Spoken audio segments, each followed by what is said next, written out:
Contents. Introduction. Chapter 1, The Old and New Conversations. Part 1, Dialogues. Chapter 2, The Past. Chapter 3, The Present. Chapter 4, The Future. Chapter 5, Inside Israel. Chapter 6, Inside the United States. Part 2, Reflections. Chapter 7, Gaza's Torment, Israel's Crimes, Our Responsibilities. Chapter 8, A Brief History of Israel's Incremental Genocide. Chapter 9, Nightmare in Gaza. Chapter 10, The Futility and Immorality of Partition in Palestine. Chapter 11, Ceasefires in which violations never cease. Chapter 12, An Address to the United Nations. Introduction. How did you become an activist? Why Palestine? These are the types of questions many activists will be asked at one point or another when talking about their life, work, and motivations with a non-activist person. While I often want to reverse the question and ask, why aren't you an activist, I usually decide, with insight, to try my best in answering this potentially frustrating question. Why? Because I think it is important to understand where the questions are coming from, and it is as important to look inside yourself, take a step back, relive your journey, pause, and realize that you too, not that long ago, may have asked the same questions of anyone engaged in working toward a better world where equality, justice, and freedom apply to all, regardless of nationality, ethnicity, country of origin, skin color, political affiliation, or sexual orientation. How, then, does one become an activist? The easy answer would be to say that we do not become activists, we simply forget that we are. We are all born with compassion, generosity, and love for others inside us. We are all moved by injustice and discrimination. We are all, inside, concerned human beings. We all want to give more than to receive. We all want to live in a world where solidarity and companionship are more important values than individualism and selfishness. We all want to share beautiful things, experience joy, laughter, love, and experiment, together. But we have a problem. A big one. We live in a society, and an epoch, where we do not have time to think any longer. We live in a time when taking a step back and a deep breath have become a luxury that many cannot afford. We live in a world where the mainstream education system teaches you to obey and listen to authority from the earliest age and does not offer you the chance to think for yourself and express yourself in ways that are outside the proclaimed norm. We live in a society where the nothing, shopping, watching TV, has become a something, and the something, relaxing, meditating, sharing, has become a void in need of being filled. Our minds, our souls, have slowly been corrupted by materialistic nothingness that has been created for us, billboarded in front of our eyes, and printed, tattooed on ourselves by advertising, marketing, and vulture capitalism. The remote control of our world only has two buttons, play and fast forward, while the one we are all looking for is the pause. I became an activist through books. After having worked since my early 20s in various menial jobs, and like a good citizen doing my 9 to 5, looking away at the ticking clock, enjoying my life for the reasons I was told were needed to enjoy it, fulfilling the potential that I had been allowed to have by society and its leaders, I stopped. I quit my job, moved from the city I had been living in for the last 6 years, and started studying again. I read loads of books and realized that I wanted this period, which was supposed to be temporary, because of the dread of unemployment and boredom potentially creeping in, to last forever. Reading and feeling enlightened by those books really played a big part in changing my vision of life and what it was supposed to mean. I started with reading Chomsky and slowly became very interested in anything that had to do with Israel/Palestine. Reading Edward Said, Mahmoud Darwish, Ghassan Kanafani, John Berger, Tanya Reinhardt, Ilan Pappe, Norman Finkelstein, Noam Chomsky, Kurt Vonnegut, Arundhati Roy, Naomi Klein. All became part of my daily routine. Books changed me, and I think that they are, more than anything else, one of the best tools we can use to learn, reflect on, and truly understand the world we are living in. They are a bridge between languages, continents, and people. A book will accompany you and will stay with you, it will mark you like nothing else. You will go back to it, quote it, argue about it. You will borrow one and lend one. The written word, in my opinion, is therefore more effective and long-lasting than the spoken one as a tool for change. I felt very lucky and privileged, when, in 2008, two of the authors I had read again and again on Palestine, Professors Noam Chomsky and Ilan Pappe, agreed to work on a book with me. Our long email exchanges became Gaza in Crisis, Reflections on Israel's War Against the Palestinians, which found a broad audience and was translated into many languages. After the book, Noam, Ilan, and I continued talking, mostly via emails. One day, during a meeting with Ilan in Brussels, we both came to the conclusion that a follow-up to that book was necessary. One thing that had indeed left me frustrated working on Gaza in Crisis was how the email exchanges between Noam and Ilan were not interactive. Noam answered a set of questions, and Ilan did the same. The two authors had no way to respond to or argue with each other. Ilan and I therefore decided that if another book were produced, it would have to consist of face-to-face conversations. Truly excited by the prospect, I emailed Noam, pretty sure that he was not going to be available due to his extremely busy schedule. To my surprise, Noam responded positively and, a few months after I sent the email, Ilan and I boarded a plane for Boston to meet Noam in his office at MIT. In preparing the questions and the topics we were going to address, I thought that it was important to start with the past. Some commentators argue that you should always look forward, think about the future, that thinking about the past tends to be a stumbling block that impedes on the negotiations, the peace process. They are, often on purpose, missing the point. The past, as far as Palestine and Palestinians are concerned, is 1948, the Nakba, and the ethnic cleansing of two-thirds of the population. Yes, two-thirds. Try to put this in perspective and do the math with the country you are living in right now, that was expelled from historical Palestine to make space for a new state, Israel. It is a not so distant past, we are not talking about centuries ago. It is a very present past, for all Palestinians.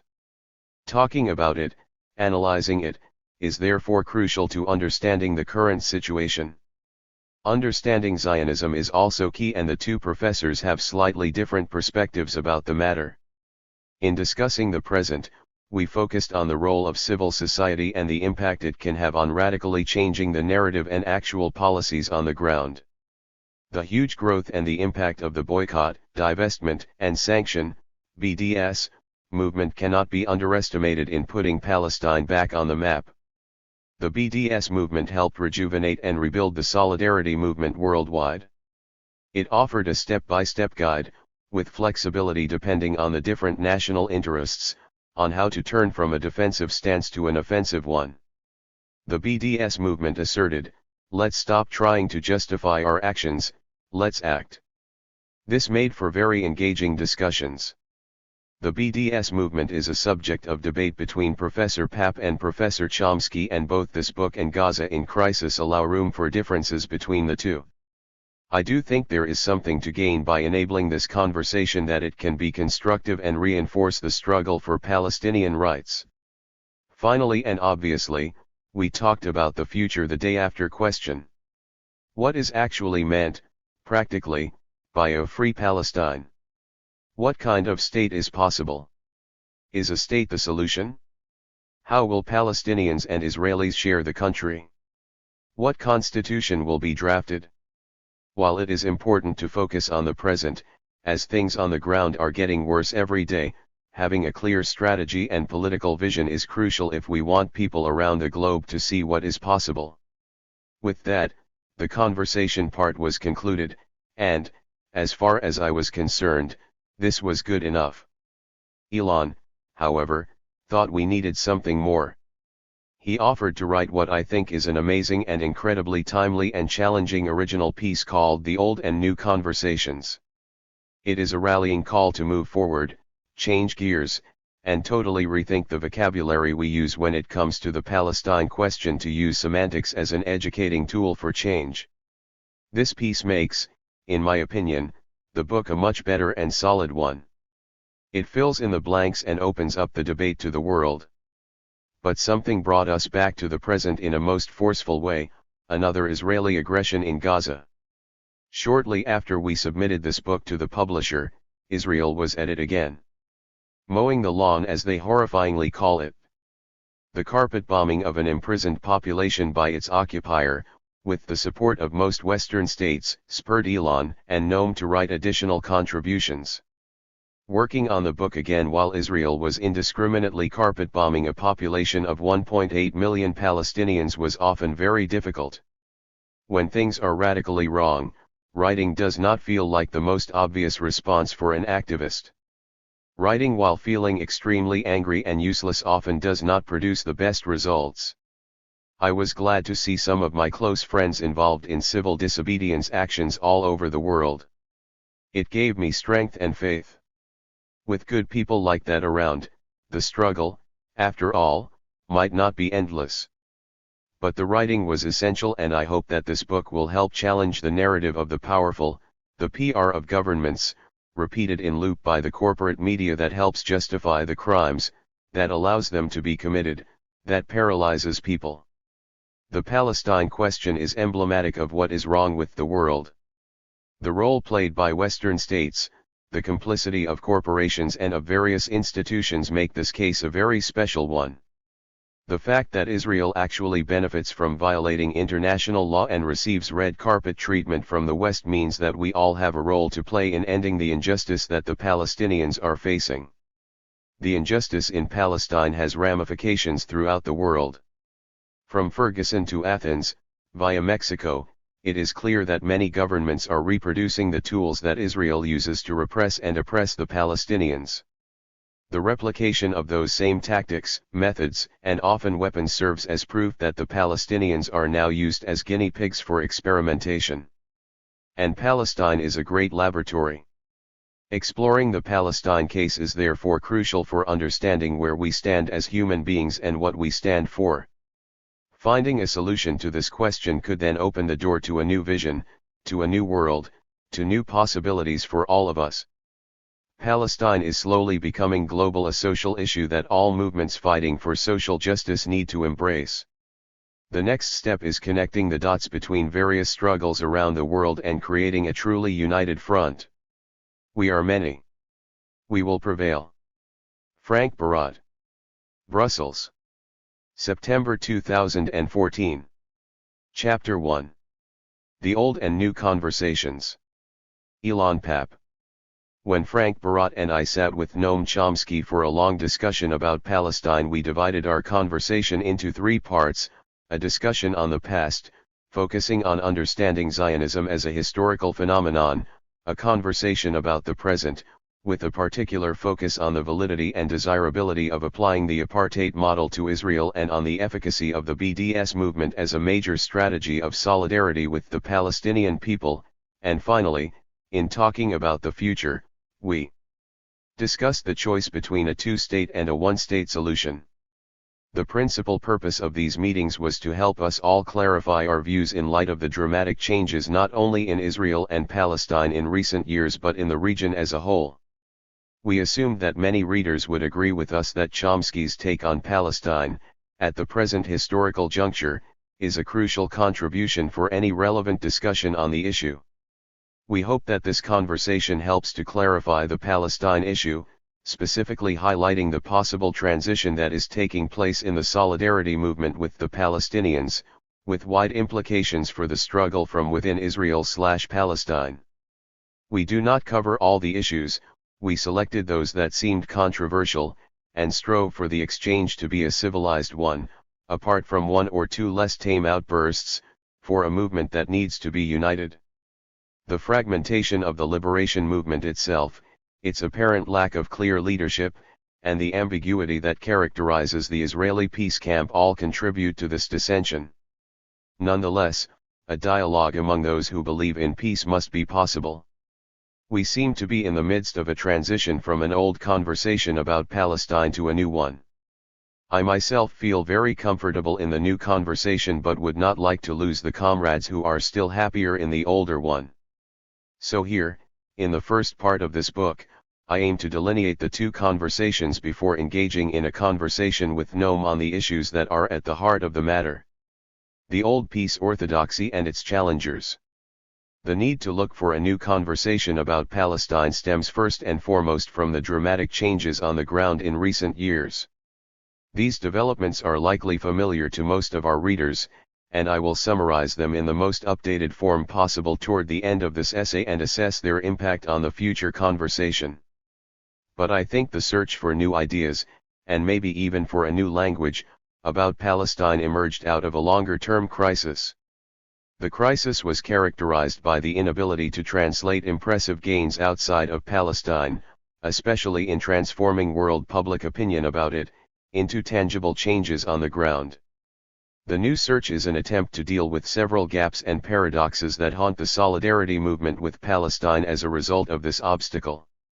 These days the ever-growing camp of activists for peace and justice in Palestine is facing several paradoxes that are hard to reconcile. Let me first consider these paradoxes and then suggest a way forward both through my own analysis, the analyses of others, and finally through a conversation with Chomsky. The first paradox is the gap between the dramatic change in world public opinion on the issue of Palestine on the one hand, and the continued support from the political and economic elites in the West for the Jewish state on the other, and hence the lack of any impact of that change on the reality on the ground. Activists for the cause of Palestine sense rightly that their message of justice and their basic understanding of the grave situation in Israel and Palestine are now widely accepted in the world, but yet this has not alleviated the Palestinian sufferings wherever they are. While in the past, the activists could have attributed this gap to a measure of sophistication behind the Israeli actions that hid well the uncanny, and quite often criminal, Israeli policies, this could not have been the case in our century. The successive Israeli governments since the beginning of the century rendered any sophisticated analysis of Israel quite redundant. These days, it is very easy to expose not only the Israeli policy but also the racist ideology behind it. The activists' efforts and this deplorable policy produced a dramatic shift in Western, including American, public opinion, but so far this shift has failed to reach the upper echelons of society and therefore on the ground Israel continues unabated and uninterrupted its policies of dispossession and does not seem to be paying a price for its policies. The second gap, indeed paradox, is the one between this widely held negative image of Israel on the one hand, and the very positive image its own Jewish society has of the state. Israel's relative economic prosperity still promises that the most isolated state in the Organization for Economic Cooperation and Development is regarded by its own Jewish citizens as a thriving state that has ended the Arab-Israeli conflict and has only to struggle with residues of the Western war against terrorism in the form of Hamas and Hezbollah, but even that is not deemed a crucial issue in the wake of the Arab Spring. Israel does suffer from social and cultural rifts and cracks, but they have been muted for the time being by the invention of a phony threat of an Iranian nuclear war and other such scenarios that also ensure the uninhibited flow of money to the army and security services. This sense of success of course is not shared by the Palestinian citizens of Israel in the Galilee and the Al-Nakab, the Negev, who continue to suffer from expropriation of their land and demolition of their houses and are exposed to a new set of racist laws that undermine their most essential and elementary rights. The Palestinians in the West Bank are still humiliated on a daily basis at checkpoints, arrested without trial, losing their lands to settlers and the Israeli Land Authority, and barred from traveling to nearby villages and towns due to the systems of apartheid walls and barriers that encircle their homes. Those who try pay with their lives or are arrested. And the people of Gaza are still subjected to the barbaric combination of siege and bombardment and shooting in the biggest open human jail upon earth. And of course one should not forget that millions of Palestinian refugees still languish in camps while their right of return seems to be totally ignored by the global powers that be. The third paradox is that while specific Israeli policies are severely criticized and condemned, the very nature of the Israeli regime and the ideology that produces these policies are not targeted by the solidarity movement.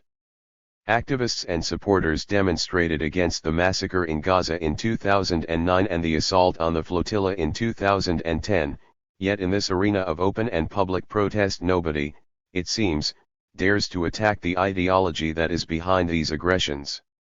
There is no demonstration against Zionism, because even the European Parliament regards such a demonstration as anti-Semitic.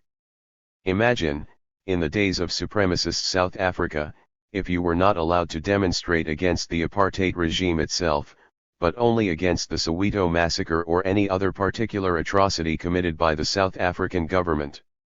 The last paradox is that the tale of Palestine from the beginning until today is a simple story of colonialism and dispossession, yet the world treats it as a multifaceted and complex story hard to understand and even harder to solve. Indeed, the story of Palestine has been told before. European settlers coming to a foreign land, settling there, and either committing genocide against or expelling the indigenous people. The Zionists have not invented anything new in this respect. But Israel succeeded nonetheless, with the help of its allies everywhere, in building a multilayered explanation that is so complex that only Israel can understand it. Any interference from the outside world is immediately castigated as naive at best or anti-Semitic at worst. These paradoxes at times have frustrated, understandably, the solidarity movement with Palestine. It is indeed difficult to challenge established powers and interests when they refuse to yield to the moral voice of civil societies and their agendas. But there is always a need to think hard about whether more can be done in those spaces and areas in which non-elite groups have the power to impact and change the conversation in effective ways. In 1982, in the wake of Israel's first invasion of Lebanon, Edward Said wrote an article titled Permission to Narrate, in which he called upon the Palestinians to extend their struggle into the realm of representation and historical versions or narratives. The actual balance of political, economic, and military powers did not mean, he asserted, that the disempowered did not possess the ability to struggle over the production of knowledge. Whether such producers in, or in the name of, Palestine have heeded Said directly, or were thinking along these lines anyway, this project has indeed begun in earnest. Academic Palestinian historiography and the new history in Israel has succeeded in debunking some of Israel's more absurd claims about what happened in 1948 and to a lesser extent had been able to refute the depiction of the Palestine Liberation Organization, PLO, as a purely terrorist organization. But it seems that the historiographical revision and setting the record right has not had an impact on a peace process that ignored 1948 altogether. The absence of the narrative and the historical conversation about what passes nowadays as a peace process seems to serve the political elites of the day well on either side of the divide and in the world at large. There is no incentive whatsoever, it seems, to transform the hegemonic discourse that seems to be acceptable exactly because it does not ask for a dramatic change on the ground. As Said proposed, such hegemony can be challenged by language and narration.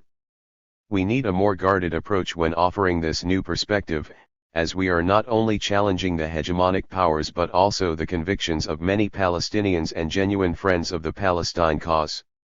Hence framing this challenge as a conversation may be more helpful.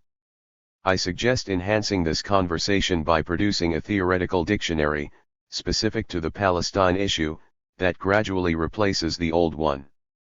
The new dictionary contains decolonization, regime change, one-state solution, and other terms discussed in the following pages and later with Noam Chomsky and others who try to find a way forward and out of an ongoing catastrophe. With the help of these entries, I hope to re-examine the hegemonic discourse employed by both the powers that be and the solidarity movement with Palestine. However, before presenting the entries in the new dictionary, I would like to look more closely at the waning of the old one still dominating the conversation about Palestine among diplomats, academics, politicians, and activists in the West. I call this discourse the dictionary of the peace orthodoxy, in fact, not my term, but alas I cannot recall where I first heard it and I apologize for justifiable claims of unoriginality. The challenge to peace orthodoxy. The dictionary of the peace orthodoxy sprang from an almost religious belief in the two-state solution. The partition of the land of Palestine, by allocating 80% of the land to Israel and 20% to the Palestinians, was thought to be a feasible target that could be achieved with the help of international diplomacy and a change within the Israeli society. Two fully sovereign states would live next to each other and agree on how to solve the Palestine refugee problem and would decide jointly what kind of a Jerusalem there would be. There was also a wish to see Israel more of a state of all its citizens and less as a Jewish state that retains its Jewish character. This vision was clearly based on the desire to help the Palestinians on the one hand and on realpolitik considerations on the other. It was, and is, driven by oversensitivity to the wishes and ambitions of the powerful Israeli side and by exaggerated consideration for the international balance of power. It is a language born of American political science research and is meant to cater to basic American positions and stances on the issue. Most users of the language that surrounds the two-state solution as the ideal settlement are probably sincere when employing it. This language has helped Western diplomats and politicians remain ineffective either out of will or necessity in the face of continuing Israeli oppression. Expressions and phrases like a land for two people, the peace process, the Israel-Palestine conflict, the need to stop the violence on both sides, negotiations, or the two-state solution come straight out of a contemporary version of Orwell's 1984. Yet this language is advanced even by people who would find this kind of a settlement morally repugnant, as Noam Chomsky has succinctly put it in the conversation in this book, and unsatisfactory, but who see no other realistic way to bring an end to the oppressive Israeli occupation in the West Bank and the siege on the Gaza Strip. The hegemonic language in the corridors of power in the West and among the Israeli and Palestinian politicians on the ground in Palestine is still that discourse based on the old dictionary. But this orthodox view is slowly losing ground in the activist world. Granted, the official peace camp in Israel and the liberal Zionist organizations worldwide still subscribe to the view, as do leftist politicians in Europe. In some ways, known and famous friends of the cause still endorse it, some, it seems, even religiously in the name of realpolitik and efficiency. But the vast majority of activists are looking for a new way out. The emergence of the BDS movement, through the call for such action by Palestinian civil society inside and outside of Palestine, the growing interests and support for the one-state solution, and the emergence of a clearer, albeit small, anti-Zionist peace camp in Israel, has provided an alternative thinking. The new movement, which is supported by activists all around the world and inside Israel and Palestine, is modeled on the anti-apartheid solidarity movement. This has become clear by the prominence of BDS as the main tactic on campuses during Israel Apartheid Week. Apartheid, now an acceptable and common term used by student activists on behalf of the Palestine cause. This has been followed recently by a scholarly attempt to widen the comparative research on the two case studies, Apartheid South Africa and Israel/Palestine, within the paradigm of settler colonialism. Settler colonialism is a conceptual fine-tuning on the theories and histories of colonialism. Settler movements that sought a new life and identity in already inhabited countries were not unique to Palestine. In the Americas, in the southern tip of Africa, and in Australia and New Zealand, white settlers destroyed the local population by various means, foremost among them genocide, to recreate themselves as the owners of the country and reinvent themselves as its native population. The application of this definition, settler colonialism, to the case of Zionism is now quite common in the academic world and has politically enabled activists to see more clearly the resemblance of the case of Israel and Palestine to South Africa and to equate the fate of the Palestinians with that of the Native Americans. This new model highlights the significant points of difference between the peace orthodoxy and the new movement. The new movement relates to the whole of historical Palestine as the land that needs support and change. In this view, the whole of Palestine is an area that was and is colonized and occupied in one way or another by Israel, and in that area Palestinians are subject to various legal and oppressive regimes emanating from the same ideological source, Zionism. It stresses particularly the link between the ideology and Israel's current positions on demography and race as the major obstacle for peace and reconciliation in Israel and Palestine. Today it is an easier task to illustrate this fresh point of view. Since 2010, the Israeli legislation in the Knesset demanding loyalty to a Jewish state from the Palestinian citizens, codifying, thus far, informal discrimination in welfare benefits, land rights, and job hiring policies against the Palestinian minority clearly has exposed Israel as an overtly racist and apartheid state. The green line that created different classes of Palestinians, those inside Israel and those in the occupied territories, is slowly disappearing because the same policies of ethnic cleansing are enacted on both sides of the line. In fact, the more sophisticated oppression of the Palestinian citizens inside Israel looks at times worse than the oppression of residents living under direct or indirect military rule in the West Bank. Finally, the new movement does not shy away from pushing forward a solution that is not the preferred one in the eyes of either the Israelis, the Palestinian Authority, PA, or the political elites of the West, the one-state solution. The activist and the scholarly depiction of Zionism as a settler colonialist movement and the State of Israel as an apartheid state also determine the mechanism of change. For the orthodoxy, that mechanism is the peace process, as if Israel and Palestine were once two independent states and Israel invaded part of Palestine, from which it has to withdraw for the sake of peace. The new approach proposes the decolonization of Israel/Palestine and the substitution of the present Israeli regime with democracy for all. It thus targets not only the policies of the state but also its ideology. From this perspective, the Israeli refusal to allow the 1948 refugees to return home is seen as a racist rather than pragmatic position. The new activists voice their unconditional support for the Palestinian refugees' right of return, and they voice it more clearly, it seems, than some Palestinian leaders. In other words, the new approach proposes a paradigm shift for the solidarity movement, which hopefully will gain credence among those in power and in particular those who are engaged with the question of Palestine and peace. This new paradigm offers a new analysis for the present situation and proposes a different vision for the future. Many elements in this new paradigm are old ideas that can be found in the PLO 1968 Charter and in the platforms of activist groups such as Abna al-Balad, Motzpin, the Popular Front for the Liberation of Palestine, and the Popular Democratic Front for the Liberation of Palestine. These positions have been updated and adapted to the current reality.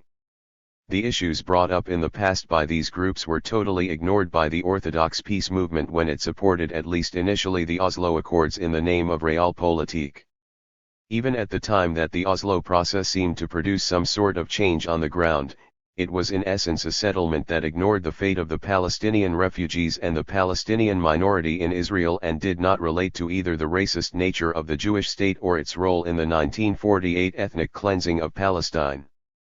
The new movement has created a new dictionary that, if used extensively, can help shift public opinion on the subject.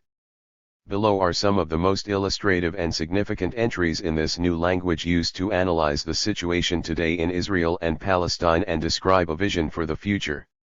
By adopting a new discourse, the activists can strengthen their commitment towards struggling against the ideology behind the current Israeli abuses and violations of human and civil rights, whether they take place inside Israel or in the occupied territories.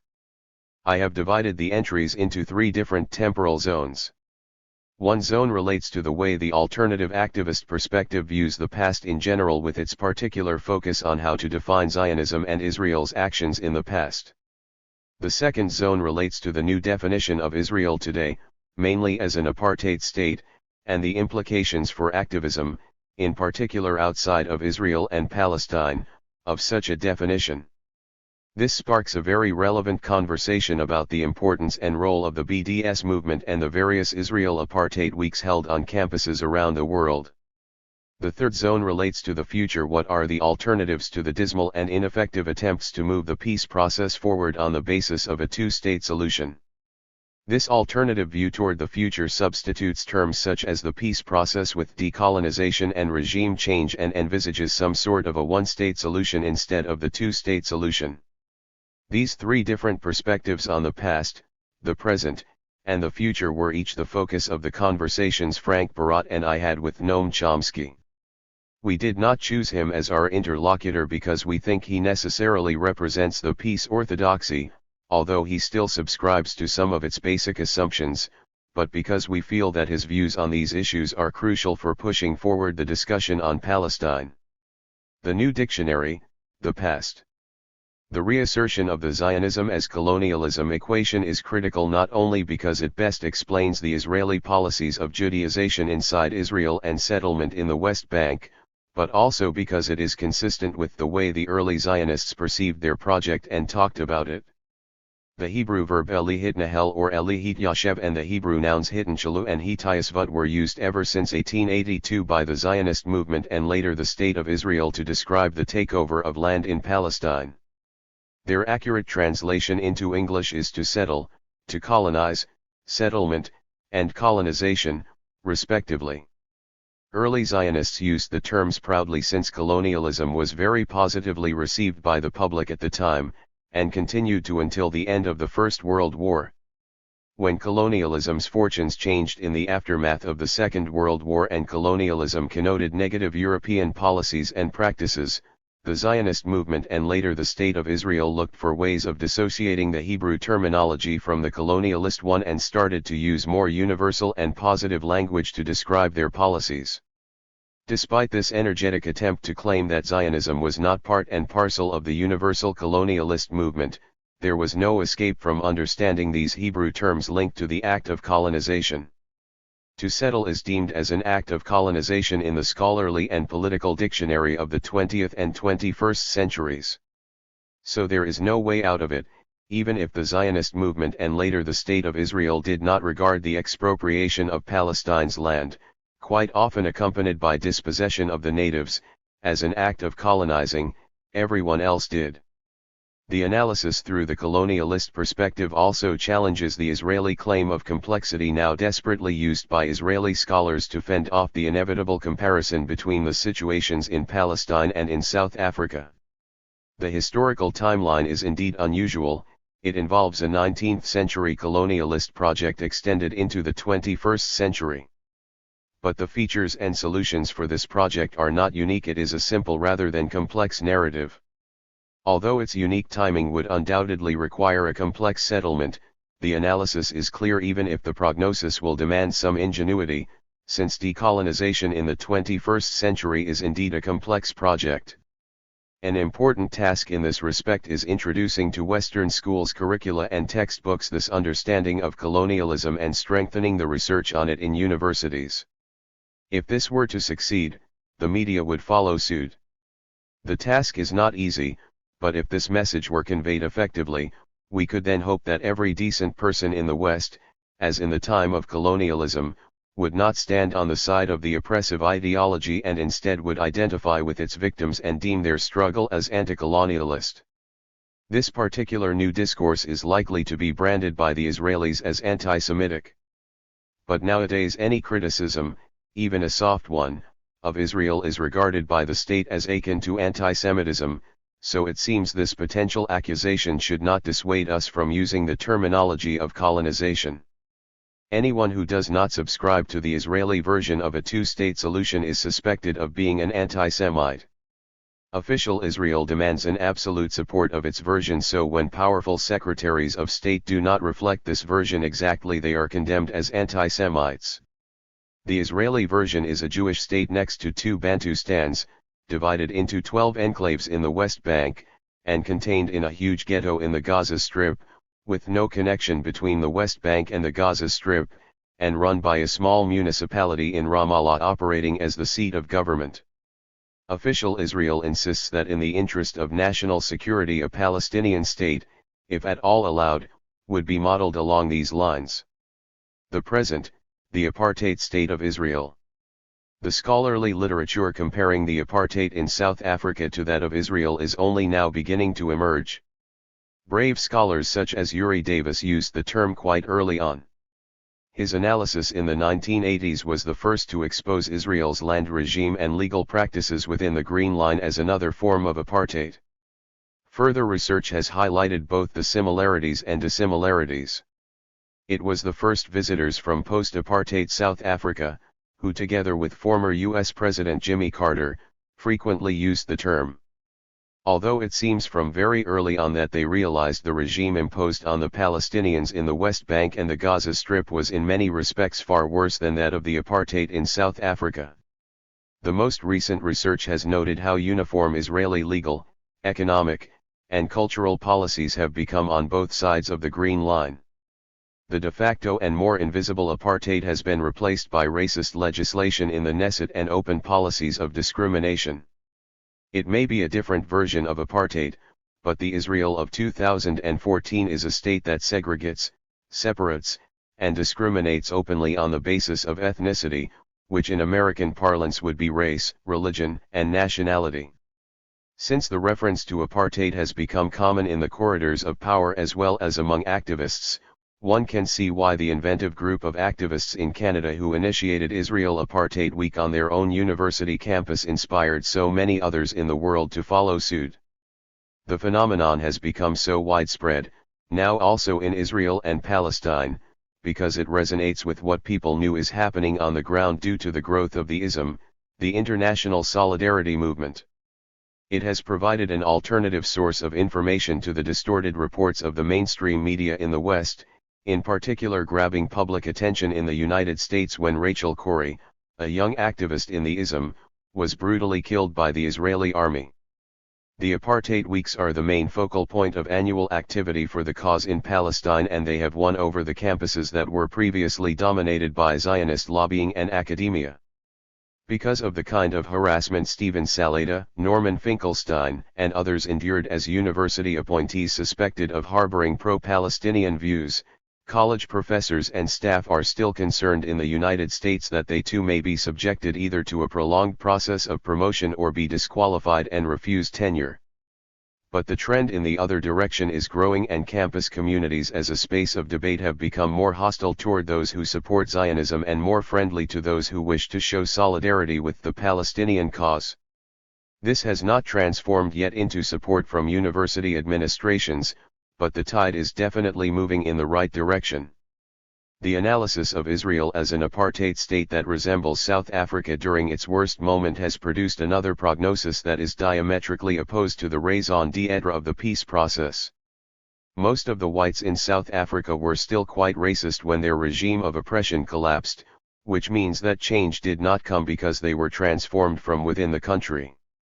They were forced to change by the African National Congress, ANC, struggle and international pressure. While activists still struggle in and outside of Palestine to emulate the unity and power of representation the ANC enjoyed, they can more easily see how to manage a campaign of pressure from the outside inspired by the anti-apartheid movement with South Africa. The new basis for such activity is a realization that the change will not come from within Israel. This is how the BDS campaign was born, out of a call from Palestinian civil society to pressure Israel through these means until it respects the human and civil rights of Palestinians wherever they are.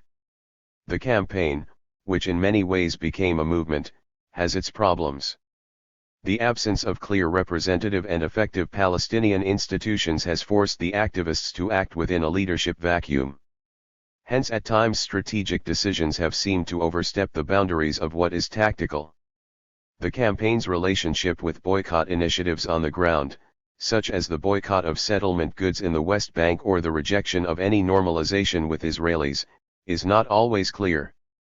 But these flaws pale in comparison to the campaign's success in bringing to the world's attention a crisis that is at times overshadowed by the dramas that have engulfed the region since 2011. Major companies have rethought their investments in Israel.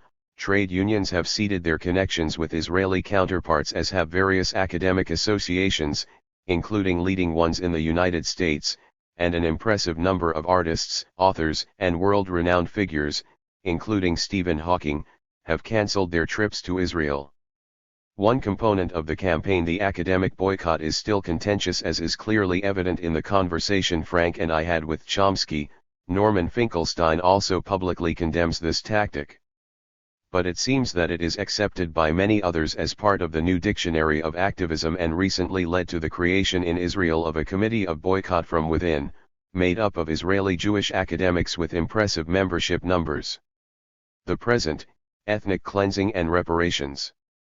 Insisting on describing what happened to the Palestinians in 1948 and ever since as a crime and not just as a tragedy or even a catastrophe is essential if past evils are to be rectified. The ethnic cleansing paradigm points clearly to a victim and offender, and more importantly to a mechanism of reconciliation. It clarifies the connection between Zionist ideology and the movement's policies in the past and Israeli policies in the present. Both aim to establish a Jewish state by taking over as much of historical Palestine as possible and leaving in it as few Palestinians as possible. The desire to turn the mixed ethnic Palestine into a pure ethnic space was and is at the heart of the conflict that has raged since 1882. This impulse, never condemned or rebuked by a world that watched by and did nothing, led to the massive expulsion of 750,000 people, half of the region's population, the destruction of more than 500 villages, and the demolition of a dozen towns in 1948. The international silence in the face of this crime against humanity, which is how ethnic cleansing is defined in the Dictionary of International Law, transformed the ethnic cleansing into the ideological infrastructure on which the Jewish state was built. Ethnic cleansing became the DNA of Israeli Jewish society and remains a daily preoccupation for those in power and those who were engaged in one way or another with the various Palestinian communities controlled by Israel. It became the means for implementing a not yet fulfilled dream if Israel wanted not only to survive but also to thrive. Whatever the shape of the state, the fewer Arabs in it, the better. Ethnic cleansing motivated not only the Israeli policy throughout the years against the Palestinians but also toward the millions of Jews who were brought from Islamic and Arab counties. If they were to partake in the Zionist dream, they had to be de-Arabized, losing any connection to their mother tongue and proactively showing how un-Arab they were by daily expressing their self-hate, as Ella Habib Shohat has put it, for everything that is Arab. The Arab Jews who could have been the bridge to reconciliation turned out to be one of the highest obstacles to it. Ethnic cleansing's most preferred method is expulsion and dislocation, but in the case of Israel this was not always possible. This limitation forced the Israelis to be quite inventive in finding other means to continue with the vision of an Israel that has an absolute Jewish majority in it. They found that if you cannot expel someone, the second best option is not to allow him or her to move. Enclaving people in villages and towns and disallowing any spatial expansion of human habitats became the hallmark of Israel's ethnic cleansing after 1948, and it is still used today very effectively. When asked to explain why one new Palestinian village or town was not allowed to be built between the River Jordan and the Mediterranean, a prohibition benefiting the other ethnic group that today constitutes half of Palestine's population, the official Israeli line is that Palestinians do not need the same space as Jews do and are quite happy to be stuck in their homes without free access to green spaces around them. In the past, any short aerial tour over the West Bank would have shown you how Palestinian villages used to look comfortably spread over the hills of eastern Palestine, beautifully mingling with the natural landscape. But they have been gradually strangulated, especially if they lie in the vicinity of Jewish settlements or are locked between them, as is the case in the Galilee. At the same time, the Jewish settlements, on both sides of the Green Line, form a very spacious suburbia. So the refusal to allow the repatriation of refugees, the military rule on the Palestinians who were left inside Israel, 1948 to 1966, the occupation and treatment of the Palestinians in the West Bank, the erection of the apartheid wall, the silent transfer of Palestinians from Jerusalem, the siege on Gaza, and the oppression of the Bedouins in the Al-Nakab are all either stages or components in an ongoing ethnic cleansing operation. Using the term ethnic cleansing is also about justice. At every given moment in the history of the conflict, justice was ridiculed when it was even suggested as a principle in the attempts to solve the conflict. Ethnic cleansing, however, ensures that the basic right of return for those who were expelled is not forgotten, even if it is constantly violated by Israel. It seems that no real reconciliation will be possible without at least recognizing this right. A new dictionary of activism is based on applying the universal concepts advanced by reparations to the case of the Palestinian refugees. The international community has long ago established the mechanism for treating the victims of ethnic cleansing, and reparations is often used as the remedy and solution. Reparations here exist in a spectrum of possibilities to allow the victims and the victimizers to build a new life. These possibilities include the physical return of those who survived ethnic cleansing or financial compensation to those survivors who wish to build a new life elsewhere. It also includes mechanisms for reintroducing the victims in the country's historical accounts and retrieving their cultural assets. The major point of all these mechanisms is that it is up to the victims of the ethnic cleansing to decide individually which reparation they would prefer. But there is more at stake here than just defining and properly conceptualizing the reparation paradigm as part of the new recommended dictionary. The idea of reparations, and in particular the right of the refugees to return, is rarely questioned in any other conflict in the world, apart from Palestine. The European Union and the U.S. State Department have a principled position on refugees that accepts without any hesitations or qualifications the right of people to return to their homes after fighting has subsided. The United Nations has a similar universal position and made a concrete decision on the right of the Palestinian refugees to return unconditionally to their homes when it adopted Resolution 194 in December 1948. It was adopted by the same UN General Assembly that decided on the partition plan and the creation of the Jewish state. So putting the right of return at the very heart of any future solution is not a revolutionary idea that asks the Western world to betray its principles or adopt a unique exceptional attitude. On the contrary, it requires the Western world to be loyal to its principles and not exclude the Palestinians from the application of those principles. Yet the old peace orthodoxy abandoned these basic human principles and did not even think of fighting for them. Well, the new movement does and will put them at the center of its struggle as long as the last refugee wishes to return.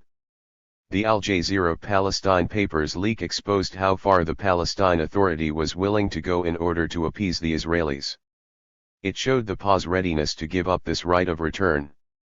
The new realities described at the end of this section reveal the emergence of a new political elite in Palestine that may have a different view on the issue. Finally, this ideology of ethnic cleansing also explains the dehumanization of the Palestinians, a dehumanization that can bring about the kind of atrocities we witnessed in Gaza in January 2009. This dehumanization is the bitter fruit of the moral corruption that the militarization of the Jewish society bore in Israel. The Palestinians are a military target, a security risk, and a demographic bomb. This is one of the main reasons why ethnic cleansing is an ideology that is regarded by the international community, in the aftermath of the Second World War, as a hideous crime and moreover one that can lead to genocide, since with both crimes you have to dehumanize your victim in order to implement your vision of ethnic purity. Whether you expel or massacre people, including children, they have to be objectified as military targets, not as human beings. Anyone who has been in Israel long enough, as I have, knows that the worst corruption of young Israelis is the indoctrination they receive that totally dehumanizes the Palestinians. When an Israeli soldier sees a Palestinian baby, he does not see an infant, he sees the enemy. This is why all the military documents, whether those ordering the occupation of villages in 1948, those instructing the Air Force in 2009 to resort to the Da'iyah doctrine, the strategy that was meant to defeat Hezbollah in the 2006 assault on Lebanon with the carpet bombing of the eponymous southern suburb of Beirut, which is the Shiite stronghold, or when bombarding Gaza, depict the civilian areas as military bases. In Israel, since 1948, ethnic cleansing is not just a policy, it is a way of life, and its constant practice criminalizes the state, not just its policies. More important, when one has such a term in the activist's dictionary, he or she realizes that ethnic cleansing does not end because it peters out. It ends either when the job is completed or is stopped by a more powerful force. This realization turns on its head the logic of the peace process that has been attempted so far. The process was meant to limit the implementation of Israel's policies onto the pre-1967 borders. It has not of course succeeded in doing that, as the basic Zionist quest is for control, direct or indirect, over the whole of Palestine. Any tactical concessions on this space have been only due to demographic considerations, not a desire for peace and reconciliation. For this reason, the direct control over the Gaza Strip has been abandoned and the Zionist left supports the two-state solution. But this course of action is not working, and as the recent, more direct ethnic cleansing operations of Israel in the Negev, the Jordan Valley, and the Greater Jerusalem area have shown, the old Plan A of direct expulsion is still used in order to complete the work that was begun in 1948. Thus, the peace process forces Israel to be more inventive in its ethnic cleansing strategy but does not require it to stop that strategy. The new dictionary regards the end of the ethnic cleansing as a precondition for peace. The depiction of Zionism as colonialism, the analysis of Israel as an apartheid state, and the recognition of how deeply embedded the notion of ethnic cleansing is in Jewish society in Israel is the source of the key entries in our new dictionary shaping our view of the future: decolonization, regime change, and a one-state solution. The future, decolonization and regime change. The invalidity of the term peace process in regards to the Israel-Palestine conflict became clear when people started to have access to what was really happening on the ground. Through the work of the ISM, as well as communication via the internet, satellite TV, and other means, people in the West could see the discrepancy between the various attempts to solve the conflict, such as Geneva 1977, Madrid 1991, Oslo 1993, and Camp David 2000, and what was really taking place on the ground. In this respect, Chomsky was the first to observe that the process was never meant to reach a destination but only to perpetuate a situation of no solution. Israel used it as a means to grab more land, build more colonies, and annex more space. The status quo was the solution. The entry of decolonization in the dictionary would hopefully put an end to the coexistence industry, which fueled a false dialogue financed mainly by the Americans and the leaders of the European Union. Most Palestinians have pulled out of this post-Oslo Accords project and wasted millions of dollars. What was particularly annoying and unhelpful was the paradigm of parity on which the peace process was based. It divided the blame between the two parties and treated them as equally responsible for the conflict while offering, allegedly, an equitable solution. The blatant misbalance of power should have discredited the solution a long time ago as a realistic approach to peace. It was based on the wish to appease Israel without irritating it too much. The end result was that the Palestinians were to receive whatever Israel was willing to give them. This had nothing to do with peace. It was a search after a comfortable capitulation by the native people of Palestine who lost it to the Zionists who invaded the region in the 19th century. But the new dictionary is not made of entries based on romantic or utopian notions. Past injustices cannot all be undone. This is very clear to the people who have been branded as unrealistic even by their friends. Not all past evils can be rectified, but ongoing evils surely should stop. And this is where the entry regime change becomes so appropriate. According to the new movement, it is not unthinkable to aspire to a regime change in Israel, nor is it naive to envision a state where everyone is equal.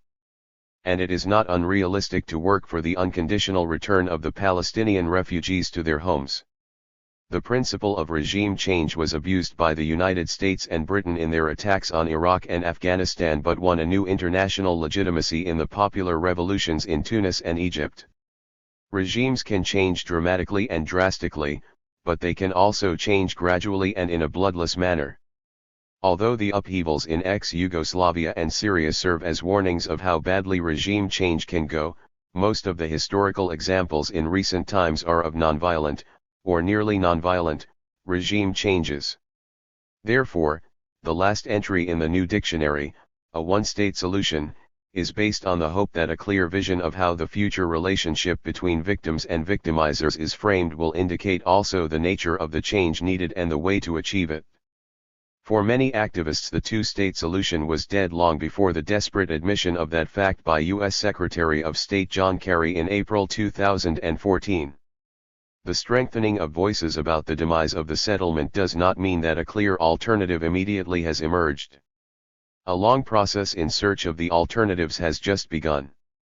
Some people, activists, and new political organizations have already articulated a clearer program and idea of what such a state would be. Their views are based both on old ideas that were developed in the past and their own new inputs. Others are still groping in the dark. But the journey has commenced. Preliminary milestones of this journey have been achieved. The first milestone was the reconceptualization of Israel and Palestine as one country, not two present or future states. Palestine became once more a country called Palestine and not just a geopolitical reality called Israel and the occupied territories. And it is in this space that the new dictionary needs additional entries to clarify how people who live in Palestine, and those who were expelled from it, could live as equals and even live in ways better than in other parts of the Middle East, maybe even better than in some parts of Europe. A second milestone, which was particularly crucial, as again can be gleaned from the conversation with Chomsky in the second part of this book, was the refutation of the allegation that the one-state vision denies Israel's right to exist. The new movement of activists does not possess the power to eliminate states, nor are they interested in doing so. Israel has the power to eliminate states, the peace movement does not. But it does have the moral power to question the ideology and ethical validity of the state and the destructive impact it had through the expulsion of half the country's population. The third milestone was the head-on challenge of one of the most basic assumptions of the peace orthodoxy, that partition of a country is an act of peace and reconciliation. Partition in the history of Palestine is an act of destruction committed within a framework of a UN peace plan that drew no international reaction or condemnation whatsoever. Thus the terms in the International Dictionary from that formative period that signify positive peaceful values such as partition are a newspeak, to borrow George Orwell's famous term for such deceptive realities. Partition signifies international complicity in the crime of destruction, not a peace offer. Consequently, anyone opposing partition became the enemy of peace. The more sinister and pro-Israeli elements of the peace orthodoxy used to blame the Palestinians for being irresponsible, warmongering, and intransigent, beginning with the Palestinian rejection of the partition plan in 1947. In hindsight, we know partition was also an ill-conceived idea from a realpolitik point of view. This may not have been known at the time. But to offer partition now as a solution on the same premise that informed the 1947 resolution, which was that Zionism was a benevolent movement wishing Israelis to coexist as equals with the Palestinian native majority, is an absurdity and a travesty. The continued adherence to the interpretation Zionism gave to partition, and liberal Zionism very recently gave to the Oslo process, corrupts every human and humane value cherished in the West. Partition, in both 1947 and 1993, means a license to have a racist Jewish state in more than 56% of Palestine in 1947 and more than 80%, if not more, in 1993. This is where the senior Israeli and pro-Israel Western political and social scientists are exposed in their utter immorality and indecency. They claim, and teach, that a Jewish state reigning over much of Palestine, provided there is a Palestinian entity next to it, is a democratic reality. It is a democracy that is maintained by all means possible to ensure an everlasting Jewish majority in the land. These means could and have included genocidal policies and other brutal strategies to safeguard that the state embodies the ethnic identity of one group alone. Israelis do not find it therefore at all bizarre or unacceptable that determining the results of a democratic process by first determining by force who makes up the electorate gets the desired result, a purely Jewish state in a binational country. This charade is still marketed successfully in the West. Israel is a democracy because the majority decides what it wants, even if the majority is determined by means of colonization, ethnic cleansing, and, recently, by ghettoizing the Palestinians in the Gaza Strip, enclaving them in areas A and B in the West Bank and in isolated villages in the Greater Jerusalem area, the Jordan Valley, and the Bedouin reservations in the Negev. Israeli Jews need to safeguard the existence of the Palestinians, threatened daily by their government and army, before nourishing the project of coexistence. If they want to help, they can join the international solidarity movement and those within the land who wish to transform Israel and Palestine into a geopolitical entity in which everyone can live as equal persons and citizens. Conclusions: Palestine and Israel, 2014 to 2020. In order to move out of the paradoxes mentioned above, the ideas of the old peace camp have to be abandoned. The international community interested in helping Palestine needs to stand behind the attempt to turn Israel into a pariah state as long as Israel continues to pursue its policies of apartheid, dispossession, and occupation. The peace process between Israel and the Palestinians is a medical miracle. It died several times, was resuscitated for a while, then collapsed again. It holds on not because there is the slight chance it will succeed but because of the dividends its very existence brings to many involved. The Israeli government understands that without this peace process Israel would become a pariah state and would be exposed to international boycott and even sanctions.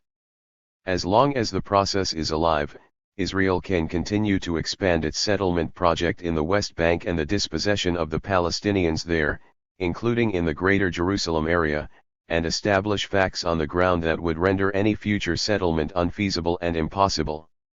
Because of the dishonest brokering of the United States and Europe's impotence in international affairs, Israel continues to enjoy immunity in this process. The Palestinian leadership is divided on the question of how desirable the continuation of the process is. Senior members in the Palestinian Authority assert that the establishment of the PA was a very important national achievement and therefore should be maintained. Others, and it seems this includes President Mahmoud Abbas himself, have begun to doubt the validity of the PA and the chances of reaching peace. It is true that hollow threats to hand over the keys to the Israelis were voiced in the past by Abu Mazen, in order to exert pressure on Israel, but it seems that the threat from Israel in spring 2014 was more genuine and the sense of despair more real. And therefore the attempts to establish a unity government with Hamas, which were resumed in earnest that April, may have a better chance of succeeding. The new efforts at unity were just one indication that quite a few of those who supported the process in the past, and those who have been observers, have prepared themselves for the eventuality that the medical miracle would not repeat itself and the dead would not be resurrected. Most of those who try and understand as well as predict what will take place, if indeed the process cannot be revived, see any other alternative as disastrous. The Zionist left as well as liberal pro-Zionist bodies in the West talk about the nightmarish scenario of a binational state, not only because it would mean the end of Zionism but also would produce a far worse reality for both peoples, as if things can get worse for the Palestinians.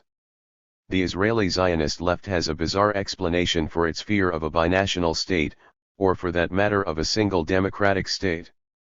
The Palestinians will become tree hewers and drawers of water, as the biblical phrase has it, proponents warn us, a warning made several times by Uri Avnery.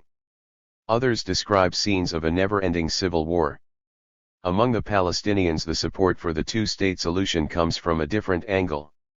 It is perceived as the only settlement that has global support, even inside Israel, and therefore should still be maintained. Quite a few of Palestine's genuine friends continue to subscribe to this point of view for similar reasons.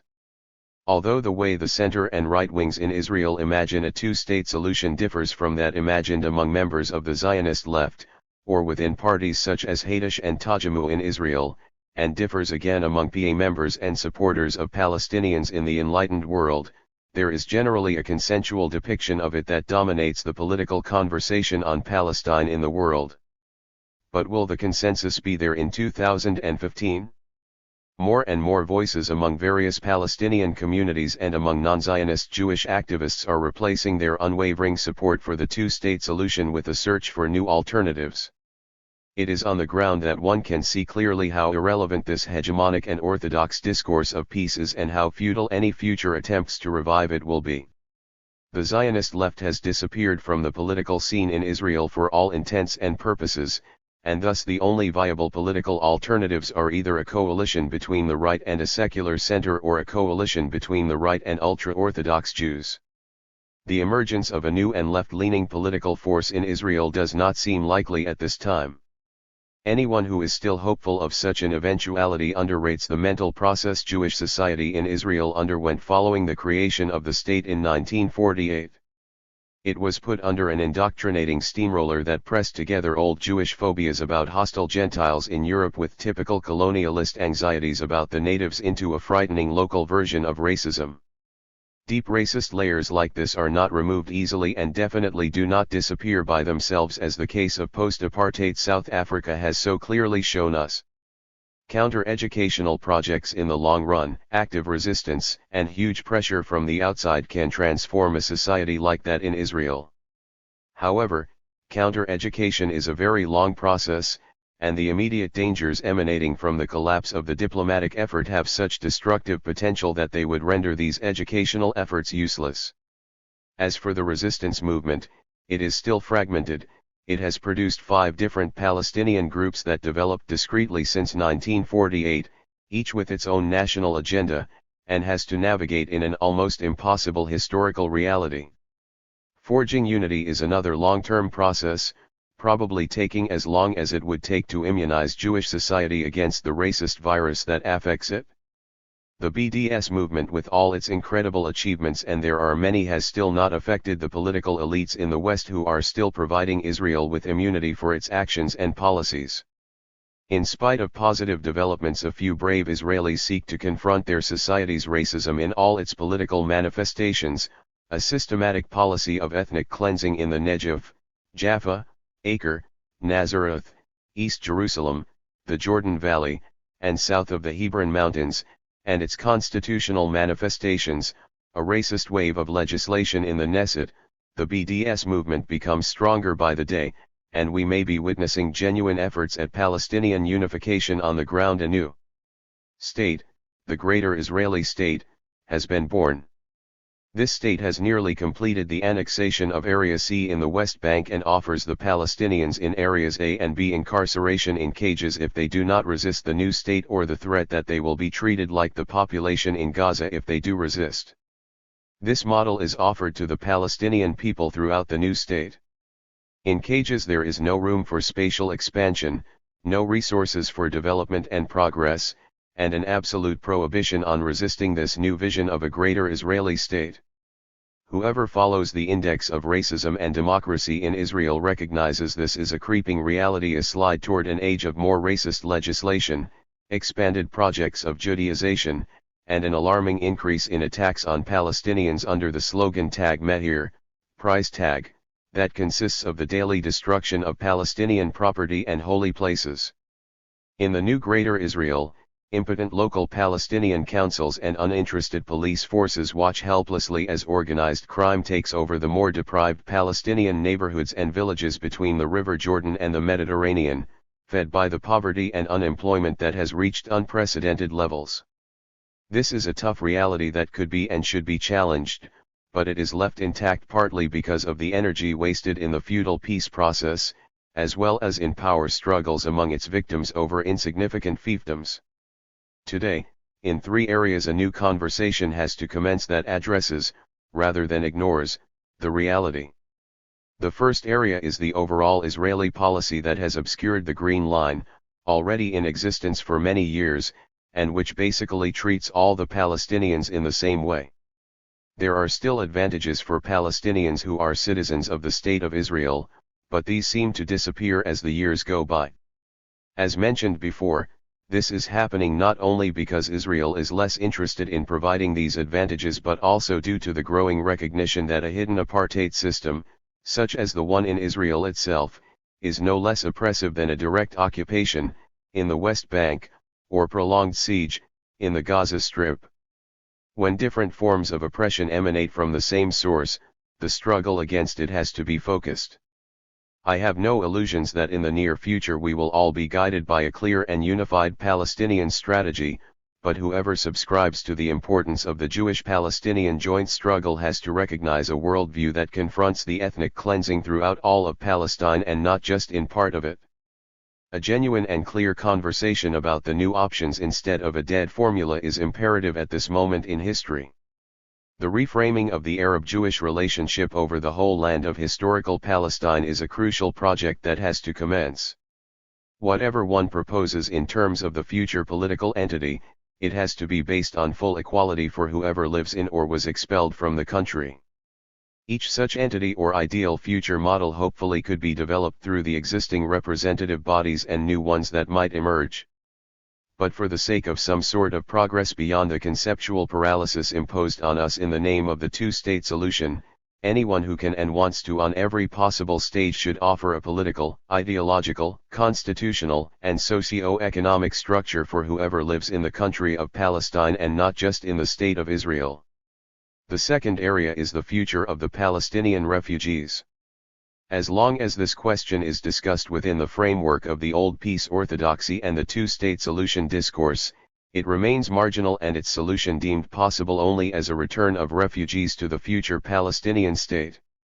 A totally different conversation about the refugee issue focuses on two subjects. The first, an analysis of the Israeli refusal to allow the return of refugees as yet another manifestation of how racist the state has become. The second, the need to consider the fate of the refugees in the light of the new refugee problem in Syria, which includes large numbers of Palestinian refugees. Within the framework of the diplomatic effort that was based on the two-state solution, Israel's determined rejection of any return was legitimized, as was the Israeli argument that return would not allow Israel to maintain a Jewish majority in the state. This international legitimacy indirectly licenses Israel to employ any means it deems necessary to maintain a significant Jewish majority in the state. In this respect, there is no difference between an Israeli position that rejects the refugees' right of return and the other Israeli projects of ethnic cleansing, be it proposing to annex Wadi Arid to the West Bank, uprooting the Bedouins in the Nakab, or depopulating East Jerusalem and the Jordan Valley. Peace cannot be on the agenda of a state that exercises such policies against its own citizens. A subject associated with the refugee question is the immediate fate of the Palestinian refugees in Syria, Lebanon, Iraq, Turkey, and Jordan who fled the civil war in Syria. Israel boasts of its humanitarianism by telling the world that it admitted dozens of wounded Syrian fighters to its hospitals. But Syria's four neighbors, who have no less complicated relationships with Syria, absorbed hundreds of thousands of refugees. Even if Israel does not show any humanitarian interest in these refugees, many of whom are Palestinians, anyone who is part of the peace camp inside and outside Palestine has to highlight the linkage between the Syrian tragedy and the Palestine issue. The need to offer the old new Palestinian refugees a return to their original homeland has to be endorsed as both a humanitarian gesture and as a political act that can contribute to the end of the conflict in Israel and Palestine. The right of return in general should be placed at the heart of much of the activity inside Israel, and there are early encouraging signs that the local agenda of activists there is moving in this direction. The Nakba took place where Israel is today, not in the West Bank or the Gaza Strip. Any conversation about reconciliation with both communities should take this fact as a starting point. A preliminary step is probably recognizing at least the right of internal Palestinian refugees, about 250,000 today by conservative estimates, to return to their homes or nearby. The right of internally displaced persons to return is the issue on which the widest consensus can build inside Israel in the struggle against the ongoing ethnic cleansing. The internal refugeehood presents a testimony from the past for what, and against what, the struggle is all about. The refugees are already part of the demographic balance. How these people will return and how other refugees will return is a question that has to be at the center and not on the margins of the public debate about Palestine in this century. The third and last area is the absence of any socialist discourse from the conversation about Palestine. This absence is one of the main reasons the so-called peace camp in Israel, and the same is true regarding the lobbyists on J Street in the United States, has no issue with neoliberalism. This worldview is not opposed to Israeli withdrawal from the occupied territories but has no position on the harsh economic and social oppression that does not distinguish between a West Bank inhabitant and an Israeli citizen. It is true that, unfortunately, Some of the Jewish oppressed classes in Israel, in particular the Arab Jews, who see themselves as Jews first, subscribe to extreme racist views, but their plight is another good reason not to give up on a worldview that challenges the present economic, not just political, regime between the River Jordan and the sea. The absence of this angle also weakens our ability to understand the Oslo Accords, the creation of the PA, projects such as People to People, and the maintenance of the occupation by EU and USAID money as neoliberal projects. Economic elites supported the peace process because it was perceived to lead to an economic bonanza. The importance of insisting on a socialist worldview can be gleaned from the example of post-apartheid South Africa, which has proven so disappointing as it maintains an economic structure that still discriminates against the African community there. Those who represent institutionally, collectively, or individually this worldview have a responsibility to make sure the conversation about it will not stop at the green line but will relate to Palestine as a whole, and who knows, it may kick off a serious conversation about the future of the Middle East in its entirety. Heading toward 2020, we will almost probably face a racist, ultra-capitalist, and more expanded Israel still busy ethnically cleansing Palestine. There is however a good chance that such a state will become a global pariah and the people around the world will ask their leaders to act and end any relations they have with it. What they should not hear are the past slogans, which are no longer relevant in the struggle for a more just and democratic Palestine. This ebook is licensed to Kinsey Moritz, kinseymoritz@gmail.com on December 24, 2020. Part 1. Dialogues. This ebook is licensed to Kinsey Moritz, kinseymoritz@gmail.com on December 24, 2020. Chapter 2. The Past. Frank Barat, how important is the role of the past in understanding the present? More and more, people are asking the Palestinians to move on to forget about the past, the Nakba of 1948, the refugees. How would you respond to that? Noam Chomsky, well, it's not just on this issue. It's quite standard for those who hold the clubs to say, forget about everything that happened and let's just go on from here. In other words, I've got what I want, and you forget what your concerns are. I'll just take what I want. That's what it translates as in this case too. To forget about the past means forgetting about the future because the past involves aspirations, hopes, many of them entirely justified, that will be dealt with in the future if you pay attention to them. It's essentially saying, let's dismiss just hopes and aspirations because we've got what we want. Ilan Pappe, I definitely agree with this. I would say that in the case of Palestine, and why we continue to receive requests to speak and give our views, the clock of destruction continues at every historical juncture at a much faster pace than our clock of ideas on how to get out of this. This stalemate continues however because the perception of those who manage the so-called peace process, those who interpret the reality in Palestine and Israel and claim that they know what is the right solution is rigid and has not changed for years. At its base is a formula for peace that insists on taking the past out of the equation of peace. These peace brokers claim that the relevant past for any peace process is the moment the process begins. Anything that happened before is irrelevant for that process.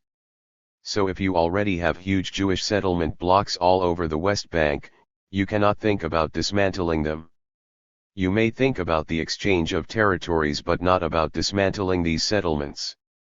So the past becomes an obstacle in the eyes of the so-called mediators, but the past is everything in the eyes of the occupied and the oppressed people. And see, I might add to that it's universal.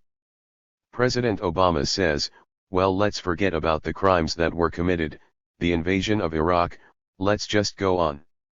In other words, let's continue the same way we've been proceeding. That's the weapon of the powerful. IP, absolutely. FB, Zionism has become a word that has many definitions and interpretations.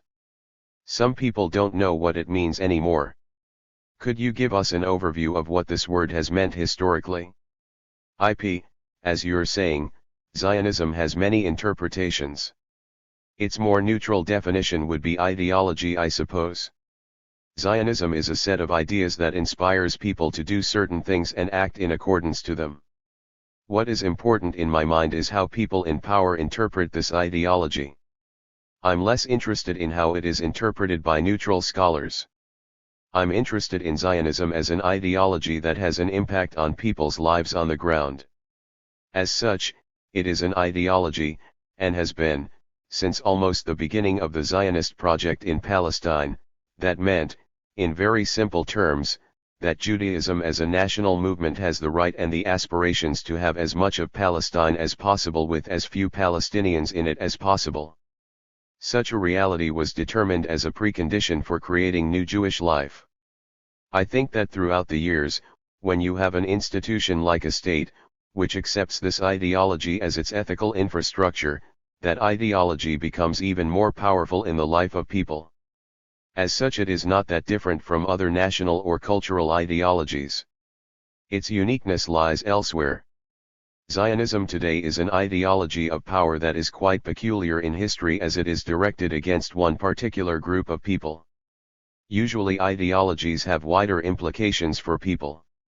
Zionism is very focused.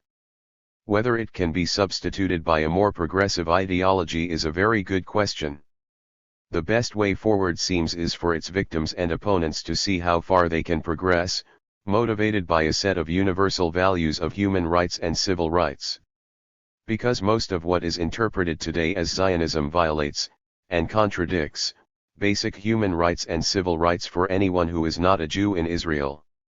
Rather than finding the alternative ideology as such, the goal is to create positions that claim the right of people to elementary human and civil rights. FB, is there a clear definition of Zionism today? What is a Zionist today? NC, first of all, I think that here again the past is relevant. Zionism meant something different in the pre-state and post-state period. From 1948 on, Zionism meant the ideology of the state. A state religion. Like Americanism, or the magnificence of France. In fact, even in this period the notion has changed. I remember, for example, in 1964, I happened to spend some time in Israel, and among leftish intellectuals, Zionism was regarded as a joke. A thing that was used for propaganda for children. 3 years later, most of these people were raving nationalists. That changed in 1967, which was a sea change in the way many Israelis saw themselves and what the state was like. Fundamentally, in the pre-state period it was not a state religion. For example, in the mid-1940s, I was a Zionist youth leader, but strongly opposed to a Jewish state. I was in favor of Jewish-Arab working-class cooperation to build a socialist Palestine, but the idea of a Jewish state was anathema. I was a Zionist youth leader, because it was not a state religion.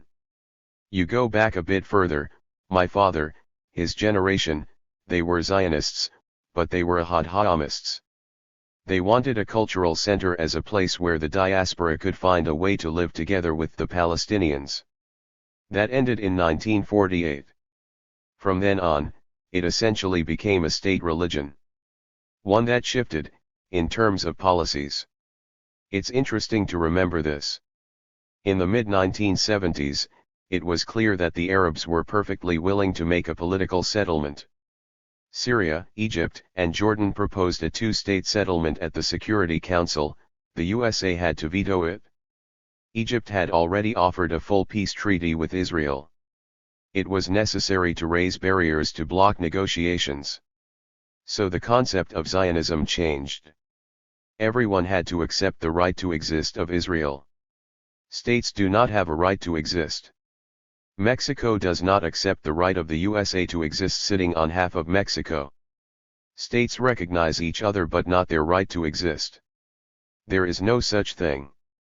But Israel raised that barrier to require that Palestinians accept that their oppression and expulsion is justified. Not just that it happened, but that it is justified. Of course they are not going to accept that. So it was a nice barrier to stop negotiations. Now it's harder. The support for a settlement is now so overwhelming that Israel has been forced to raise the barrier still higher. The Palestinians now have to recognize Israel as a Jewish state. That's the core element of most of the speeches that Netanyahu gives. Why that? Because that's understood to be impossible. Nobody should recognize Israel as a Jewish state. Just as we do not recognize the USA as a Christian state. Say Pakistan calls itself an Islamic state, but the USA does not recognize it as one. Zionism in the policy of the State of Israel has had to shift to impose still higher barriers to any kind of political settlement. If something more is needed in the future, they will invent something new. Zionism as state policy is a shifting concept depending on what the state needs. For me there is one constant dimension of Zionism that does not easily shift with time. One can call it mainstream Zionism, sometimes referred to as labor Zionism. It's the colonialist, or settler colonialist, dimension of Zionism. From the moment the more vague ideas of Zionism as the revival of Judaism as nationalism became the concrete project of settling in Palestine, Zionism became a settler colonialist project and still is one today. Maybe the means of colonizing Palestine are changing according to circumstances and the balance of power, but not the vision itself. Within that act of colonizing also come perceptions of the native, or the indigenous, population as being an obstacle for the success of the project. I think that this part of Zionism stays at the heart of the ideology even before the state was founded. The state just enhances the ability to colonize but does not change the vision of colonizing Palestine. Palestinian perspectives on it, however, did change with time. Noteworthy is the position of Palestinian intellectuals and leaders such as Azmi Bishara, who argues that the settlers today have a certain right and presence in Palestine. When the first wave of settlers came as Zionists, it happened at a historical moment when quite often in the history of 19th century colonialism, the local population could opt for resistance and successfully, usually in an armed struggle, push the colonizers back to their home countries. When the colonizers are already a third generation and even succeeded in founding their own state, the native population has to strategize differently and find ways of coexisting with this generation of colonizers. The reason the colonialist impulse of the Zionist movement did not end at a certain historical moment lies in the territorial appetite and greediness of these settlers. When they were offered part of Palestine in 1937, they regarded it as insufficient space for implementing their aspirations.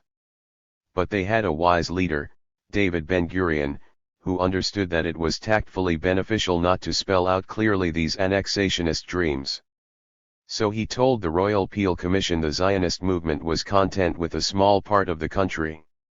He continued this tactical and successful policy in 1947 and led his community to accept a larger part of Palestine than that offered in 1937, but one that he still deemed as insufficient.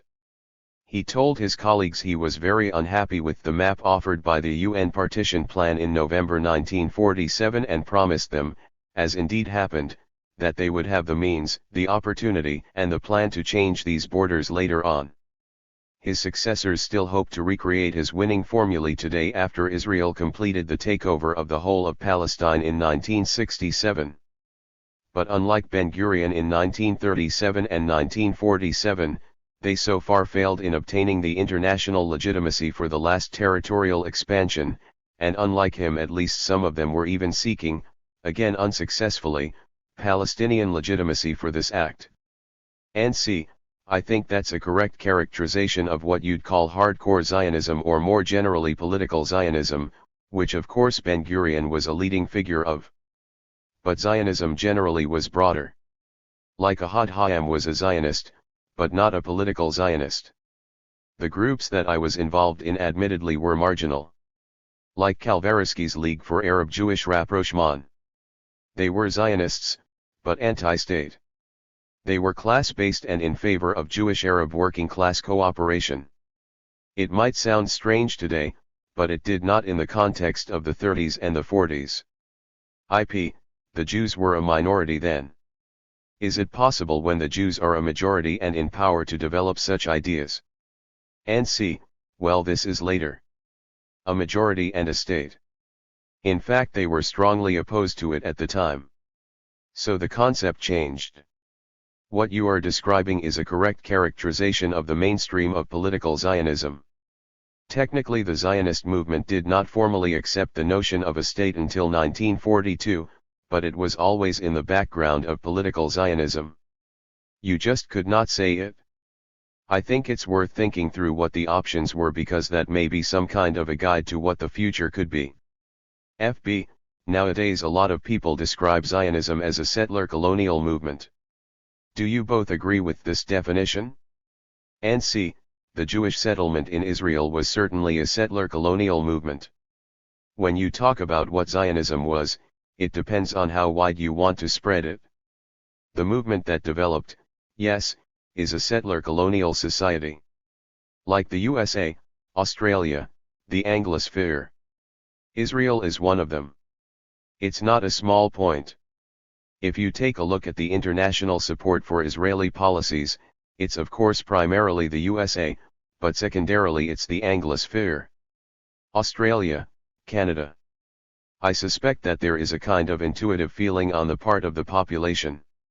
Look, we did it, it must be right. So they are doing it, so it must be right. The settler colonial societies have a different kind of mentality.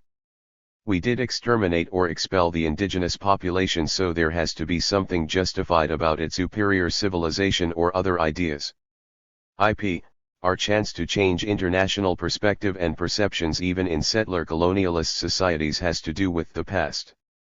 Even if you go to the USA and Australia nowadays, maybe because the policies were genocidal and happened many years ago, I do not think these societies will resort easily today to settler colonialist practices. They may deal well, or not so well, from our perspective, with crimes of the past. They may find different ways of engaging with them. As the Australians did when they initiated the Sorry Day. Or even a more progressive act of reconciliation in the permit given by the government of New Zealand to the Maoris to return to their lands that were stolen from them. All these acts are taken from what one can call the comfort zone of those settlers' societies that have diminished the native population to such an extent, at the early stage of colonization, that they have no fear the symbolic acts will change the socio-economic or even political realities of today. For the Israelis, of course, the task is far more formidable. They are still dispossessing because they failed in the early stage of the 1948 ethnic cleansing to eliminate the Palestinians as a people. And thus every symbolic act of reconciliation would have a profound and tangible impact on the socio-economic and political realities on the ground. Most Israeli Jews do all they can to prevent this from happening. Where they are not sure about their success is in winning international and regional legitimacy for their acts. And see, it's true. Israel has had the problem that it's a 20th century version of a 17th through 19th century colonialism. That's a problem. But my point was a little bit different. There is a kind of an underlying mentality in the Anglosphere, in settler colonial societies, which is simply some kind of deep-seated part of the way in which people look at the world, and that slips through. However, speaking about the future, this is changing in the Anglosphere.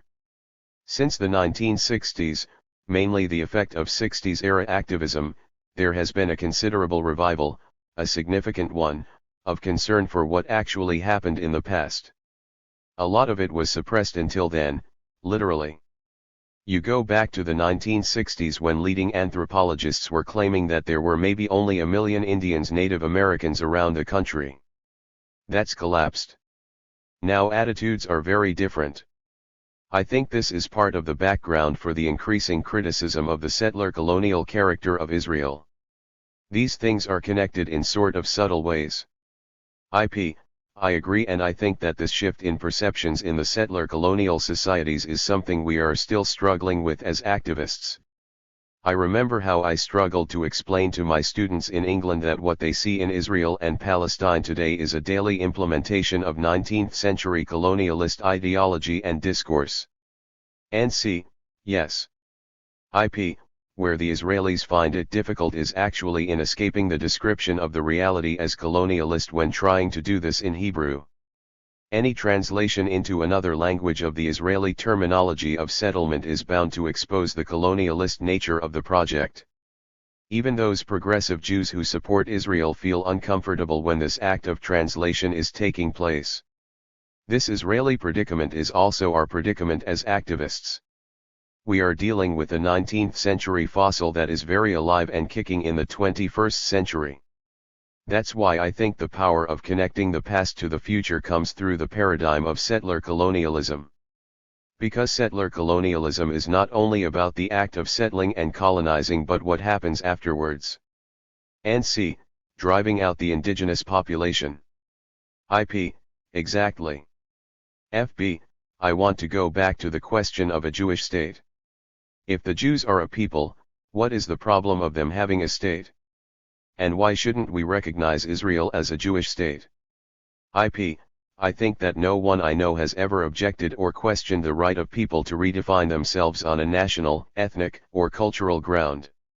There is no ground for objecting from the perspective of international law or international morality. Neither is the historical moment in which they decide to do it questionable, however this particular group had defined itself in the past, in our case, as a religious group. The problem lies elsewhere. What is the price paid by this transformation and who pays the price? If this new definition comes at the expense of another people, this becomes a problem. If a group is a victim of a crime and is looking for a safe haven, it cannot obtain this by expelling someone else, another group, from this space that you want as your safe haven. This is the difference between what you want as a group and what means you use to achieve it. The problem is not the right of the Jews to have a state of their own or not. That's an internal Jewish problem. Orthodox Jews might have a problem with this. Palestinians have no qualms about the Jews forming a state in Uganda, as some people proposed in 1902 to 1903. Not one Palestinian in the world would be interested in this scenario. That's the main issue. How do you implement your right to self-determination? And c. The idea of a Jewish state is an anomaly. It's not something that's happened somewhere in the world. The question is based on the wrong presupposition. Take France, it took a long time for France to become a state. A lot of violence and repression took place. In fact, all state formation is a process of extreme violence.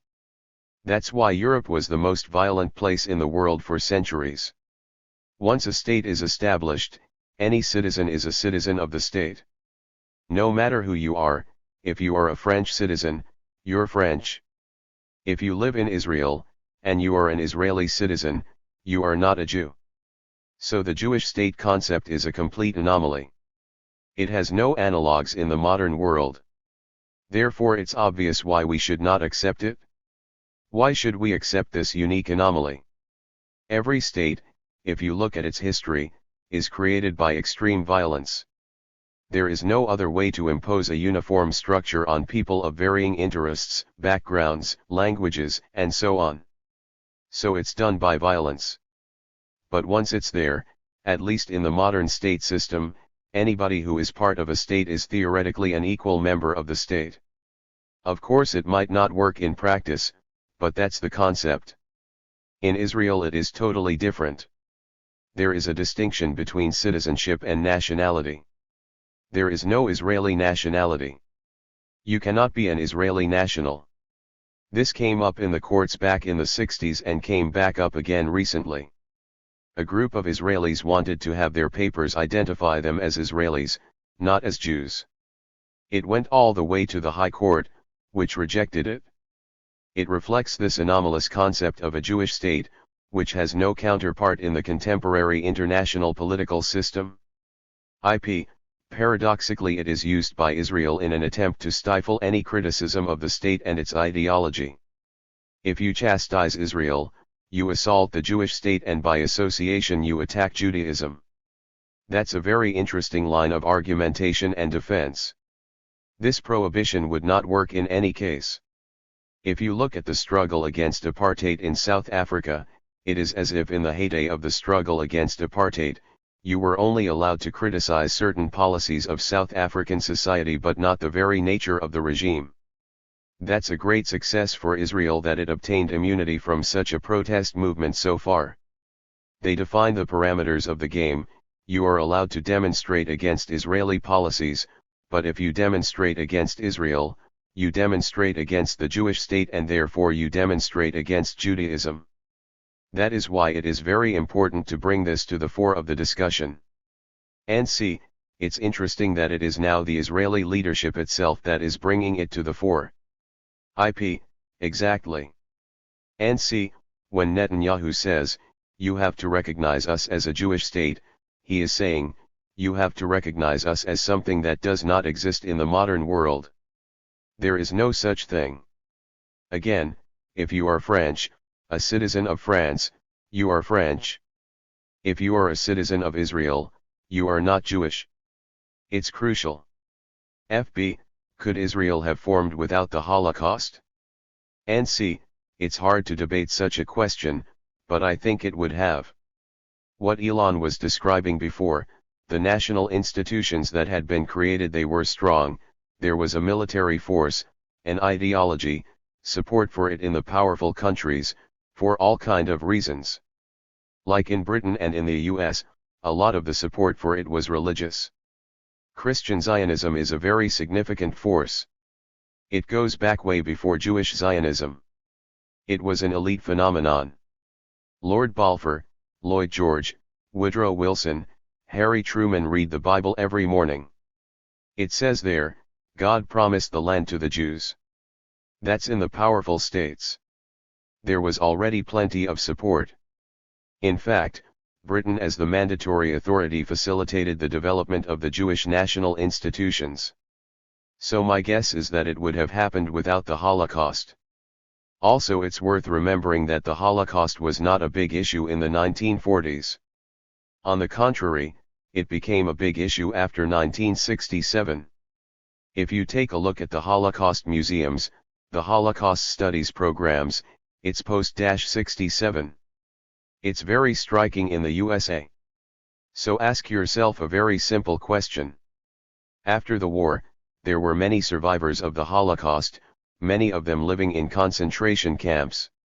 They were in camps that were essentially no different from the Nazi extermination camps except that there were no crematoria. There were US government presidential studies that investigated and said that the people were living under the conditions of Nazi occupation. Simple question. How many of them came to the United States? Virtually none. If you had asked them where they wanted to go, I think you can make a sane guess that they would have wanted to come to the United States. Half of Europe wanted to come, especially Holocaust survivors. They did not. The American government did not want them, the American Jewish community did not want them. Zionist emissaries took over the camps. They had a principle that able-bodied men and women between 17 and 35 had to be shipped off to Palestine. The first book on this, which has been a suppressed topic, appeared a couple of years ago, a Yosef Grodzinsky book. Only in Hebrew, right? And see, it's in English too. But it's been so suppressed that nobody knows about it. It's deeply hidden, but it does exist. The translation of the Hebrew title is Good Human Material. The idea was that the good human material was going to be cannon fodder. Nobody studied it, but you can be pretty sure that coming to the US was what they would have chosen. That's what the Holocaust meant. You can see it in propaganda. Truman is very much honored because he was trying to force the British to send Jews to Palestine. Nobody asks why Truman did not say, okay, let's take 100,000 Jews here. This is the place where it would have been easiest to absorb them. It can absorb anybody. It's a country that is not densely settled, the richest country in history.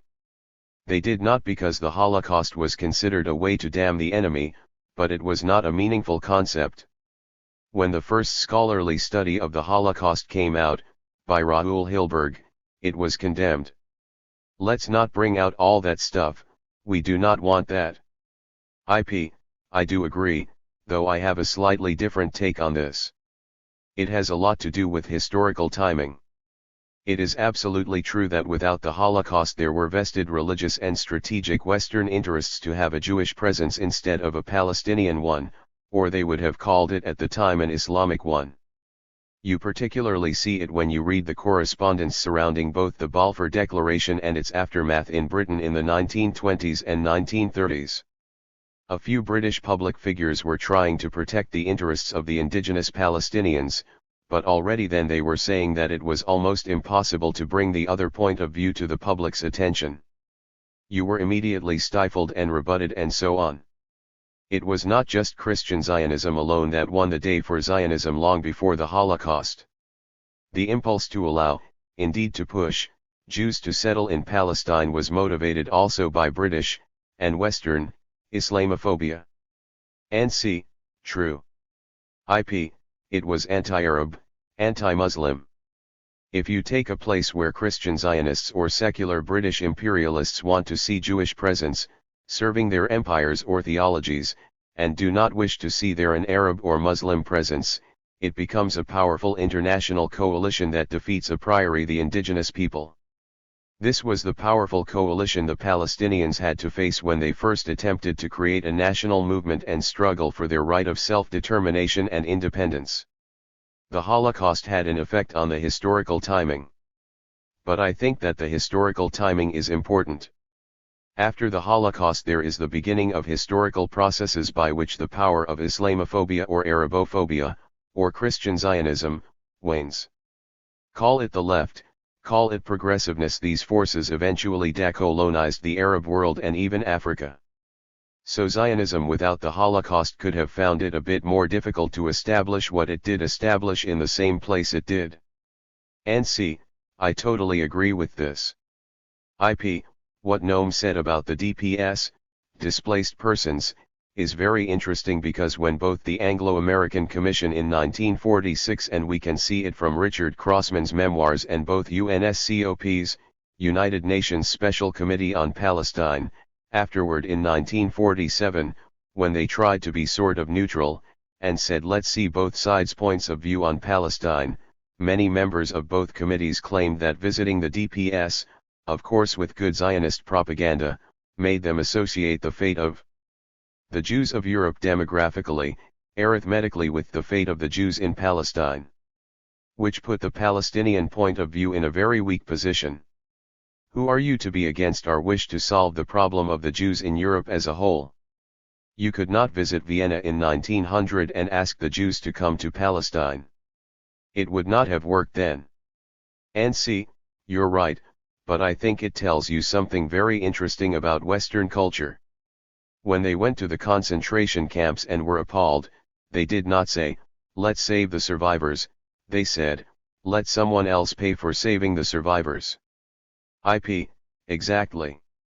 And see, this tells you something about the West, the deeply rooted imperial mentality that affects the West like a plague.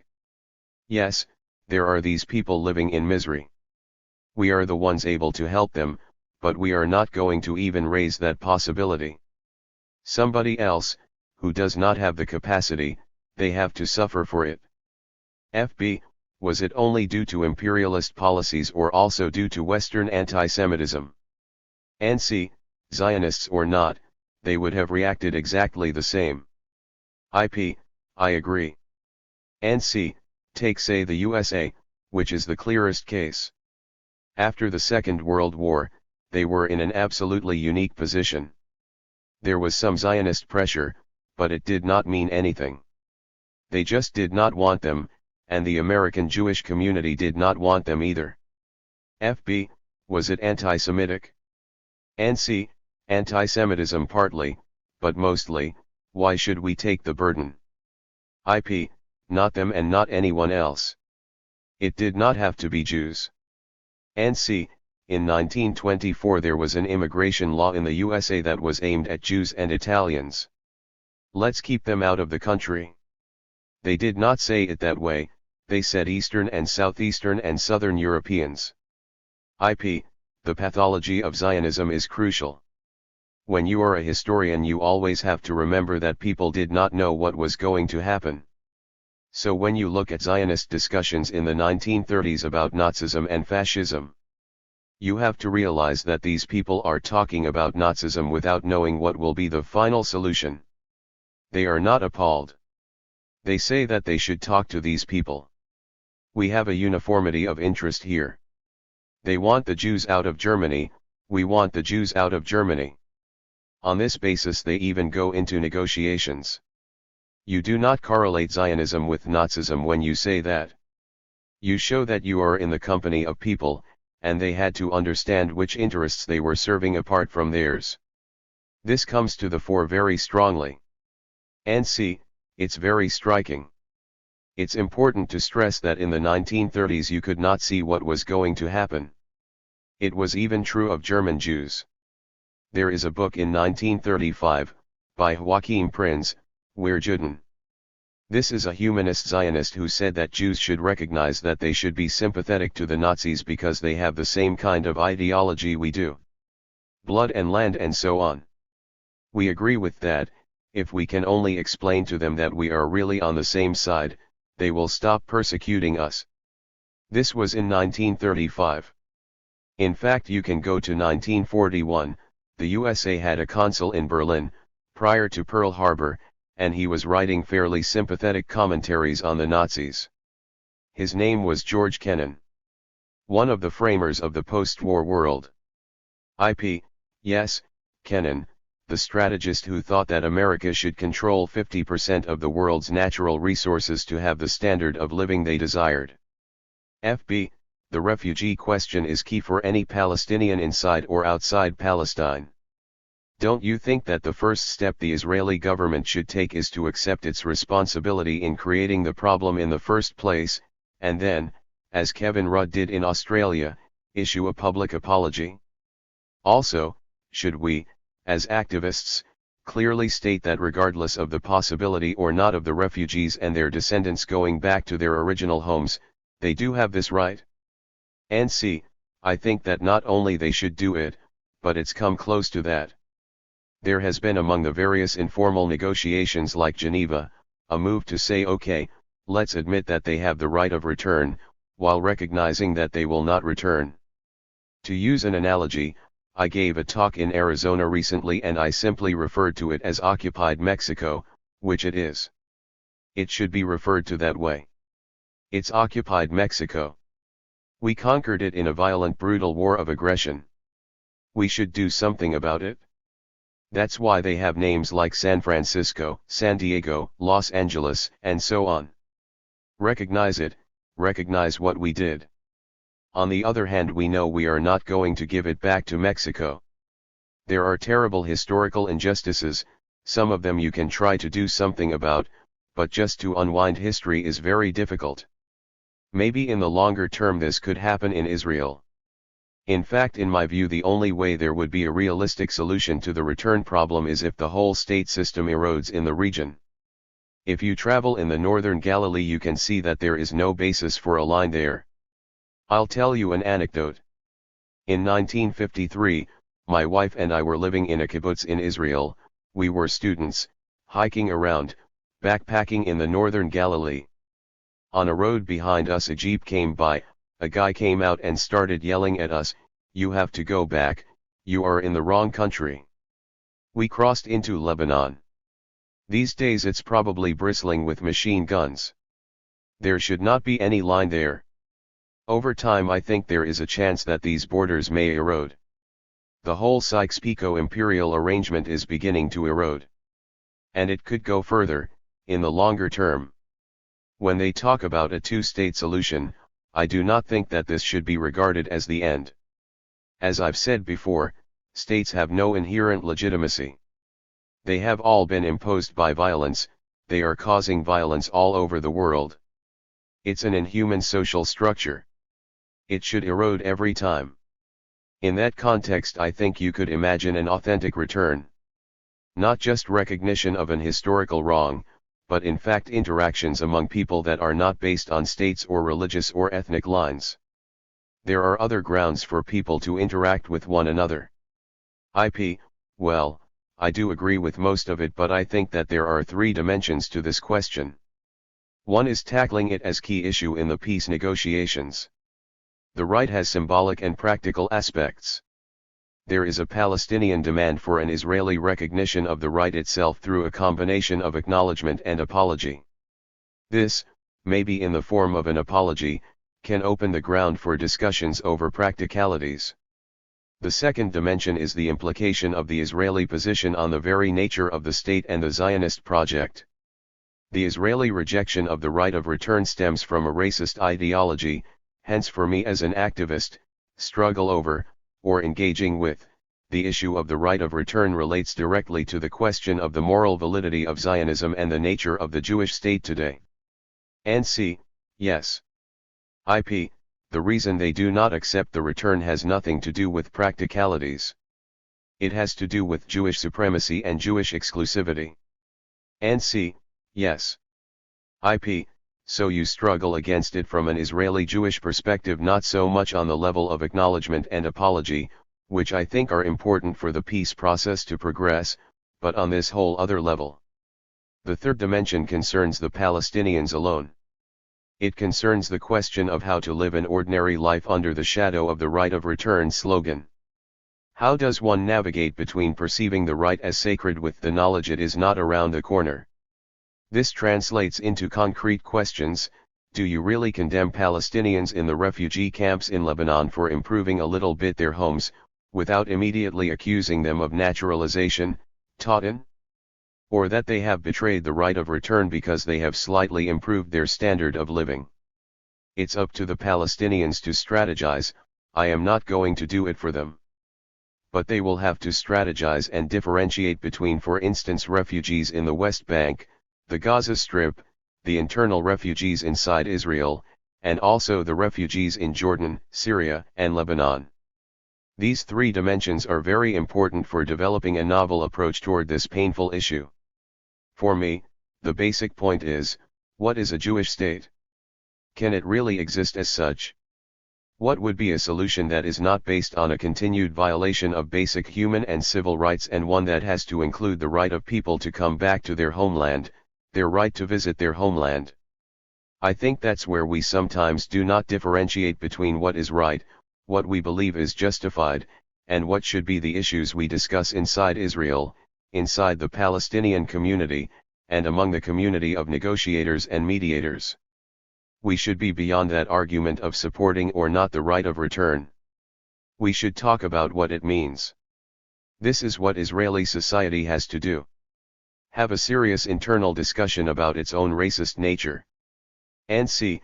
In support of the observations that it is really a racist issue is the fact that Israel has been trying to block by law or by force commemorating the Nakba or recognizing it. IP, exactly. And c. This has nothing to do with refugees, this is pure racism. Justifying your own repression and violence. I was in refugee camps not that long ago. The people live in horrible conditions. It's very moving. I visited a family who lived in a small room. As usual, Middle Eastern style, they offered coffee and so on, but when they start showing you the keys of their villages, their houses, pictures of their land, when they start telling you idealized stories about what life was like in the Galilee. You're right, Ilan, it has to be dealt with realistically, but it's hard to tell people like that, you are never going to see your village again. IP, no, you should not say that. What I meant is that we should tell them that until they see their villages, they should make their lives better. You are not undermining your chance of seeing your village by creating some comfort in your life now. And c. That's right. IP, you are not undermining your life as a Palestinian citizen of Israel by pushing aside accusations of practicing normalization because you have a Palestinian theater in Haifa. Such a theater was accused of tabi, normalization, for accepting a budget from the Israeli Ministry of Culture. In Israel you can open a theater in Haifa without taking money from the ministry. These issues, living life under slogans having moral or political purity, have a lot to do with the fact that if you are struggling for a different moral infrastructure for a future state, it would be far more important to provide a different ethical base for this future state to which the refugees would return. Whether it is one state, a federal state, a binational state, if you fight for a different ethical infrastructure for the state, the whole issue of people wanting to change their lives, either by coming back or by visiting, becomes a different issue. The conversation here is different, and we do not condemn people for persisting in the last 65 years to dream about their return home. They have this right. But what do we do until that right is implemented? To my mind, this is no less important than protecting the right. And see, at a human level, some steps should be taken. Like the Israeli women who bring Palestinian women to the beach. It's very important. I mean, imagine those people that can see the sea but cannot touch it. The fact that there are some efforts to overcome that. That's the way things could begin. FB, I remember, Professor Chomsky, that you told me in a previous interview that Israeli policies will lead Israel to self-destruction. The issue, for example, of bringing as many Jews to Israel as possible, regardless of their real Jewishness. Russian Jews, Ethiopian Jews. The internal racism it creates, between Haredi Jews, Ashkenazis, Mizrahis, is becoming very worrying and problematic. Can you reflect on that? And see, that's one kind of problem, internal. But what I had in mind was a different one. In 1971 Israel made a decision, which in my view was its most fateful decision in its history. There was an offer from Egypt for a full peace treaty. The Israeli government, led by Golda Meir, considered it and rejected it because they wanted to colonize the Sinai. Basically their choice at the time was between security and expansion. A peace treaty with Egypt, whatever one might think about that outcome, would have meant security, in fact, permanent security, as Egypt was the only powerful Arab military force. They understood that, but they preferred to expand into the Sinai. This was a fateful decision and it's been followed ever since. Ever since then Israel prefers expansion over security. To say they prefer expansion to security means that they are going to follow the path of apartheid South Africa, because that follows automatically. Step by step they are going to become isolated, a pariah state, delegitimized, very much like South Africa. They are going to be able to survive only as long as the US supports them. It's very interesting to look at the history of South Africa. You could pretty much replace the word South Africa with Israel all through the history. Back in 1960 roughly, the apartheid regime recognized that it was becoming an international pariah. We now know from declassified documents that the foreign minister called the American ambassador and told him that he knew everyone was voting against them, but that as long as the US was backing them, they did not care. That's pretty much what happened.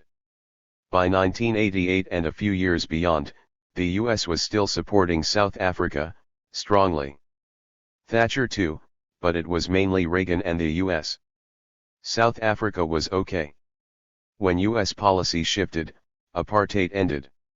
Israel is moving in exactly the same direction. By now, their sole support, virtually, is the US. They are becoming delegitimized. They are worried about it, but it is going to continue. It's inherent with a policy of expansion, disregard of international opinion, violations of international law. You can get away with it as long as you have the biggest thug on the block protecting you. But that's a weak support because it is going to erode in the US too, just like it did with South Africa. You can already see it happening. The US anti-apartheid movement really started in the 80s, 20 years later than it did in England. But it did develop and it was significant and it changed policy. I think that what you are saying is correct. To a certain extent there is one big difference between South Africa and Israel. Usually people that do the comparison say that unfortunately it will be much more difficult to dismantle Israeli apartheid than the South African one. And see, it's not apartheid, I think the state is going to collapse. It is a demand for a regime change. And see, it's very different from apartheid. It's really an issue of delegitimization and isolation. What I am saying is that the white community in South Africa was, from a socio-economic point of view, quite homogeneous. Whereas the white supremacist group in Israel is polarized economically and socially. If you add to this what Noam was talking about, the international delegitimization of Israel, you have two powerful processes.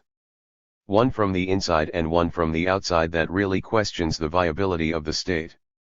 If you belong to the master race, but within the master race you have such a polarization in how the economic cake is being shared, you are in trouble. The Israelis now have to brand two commodities. They have to market to the world the legitimacy of the state in a world that finds it very difficult to accept it.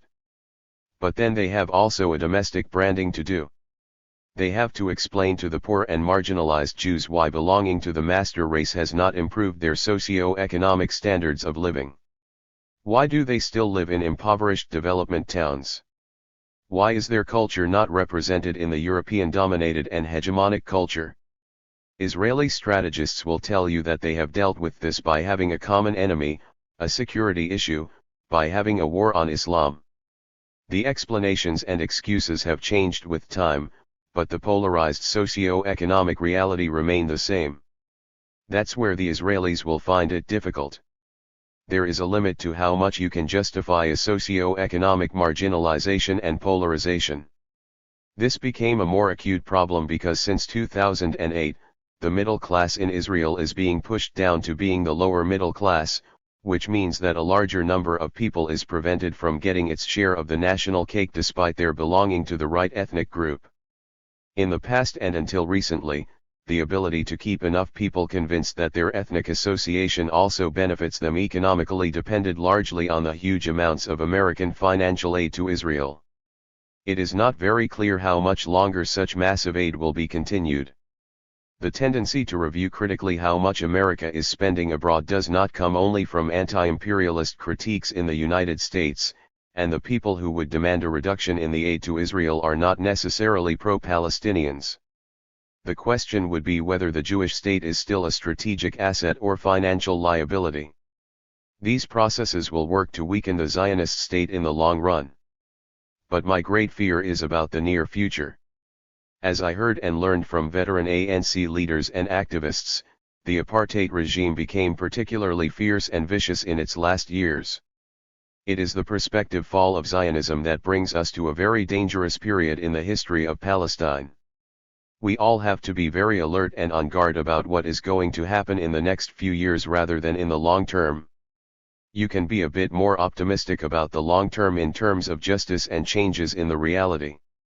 And I would not push the South African analogy too far because there are striking differences. One difference that cannot be acknowledged in the USA for obvious reasons is that it was the Cubans that destroyed the South African regime. It was they who drove South African aggressors out of Angola, Namibia, broke the mythology of the white Superman. It was black troops that were driving them out. It had an enormous effect. It is going to take a long time before this enters the US consciousness. The other thing is what you talked about. The homogeneous white community. Which meant that there was a crucial class issue. It was possible to reach a settlement in South Africa the kind of which is impossible in Israel. The final settlement was, let's keep the socio-economic system and have some black faces in the limousines. You cannot do that in Israel. Making the parallel between South Africa and Palestine has advantages and disadvantages. You already have a Palestinian bourgeoisie inside Israel. You did not have African heads of medical departments in South Africa. Take the Galilee for example. There the intertwined communities are slowly becoming a fact of life. It already has a reality that reflects the future. The nature of the state is still ethnic and segregationist, but the transition to a state that recognizes the reality that already exists on the ground does not have to be as dramatic or drastic as it was in South Africa. In other parts of the country, especially in the West Bank and Greater Jerusalem area, dismantling the present reality and replacing it by a more just one would be very similar to the process occurring in the transition in South Africa from apartheid to a post-apartheid state. So there is no harm in studying closely the South African case so as not to repeat the mistakes made there and also be aware of the differences that would require original thinking for the case of Israel and Palestine. And South Africa was different because the white population needed its black counterpart. It was its workforce. Israel does not want the Palestinians. South Africa actually supported the Bantustans. They wanted them to develop because they had to reproduce the workforce and to be internationally recognized. In details, it's not going to be a similar process, even though there are some similarities. What I mentioned before, Israel determined that they will be a pariah state, but that it did not matter as long as the US backed them. That's very much the South African position. That is why I have often written, since the 1970s, that the people who call themselves supporters of Israel are in fact supporters of its moral degeneration and probably ultimate destruction. Absolutely. This conversation between Noam Chomsky, Ilan Pappe, and Frank Barat was recorded on January 14, 2014, and has been condensed and edited. This ebook is licensed to Kinsey Moritz, kinseymoritz@gmail.com on December 24, 2020. Chapter 3. The Present.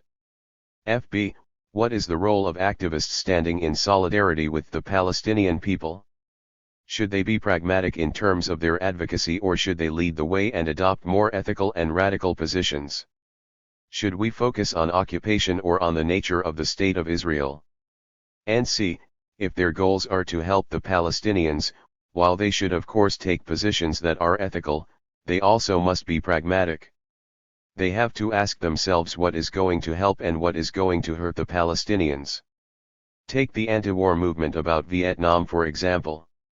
There were young people who were properly outraged by the war and thought that the ethical attitude to have was to carry out acts of destruction against US property, corporations, destroy armaments, and so on. That's ethical, but it was harmful. The Vietnamese were strongly opposed to it.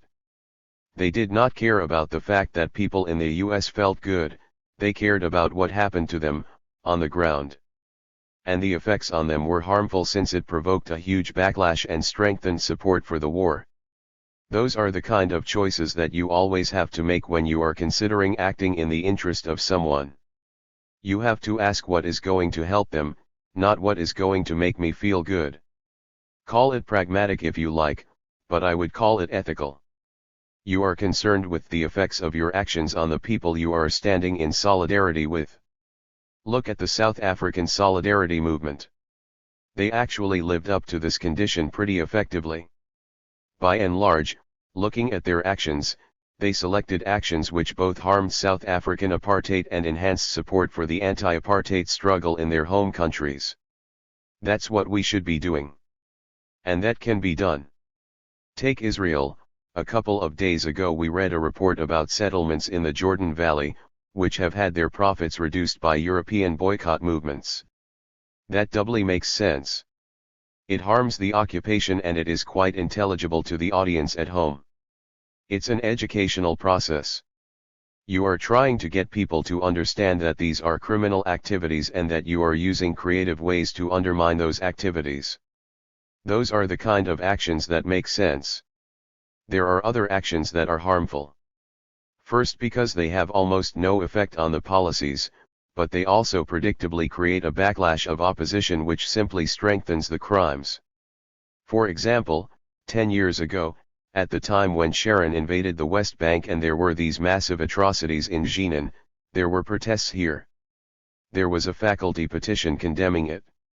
I signed it mainly out of sympathy for the people who were doing it, but I thought it was badly designed. It had provisions in it which were guaranteed to be unintelligible to the general population and to create a backlash. They insisted on including something about the fact that the university should divest from Israel. No background was laid for that. Nobody understood why. Why not divest from Harvard? The result was exactly as I thought. There was this huge reaction dwarfing the petition. For the next couple of months the issue at Harvard was not Jenin, this was forgotten. The issue became, is there anti-Semitism at Harvard? So then you spend a couple of months arguing about that. The net effect for the Palestinians was predictably harmful. These are the type of things you have to think about. You have to ask what the consequences are going to be for the victims. That should be the highest priority all the time. Tactical decisions are important. They are not trivial. Human lives depend on them. You have to think carefully about what the effects are and the multiple dimensions involved. 1. What does it have to do with the policy of the state? How does it affect that? The other is, what about the audience here at home that you are trying to mobilize to become more active themselves, through civil disobedience and everything else? There are people who I very much respect, mostly religious Christians, who are very dedicated. They think it's very important to break into military installations and smash all these kind of missiles. I can understand why they are doing it. But the net effect turns out to be predictably harmful. For one thing, the workers in the plants have no idea what the protesters are doing except taking their jobs away. No background has been laid explaining why they are breaking the missiles. There are no educational efforts in the community to make people understand that this is something sensible to do. The net effect is that you spend enormous amounts of time and money wasted in court cases, testifying and so on, and then a couple of people go to jail, and nothing has been achieved. Those are the kinds of questions you have to ask all the time. I think there are three elements here which are very important to consider: the fragmentation of the Palestinian existence, the accountability of the Zionist ideology for the reality we face today in Israel and Palestine, and finding the right balance between ethical positions and concrete actions. The first point is to relate to the biggest success of the Zionist project, which was to fragment the Palestinian existence. In this respect they suffered more than the Vietnamese or the South Africans, although not in terms of human cost, at least in the case of the former. The Palestinians have gone through history ever since 1948 as a fragmented group, and thus different Palestinian groups are exposed to a ton of different Israeli policies. As an activist, when you have a fragmented group with no clear leadership, no clear address to which you can refer to get clear guidance of what are the national priorities of the people you support, it is not always easy to come with the right or adequate response. In other words, it is very difficult to adopt a clear ethical position that respects the interests of all the Palestinian groups concerned. For instance, it is obvious that when you live under occupation in the West Bank or when you are a refugee in Lebanon, you may have different priorities as far as the Israeli policies against you are concerned, and therefore you would ask the solidarity movement to do two different, contradictory, things. The second point is the role and accountability of Zionism. I think what activists were looking for is a kind of framework which tried to contain as many of the Palestinian communities of suffering as they could. Knowing that in some cases, some policies will be less adequate for one group, and more adequate for another. This is where I see activism doing the right thing in the last few years, where it takes Zionism not so much as an ideology or a scholarly riddle that has to be deconstructed, but refers to it mainly as the source of most of the evil that torments Israel and Palestine. The Palestinians are subjected to different sufferings because of Israeli policies, but there is an ideological source behind it. Sticking to such a framework as activists is highly important to my mind. As I have pointed out earlier, there is anomaly in the way Zionism has been until now protected from any serious challenge or rebuke. Activists in the West were allowed to demonstrate against apartheid in South Africa, and did not limit their actions against just one or other policy of the South African government. There is a greater willingness among activists to confront the ideology behind the policies. Finally, there is the need to strike the right balance between the ethical positions and concrete actions. At the end of the day, it is the concrete actions of the activists that help the people on the ground. But this is not always easy to do. This is one of the predicaments facing the BDS movement. The campaign can be very helpful when it is focused on the evils perpetrated in the occupied West Bank and the besieged Gaza Strip. But this is also a movement that galvanized thinking people from all walks of life who do not want to support just one particular Palestinian group but would like to face the oppression and violation of human and civil rights, wherever it occurs, and point to its source. It is of course important to maintain the general discussion the BDS campaign has generated about Israel's nature and policies, and to use it when it can be helpful. I can give two different recent examples to show the different roles BDS can play. The operation attempted by Israel to cleanse the Bedouins in the Nakab, the Prawar Plan, was thwarted not by BDS pressure but by the very clear message the Bedouin community sent to the Israeli government of the possible dire consequences of the attempt to forcefully remove a community which had serving members in the army, the police, and on its margins connections to the arsenal of the criminal world. In short, there were loads of weapons around. In a new developing case regarding the attempt of the Israeli government to cleanse the Palestinians from the old city of Acre, the only effective means will be a strong international campaign spearheaded by a cultural boycott. Here the connection between the racist ideology of Zionism and the actual policies on the ground is part of the tasks of a concrete BDS campaign. The ability to take this case by case, and the Israeli government is providing us with many of them recently, is crucial. We need to make sure we do not stay at the level of slogans. You know what you are talking about and are very concrete about the kind of atrocities that you are facing. In most cases, you can leave it to an academic debate later on to explain the general context. But as an activist, there has to be a direct address to the community of suffering, even if you do not have national leadership and even if the reality is fragmented. And see, I think that's correct, and in this respect I think the South African anti-apartheid movement was a pretty good model. They tended to be pretty concrete. Let's oppose allowing sports teams to participate in international events because of their racist conditions. Let's oppose racist hiring in universities. All of that makes sense. It's directed against particular policies and it's clear what the general background is. It's also intelligible to the audience at home. But there was another aspect of the South African solidarity movement which is very critical. By the 1990s the apartheid regime had virtually no international support. Only two countries, the USA and Britain. They supported apartheid strongly right to the end, particularly Reagan. That was sufficient for the regime. As long as they had US support they did not care, like Israel right now. That meant that a crucial part of activism had to be directed against the USA, and secondly Great Britain. That's very critical. It's critical now too. Part of the intellectual weakness of the BDS movement is that it is directed against Israel but not against the USA. US policies are absolutely critical. Israel understands, like South Africa at the time, that they can be a pariah state, the whole world can be against them, but that it does not make a difference as long as the USA backs them. That was true in South Africa and it's true in Israel. The US solidarity movement has to focus on that. What are we going to do to change US policies? That is quite critical. Although of course there are elements of US policy and Israeli policy that are not easily distinguishable. And see, that's part of the problem. The USA supports Israel not out of benevolence, but because it's useful for US policies. So yes, they do overlap a lot.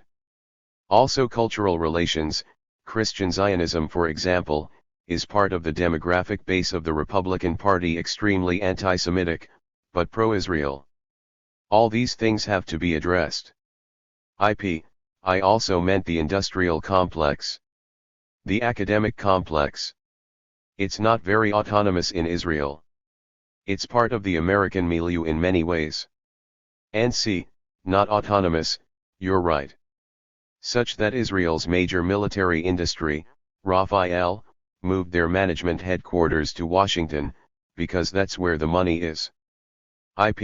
Sometimes you target Israelis' elites and you condemn them for their complacency or their direct involvement in the atrocities. You are also in a way, targeting the octopus that is America, in this respect. And see, if you make it clear. Not if you do not talk about it. I agree, you have to clarify. That's a good point. Can pressure from the bottom up, from civil society, through the boycott movement and other tactics, change US policies. And see, I think that US foreign policy as in every other case will have to change because of pressure from the bottom. Take South Africa. It was popular pressure which finally induced Congress and even businesses to begin to pull out of South Africa. It could not get to the executive. Reagan vetoed congressional sanctions, but there was enough popular pressure for Congress to override the vetoes. Reagan had then to violate the congressional legislation. Popular pressure did make a difference. That's the same on every other issue. Civil rights, women rights, whatever it may be. That's what has to be done here too. Now, does BDS contribute to that? It could. In fact, it has not much. It might have even been harmful, the way it has been conducted, but it could. If there is groundwork laid by educational programs among the public which makes these actions understandable, helps explain what's happening, and if you can work it out, is directed specifically toward the USA. So for example, the Jordan Valley. I do not think this has been done in the US, it should be. Boycotting products of the Jordan Valley. First of all, it harms the Jordan Valley Settlement Project, but much more significantly, it brings out here that the USA and Israel have a policy of depopulating the Jordan Valley, which is a real ethnic cleansing. Kicking the Palestinians out, whose population is now down to 60,000, compared to a couple of 100,000 in 1967. There is a systematic policy of displacing them, replacing them by Jewish settlements, which leads the way to a form of annexation which would completely imprison any Palestinian entity that might arise somehow in 30% of the West Bank. The US is backing these actions and policies. Something simple like boycotting products is an entry point to bringing out all of these issues. Among the general public, that's intelligible. In fact, it's already been pretty successful. One of the major successes, to a large extent thanks to young Palestinian activists, has been in the colleges. The atmosphere in the universities around these issues has radically changed. Not many years ago, if I was talking even here, at MIT, on Israel/Palestine, I would have had to have police protection. Now it's totally different. If we were to give a talk tomorrow, we would get a huge audience, engaged, you could not get a hostile question. That's an enormous change, and that can be extended. Activism among young people has sparked broader popular movements. It's true for the civil rights movement, the anti-war movement. That can have a large effect, and it's a matter of considerable concern for the Zionist organizations. They are talking about it, writing about it, they are worried about it. They realize that they are losing the youth. That's going to affect the population. Pretty much like in other cases. It can make a big difference. It tends to be played down in elite discussions. But if you look closely, even in the documentary record, you can see the effect. Take Vietnam again. One of the most interesting parts of the Pentagon Papers, which is never discussed because it is too inflammatory, is at the very end. The Pentagon Papers end in mid-1968, right after the Tet Offensive, a big uprising in South Vietnam, which goes on for a couple of months. The president wanted to send more troops after the Tet Offensive, the Joint Chiefs of Staff were opposed. They said that they were going to need those troops for civil disorder control in the USA. They said there will be uprisings among young people, women, students, minorities, we are just going to have to suppress them, we cannot send more troops, and they did not. That's not insignificant. It's because of mass popular activism. If that can be done in the Palestine case, I think it can change US policy. Which is not graven in stone. There are a lot of factors that can of course impel it, but they are pretty thin if you look at them. For example, if the significant domestic lobbies in the USA, the business lobbies, which just overwhelm everything else, if they came to the opinion that US policy in support of Israel is harmful to their interests, they would change it very quickly. That can be done. I think we are talking about two levels of activism here. First, the level of more organized activism on the ground, such as the BDS movements and the Israeli Apartheid Week projects on campuses that started in Canada in 2005. They were, in a way, narratives created, invented, by young people because there was no guidance from the PLO, no clear leadership that told people how they would like the civil society to act on their behalf. The South Africa and anti-war movements inspired people. What they do, as Noam rightly says, and I think it is a great success, is to change the language on campuses, on universities. Things that were taboos are now totally acceptable. It is far more embarrassing to be a pro-Israeli activist today than it was 20 years ago. It is a great success that does not necessarily translate immediately into a change of American policy on the ground, but it is part of a larger process. The second level of activism is an internal recognition of the complex nature of its possible effect. There is no clear vision or way of assessing the impact activism had in the few cases in recent history which ended long chapters of human abuse. Take for example South Africa. It is difficult to measure the impact of activism, and even the efforts of the liberation movement on the ground, that the impact of the fall of the Soviet Union played in toppling the apartheid regime. It is hard to conjure what will be the equivalent historical event in the case of Israel, but that event has to be a catalytic one, whether it is the fall of Saudi Arabia or something else. Whatever it is going to be, we should not bother guessing the future. The relevant question is, while one waits for the fundamental change in American policy, can one win small battles vis-a-vis its policies? Are there loopholes that would enable activism to convince the American policy makers to condemn or even stop isolated atrocious cases, such as preventing the continued ethnic cleansing of Palestinians from the Niqab, Acre, or the Greater Jerusalem area? Targets probably have to be modest in comparison to the big picture, although there is nothing modest in trying to prevent the continued starvation of the Gaza Strip. I am optimistic, and I do believe a catalytic event will occur that would fundamentally change the picture. In the meantime, I totally identify with what Noam said about the suffering of the people on the ground, and you know it as much as I do, Frank, when you come to the Jordan Valley, and I was just there a week ago, how difficult it is to lift spirits there by telling how impressive has been the shift in Western and American public opinion. This does not alleviate their suffering in any way.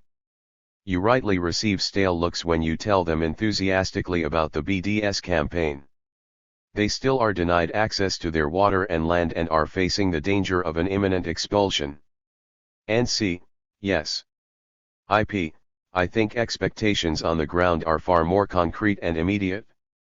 Can the solidarity movement outside persuade the American consul in East Jerusalem to come and see with his own eyes what they are subjected to by the Israeli occupation? We need to strike the right balance between our success in changing the conversation in the West through the actions of the BDS and the Apartheid Week initiatives and achieving some old activist-style tangible results on the ground. NC, yes.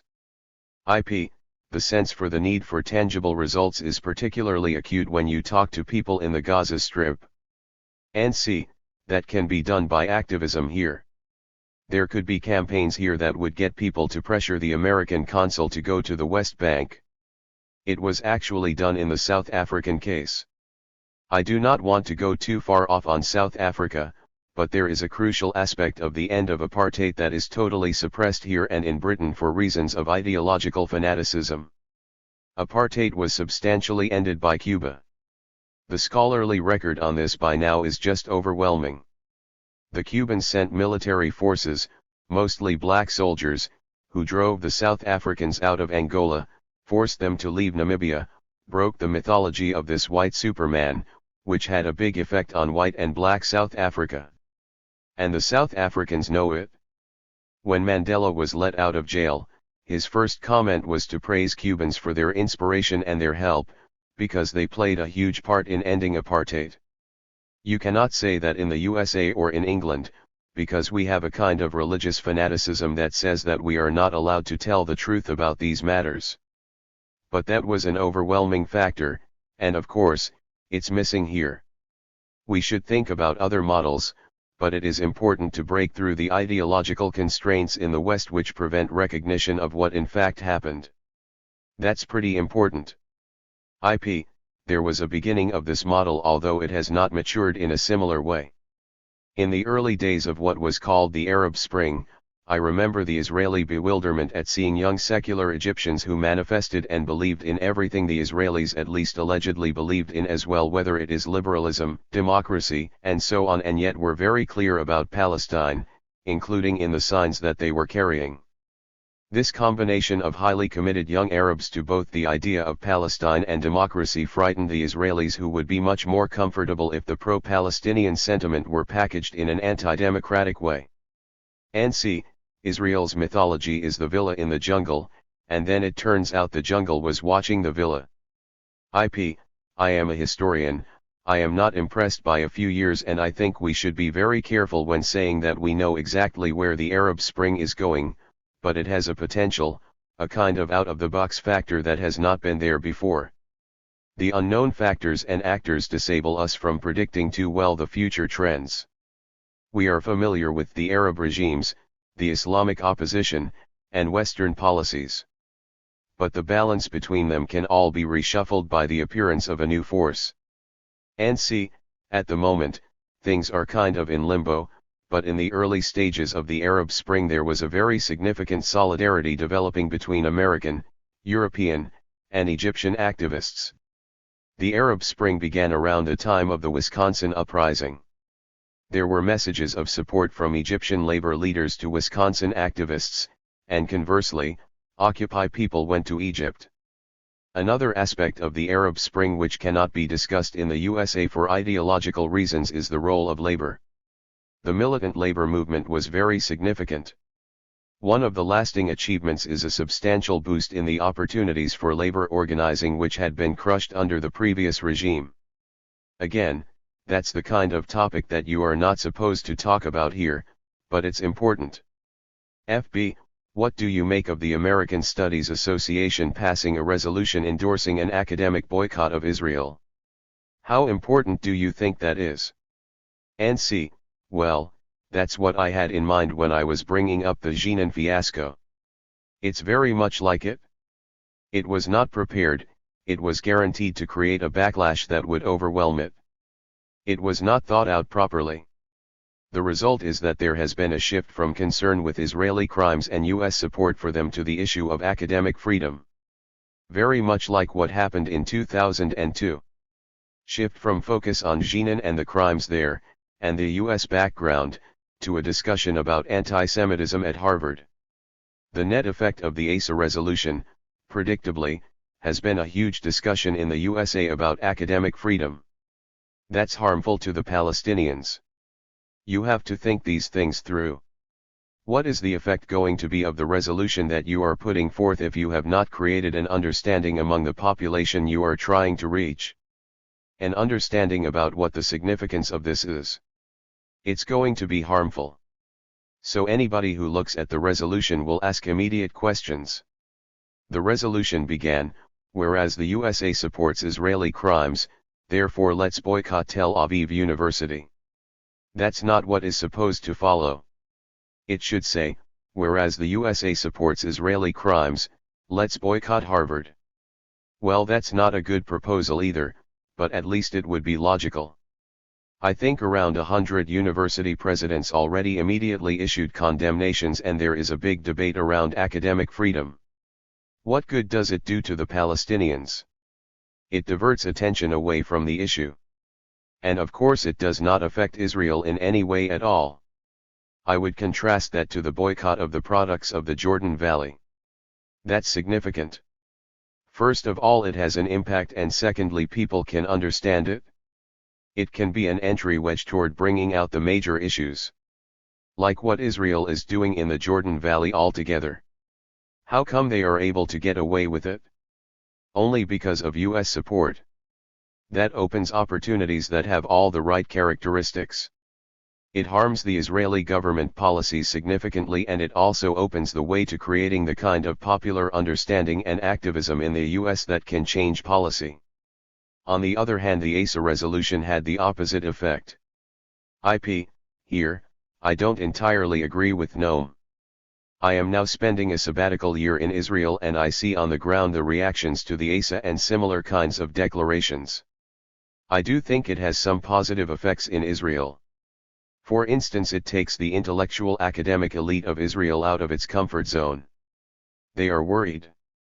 They may not read the declaration pedantically, but they understand that what they are seeing, as far as they are concerned, is a kind of a domino effect by which societies of American academics are going to find ways or look for better or more efficient ways to convey a message to them that they are unhappy with the Israeli academic basic position on Israeli policies and so on.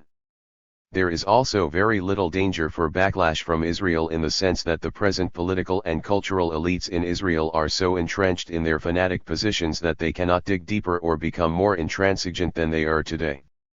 As for the liberal Zionist elements within these elites, I think campaigns like this embarrass them in a positive way. It forces them to adopt clearer positions on the oppression and occupation. They are being reminded in a very forceful way that their self-image of Israel as a democratic society is questioned by people they respect and societies and associations to which they want to belong. That is the way of sending a wake-up call to them. Secondly, although there is a backlash on the part of the American presidents of universities and so on, I do think it comes to the issue of democratization in the academic system. In a similar way, you could say that a civil society action against Israel will not be endorsed by Capitol Hill. In fact, they might go and do the opposite, declare a counter-position. I know it is not a democratic system, it is not supposed to be. It is a production of knowledge system, but it is also a human organism which has two kinds of memberships, members who are running the system and members who are part of the system. The latter are the ones who have a view about Israel. They have other ways of expressing it, they are also using academic societies for that purpose. The fact that this is not reflected in the positions of the heads of universities is not necessarily a bad thing. It is a kind of tough conversation that we are having with each other in modern academia. And see, I mentioned the 100 university presidents, but it's the academic world. For example, if you read the Chronicle of Higher Education, there are articles critical of the ASA resolution by long-term militant activists. People like Linda Gordon and others who have been at the forefront of activism in all kind of issues. They are the kind of people who are critical of the resolution. Now there could have been a sensible resolution. If the resolution had said, let's boycott in some fashion Bar Ilan, because of the Ariel campus, in the middle of the West Bank, that would have been comparable to the Jordan Valley boycott. It is understandable, it makes good sense, they are directly involved in the occupation as an academic institution, and it also brings out the basic fact about what the occupation is doing. Why is there an Ariel campus? It splits the West Bank in two, maybe in 5 by now. All of that is important to bring out. When you say let's carry out these actions against Israeli institutions, why not against US institutions, which have a much worse record? I mean, it's not just the university presidents.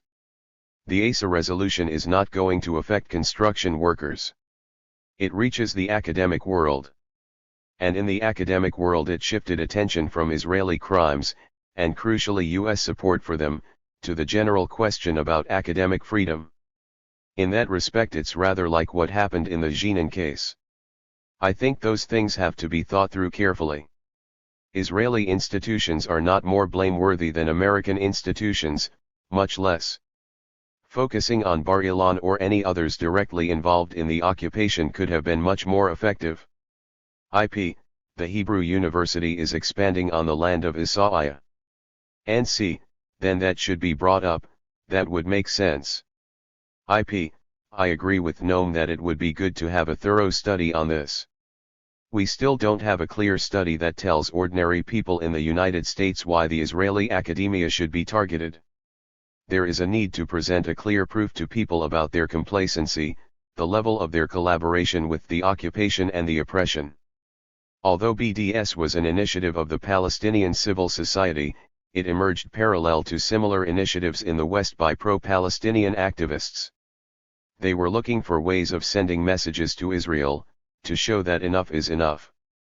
If you are an academic or a trade union activist, you use your peer group and you say, we have to do something as academics, journalists, artists, filmmakers. You also have to know better what are you targeting and why you are targeting it. In this, I don't see as much harm as Noam does, but I do agree that, as I said before, a more concrete and transparent action is needed, you explain to people why you are doing what you are doing and do not leave it on this general level which says everybody's a criminal and so on and therefore by association should be targeted. I think there could be a constructive criticism rather than killing the impulse. This is a very successful impulse. When you view it on the ground in Israel you can sense the apprehension that the next step would be, as suggested by Jibril Rajab, to take Israel out of the World or European Football Association. There you hear clearly that Israeli sports people know that the only reason that may happen is the way their state is treating the Palestinians in general and Palestinian footballers in particular. No discourse on anti-Semitism is heard in this context. And see, that would be like the South African case. It picks out actions that are unacceptable on the part of the state and intelligible on the part of the audience you are trying to reach. The ASA was the opposite. FB, I agree that thorough studies on the implications of Israeli institutions in the occupation and Israeli crimes need to be done. And see, for some of it's kind of obvious the Ariel campus, you hardly have to study it. IP, the more general one is more difficult to understand. And C, the Hebrew University one will take work. FB. Still, from what I understand, and from what I have read, it looks like most of them are indeed complicit in the occupation and in Israeli crimes. So even though I agree that more studies will be useful and are important, I do think that the educational process is happening during and after a resolution like the ASA one is passed. The debate in the US is on academic freedom, but people are also asking questions like why is the ASA, a respected institution, asking to boycott Israel? This question might not have been raised if the resolution had not been passed. I think what Noam is trying to say, if I understood correctly, at least this is what I think, is that it is the other way around.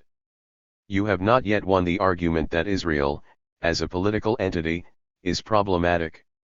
You have won the argument that Israel should not occupy the West Bank and the Gaza Strip, but that is something else. If the whole boycott movement were focused on getting the Israeli army out of the West Bank and the Gaza Strip, I think there would have been less argument about it. As you know, I support it and I think there is a problem with the state of Israel as it is, not just with what it is doing in the West Bank but also what it is doing in Haifa, in the Nakab, and in Acre. This is not yet clear to many people in the West. I think that people there are not aware that they are facing a bigger injustice than just the Israeli policies in the West Bank and the Gaza Strip. BDS so far has been an impulse, not a strategy. I think it is an impulse that needs to be accompanied by more thorough analysis, study, and explanation. And C, I would only add to that that critically the USA has to be brought into it. IP, yes, I agree. And C, it's the crucial support for Israeli actions. Very much like in the South African case, where it was the US that maintained apartheid until the end. FB, how would you bring the US more to the front? It seems to me like people do know, right now, that the US is complicit in Israel's crimes. How would you even start boycotting the USA? And C, take, say, the negotiations that are going on. The solidarity movement ought to be focused on that. Negotiations which are organized by the USA, which is a participant in the conflict. That makes about as much sense as if Iran was called upon to mediate the Shia/Sunni conflict in Iraq. People would just laugh. The very fact that the US is organizing it should be viewed as a joke. That's not understood. It should be understood. It's not just $3 billion in military aid, it's also the vetoes, and the ideological support. That's crucial support in the USA. The striking case in the USA is the way the Cuban role in South Africa has been suppressed. To this day, you read articles by scholars that are suppressing it. These are things you have to deal with. This conversation between Noam Chomsky, Ilan Pappe, and Frank Barat was recorded on January 17, 2014, and has been condensed and edited. A study by the Alternative Information Center from 2009, Academic Boycott of Israel, can be found online. This ebook is licensed to Kinsey Moritz, kinseymoritz@gmail.com on December 24, 2020. Chapter 4. The Future. FB, is an Israeli spring possible? NC, for the last 10 years especially, there has been a very strong shift in Israeli mentality and politics toward the right, nationalism, toward more extremism. There is a kind of circling the wagons mentality which was also true in South Africa toward the end. The world hates us because they are all anti-Semitic, so we will do what we want. Nothing is their fault, everything is somebody else's fault, a lot of brutality. I mean sometimes, unbelievable. The scenes, for example, during Cast Lead, the brutal attack on Gaza with Israelis sitting on beach chairs on the hills, applauding every time a bomb fell. This is beyond obscenity. But unfortunately, it is a large part of the population. There are counter-tendencies, but they are, as far as I can see, pretty limited. When there was the Rothschild demonstration, the tent city, kind of Occupy type thing, except if you look at it, it is pretty narrow. It is, I want something better for me, I want to be able to get an apartment. In fact, there was a decision by the organizers that they could not mention the Palestinians, so it is just, what can I get to make my life a little better? It is true that Israeli society has been shifting from what used to be a kind of more or less Scandinavian-style social democracy to a kind of an extreme version of neoliberal, kind of a caricature of neoliberalism, pretty much like the US, with sharp inequalities, wealth, and privileges. There is a strong effort to have an appeal to Western youth and youth culture and so on with the secular mood of Tel Aviv. In Tel Aviv, we have gay bars and things like that. It may be the gay center of the Mediterranean. I think is it becoming an ugly and kind of suicidal society? They are very concerned about what they call delegitimation, and that is true, they are delegitimizing themselves. It is a choice. I think I may have mentioned that before. My own feeling is that this is virtually inevitable since 1971, when they basically made the decision to reject security in favor of expansion, and then lots of things followed more or less, not automatically but fairly predictably, and they've been happening. There are slight changes, how significant they will be I don't know, in the repression of the Palestinian population. For example, the most extreme racist laws in Israel are those concerning the land. About 92% of the land was in the hands of Karen Kayemet, the Jewish National Fund, which is an organization that had contracts with the State of Israel that required them to work only for the benefit of people of Jewish race/religion and origin. That was the phrase, that with the whole array of administrative arrangements, bureaucratic structures meant that in effect they control over 90% of the land, which meant that it was Arab-free basically. There is a crack in that structure. About 10 years ago, I think it was in 2000, the Supreme Court did invalidate it in principle with regard to a particular settlement. They said they could not keep Arabs out, and I think after 5 or 6 years the Arab couple who was trying to live there were finally allowed in. But, Ilan, you would know better than I do not think it had any noticeable effects anywhere else, and now legislation in the parliament is trying to undercut it. It is one example of policies that are pretty rigid. There are some things that are going on that really shock me. I learned recently from Rukama Martin, a wonderful woman who is the head of the Israeli Physicians for Human Rights organization, and you probably know this, that in Israeli hospitals, in maternity wards, Palestinian women citizens have to go to different wards than the Jewish women. Things like that go on all the time. I don't think it is a very pretty picture. You can't separate Israel itself from Greater Israel with their planning which is being implemented in the West Bank. People forget about the Golan Heights, but that is illegally occupied in violation of explicit Security Council orders. The world likes to forget that is Syria basically, and of course Gaza remains a horrible prison, brutalized. Now it is even worse because of the Egyptian military regime which is closing off the tunnels and threatening to punish Gaza. The whole picture is extremely unpleasant, to use a very mild, understated word, and I suspect it will get worse. Yes, I fully agree. I think it is an important question that you pose, because for anyone who is watching from the outside, who is an activist, who is interested in analyses of a possible change from within. The answer to this question will dictate one's strategy in the future. If you come to the conclusion, which I think was at the heart of the strategy against apartheid in South Africa, that change from within is not imminent, it is not going to take place, of course then the pressure from the outside becomes the major hope for change or military defeat, which was an option during the age of the liberation movements but is probably less relevant today. In this connection it might be helpful to mention two other related issues, or rather two disappearances. One is the disappearance of liberal Zionism as a significant actor on the Israeli political stage. There seems to be no room in Israel for those who try to square a universalist point of view, be it liberal or socialist, with the racist definition of Zionism. The second issue is the disappearance of the Green Line after 45 years of occupation, and with it has gone the distinction between what is here and what is there.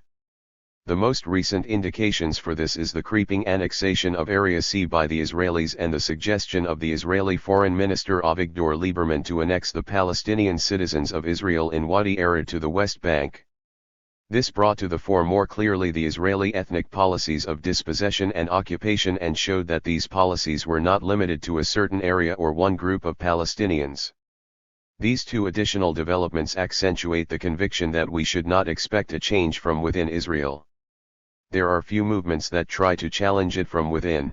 There is even a younger generation that is trying to do things that have not been done before, like the anarchists against the wall, New Profile, and the like, but they are very small in numbers and they do not expand at any pace that would make you optimistic that they represent a more massive movement. It may also be useful to mention in this context the 2011 Israeli social justice protests. It shows changes in the agenda of the Israeli middle class, but alas, they are still not connected in any visible way to conflict with the Palestinians. One of the main reasons that until 2011 it fared much better than in most Western countries, even after the 2008 financial crisis, was the way the overdraft banking system worked in Israel. Regardless of your salary, you had a license to spend from the bank. It meant that a member of the middle class could live well beyond their means and their actual salaries. This fiesta has now come to an end and the bitter reality has unfolded. The average middle class salary does not allow for a decent standard of living, and in particular decent housing. This realization was the main impetus behind the 2011 protests. The banks have stopped doing this, overdrafts, and Israelis had to start to live according to the not-so-high salaries, and they could not afford what is the most expensive item in the market, accommodation, and that was the major motive for the protest movement. What it means in macroeconomic terms is that the middle class is dragged down and the rich become richer. In the long run it can have impact on the questions we discuss. A society without socio-economic integrity and solidarity can collapse from within, and not even a strong ideological indoctrination would keep it intact. And see, in comparison to South Africa, there really are differences in this regard. In South Africa, the oppressed population, the black population, was 85% of the total population. They were their entire workforce, they depended on them.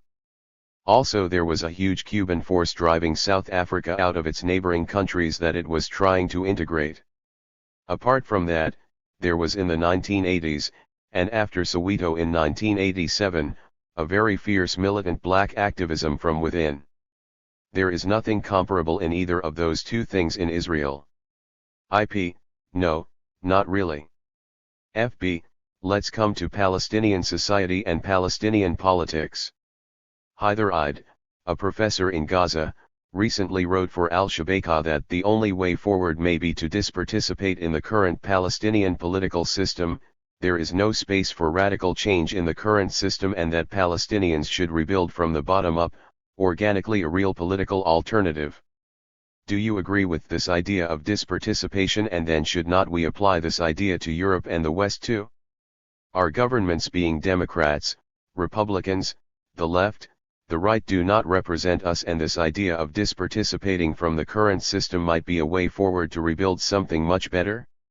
And see, saying this for someone who is actually living in Gaza, like a cry of desperation, is pretty understandable. As I said, I was there recently. The situation is very harsh, but what does it mean?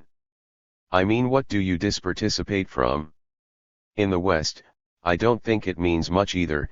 It is true our governments do not represent us, but there is plenty that can be done about that. We don't live in fascist states. There are lots of opportunities. State power is there, but its capacity to repress is not really great. It is a pretty fragile structure and it can be influenced and affected. Separating yourself from it, I don't know what that means. Does that mean going to Montana, getting a plot of land, and raising your own food? There are interpretations of that notion which make some sense, like localism in agriculture, developing local production, urban agriculture, a lot of things that can be done that kind of extricate people from the dominant social economic forces, but there are plenty of opportunities within the existing framework, within institutions, for major changes that do not exist in Gaza. I don't really think these are comparable notions. It is important in this context to pay attention to the sentiment on the ground and mainly the wish to rely less on existing political structures, as they have highly disappointed the Palestinians wherever they are. If we want to respond to this sentiment, we can cautiously at least say we are looking for new thinking on how to reframe the relationship between Jews and Arabs between the River Jordan and the Mediterranean. But this should not be done against the existing structures but in conversation with them. Engaging as many people as possible in new thinking can be very helpful, whether they are from the Fatah, Hamas, or Israeli political parties. A good departure point to agree on how to analyze or depict the present reality. If these structures are not relevant to that new reality, they will disappear anyway. I do not have to declare the need to dismantle them. I will give a few examples. Israelis can either deny the fact that they live with the West Bank longer than they lived without it, and therefore territorially this is the space, Israel and the West Bank, as well as the Gaza Strip, in which they have to find a solution not just in the West Bank. Palestinians can deny that there is already a third generation of Zionist settlers on the ground, but they will have to accept that they missed the historical opportunity, if ever there was one, to get rid of the first wave of invaders. There are also two different tasks ahead: the Israeli wish to keep the status quo and the Palestinian crave to change it. The former have a lot to lose in terms of privileges and power, the latter everything to gain. Thus the need to pressure the former is the key for peace or reconciliation. Maybe another way forward is the one Noam hinted at. Somehow finding a way of convincing the Israelis they are heading on a suicidal track. And add to this showing their own responsibility for that state of affairs. They are building walls, arming themselves to death, and yet their insecurity is growing. This is where one should look for a way of not giving up the utopian ideal of a non-state future and the need to find a political structure that as soon as possible would bring an ending to the suffering on the ground. And I suspect that there is a not too hidden sense among the Israelis of the fragility of their future. One indication is that there are a number of people who are trying to get a double passport. Absolutely. And I don't know what the proportion is, but it is large. True, it is a lot. And worse come to worse, they will come to New York. Not the Arab Jews. They've got nowhere to go. And I read somewhere that the most rapidly growing Jewish community in the world is in Berlin. Yes, it is absolutely true. It is a bit ironic. And I think we have to ask ourselves what Israel is planning and will be able to implement as long as the US supports it, and ask ourselves how do we react to that not too distant future. What you said about Area C and Wadi Era I think is right to the point here. It seems that what they are clearly planning is Greater Israel, which will of course include the Golan Heights, and will separate Gaza from the West Bank, which is a crucial violation of Oslo and everything else, but they don't care about laws. As far as the West Bank is concerned, they have certainly planned to take over everything within what is called the separation wall, the annexation wall. Greater Jerusalem is maybe 5 times greater than what it ever was in history and systematically kicks Palestinians out. There are practically no Palestinians institutions left. Then come these corridors. To the east of Greater Jerusalem one goes through the town of Mal Adumim, which was built primarily in the 1990s, just as a way of bisecting the West Bank. The lands of Mal Adumim go way beyond the settlement, they practically reach Jericho, which bisects the West Bank. They haven't yet succeeded in filling in one area that is called E1. So far, every American president has blocked that pre-Obama. He has said nothing about it except that it wasn't helpful, so they may be able to fill out that encirclement of Greater Jerusalem. These corridors are to the north, one going to Ariel which we talked about, one to Keduman that would cut through much of the rest of the area. It looks as if they were planning to take over Area C and they deny it, but there have been large parts later that have been taken over. The Jordan Valley, which Israel claims it occupies only because of security, is now in fact inaccessible to most Palestinians since Israel has used the security issue to build more and more settlements.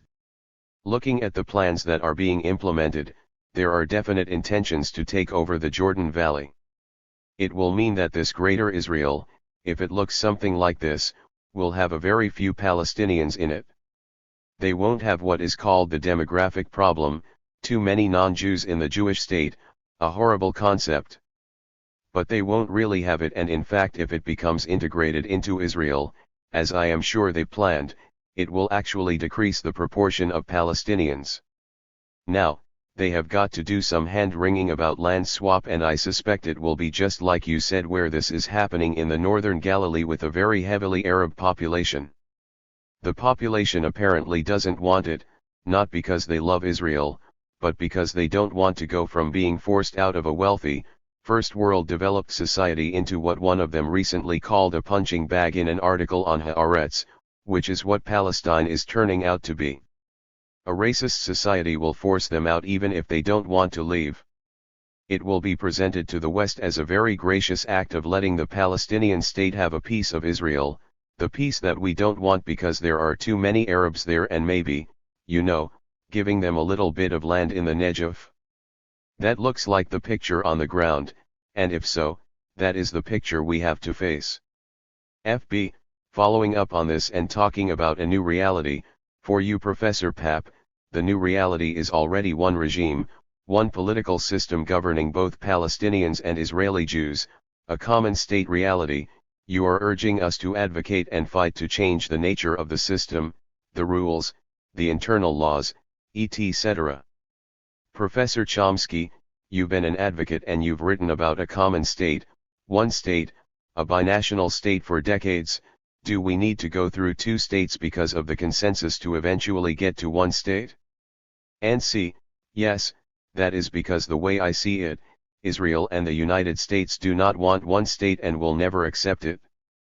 They have a preferable alternative from their point of view to take over what I've just described, this greater Israel, which is not going to have many Palestinians in it, in fact, a smaller percentage than in Israel today. The big Palestinian concentrations are going to be outside, population concentrations will be outside. The plan for them is I think they can mostly rot, or maybe flee.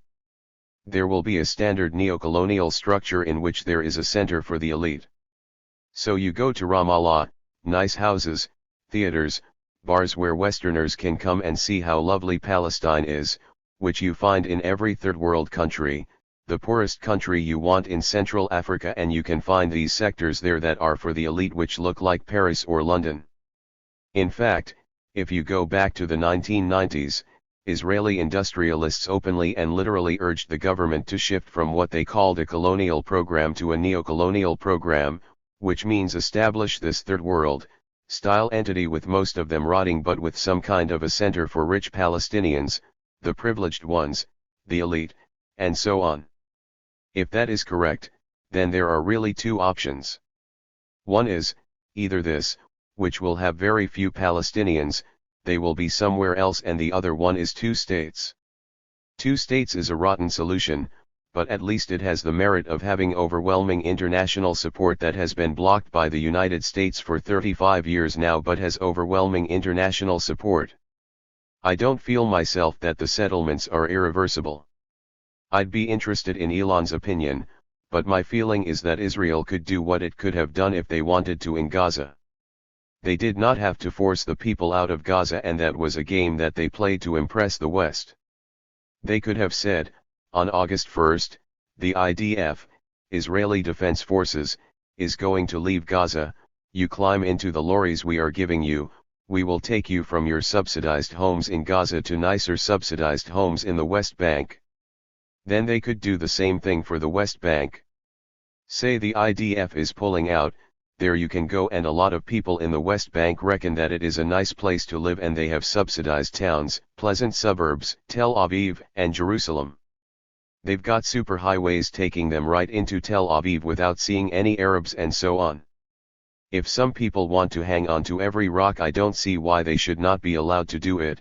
They can be in a Palestinian state. That is a conceivable possibility.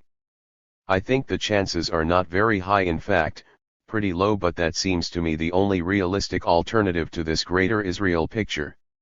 Now, if some kind of two-state settlement, no matter how rotten it is established, my guess is that the borders are going to erode, because if you know the country at all, there is no way to draw a line, it would not make sense whatsoever. In fact, when there have been relaxations of tension in the past, there has been some erosion of the sharp boundaries, and commercial, cultural, and other kinds of interchange began to take place. We don't know where it could lead, but it could lead to closer integration, a kind of longer term that we are all talking about, thinking about some sort of a federal integrated society. As I said earlier, I don't worship the imperial borders, I don't think they have to be maintained either, but I just don't see any other alternatives to those two alternatives. Talking about one state is kind of interesting to keep at the back of your mind, but it is just not one of the options. I think, these are the two options, and I think it is misleading from people on every side, the Shin Bet, Palestinian leaders, international commentators, to talk as if the choices are either two states or one state. Those are simply not the choices. The choices are Greater Israel or two states, and Greater Israel doesn't have Palestinians or a few Palestinians. I see it a bit differently. I think that the balance of power on the ground and the kind of relationship Israel has with the United States and the international community ensures that the alternative of two states will always be implemented more or less the way Israel understands the two-state solution. This version actually means the creation of a Greater Israel. Despite the international support for allegedly two distinct states, the end result will not be two very different models. They would be different in the sense of international legitimacy, and in the two-state solution the Palestinians will enjoy some symbolic independence and could display some insignia, but the basic relationship between the Israelis and the Palestinians would not change. I do not see much logic in supporting something that would actually legitimize the Greater Israel option. The two-state solution in 2014 can only go one way, toward the international legitimization of the two-state solution.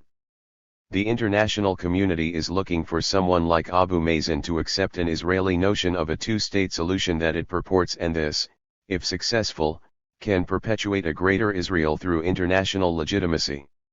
Against the already existing Greater Israel, one has to conduct a campaign of regime change based on human and civil rights equality and hope the regional and international developments would help it to mature.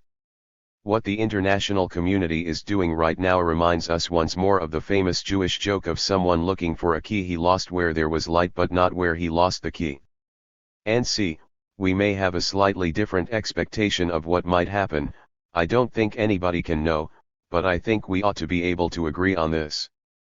The standard discourse is highly misleading. There is no choice between two states and one state. That is not a choice, and again this standard discourse is on all sides. You hear it from the Israeli leadership and the Palestinian leadership. I was surprised by what Ian Lustig wrote, but this is almost universal. There is no one-state option. What's left is two possibilities, either the one option of Greater Israel or some other version of it which will be called two states, or maybe something like the international consensus.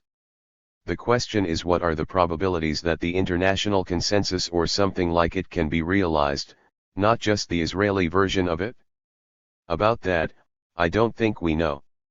My feeling is, you might be right, maybe it's water under the bridge, but it is also possible that this still remains a live option. Exactly what it would be like, maybe something like the Geneva Proposals, which were not wonderful, but they are not the Greater Israel version. If this could be possible, it would be different from Greater Israel. For one thing, the Jordan Valley would not be included, same for most of Area C, and it would include some kind of shrinking division of Jerusalem, with Palestinian institutions there, and it would not be land swaps with Wadi Arab but maybe with fertile land near Gaza, which could give Gaza some opportunities. Those are not huge differences, but I think they are differences, and how realistic that is I don't know. My own feeling is that if US policies shifted it would be realistic. Again, I don't think we can push the South Africa analogy too far, because at this point there are too many differences, like the huge internal black activism inside South Africa, no possible counterpart to that in Israel, the military defeat of South Africa by Cuba, there is nothing like that. But some things are similar, like US policy. Europe can also take a position here too.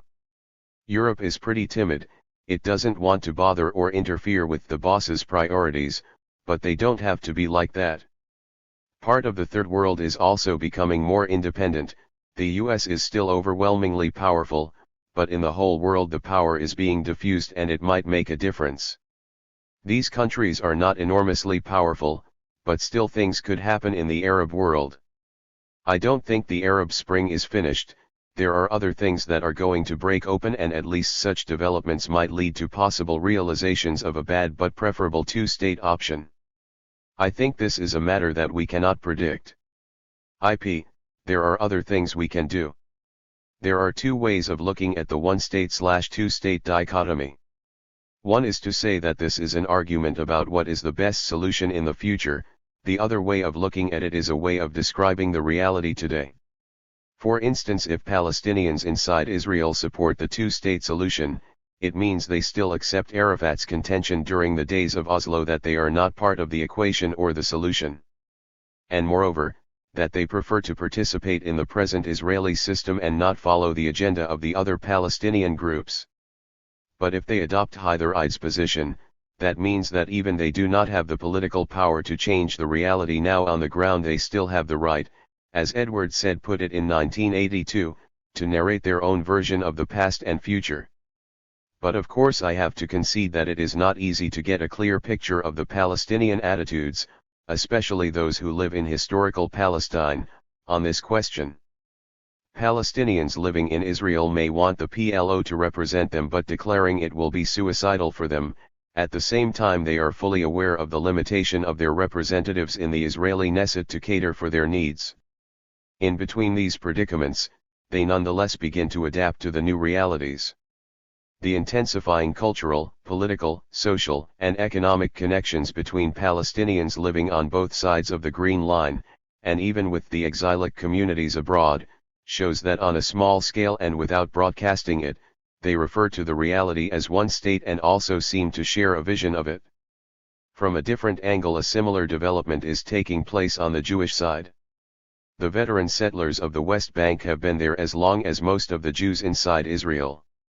They are either redeemers of an ancient land in their own eyes who want to continue the dispossession of the Palestinians, or they are settlers wherever they are who have to come to terms with the local people. What matters is not how many Israelis support the two-state solution, many of them do, but how they regard Greater Jerusalem, Kiryat Arba, and Ariel and the Jordan Valley. The vast majority regards this as a part of a Jewish state in a two-state solution. And in such a scenario, nothing is left for the other state, and what they mean is a support for a one-state version in which Zionism continues to prevail as a racist ideology, or if convinced, they would eventually accept a different democratic basis for such a state. From my perspective, thus, a support of a one-state solution is activism that promotes the whole space as one land and the people as one people. What we should not succumb to is the Zionist version of the two states that limits the idea of a Jewish Palestine with few Palestinians in it to just 80% of Palestine. I still think the principal motive behind Israeli support for the two-state solution is not reconciliation with the Palestinians, but a wish to control as much of the land with as few Palestinians in it as possible. And see, it is a different scenario and perspective. Let me go back to your distinction between what can be done in the inside and what can be done on the outside. What I think about the issue, concentrating on the work that can be done on the outside, I can't do anything about what Palestinians will decide, and you, quite properly, are asking what can be done from the inside. I think these are kind of complementary.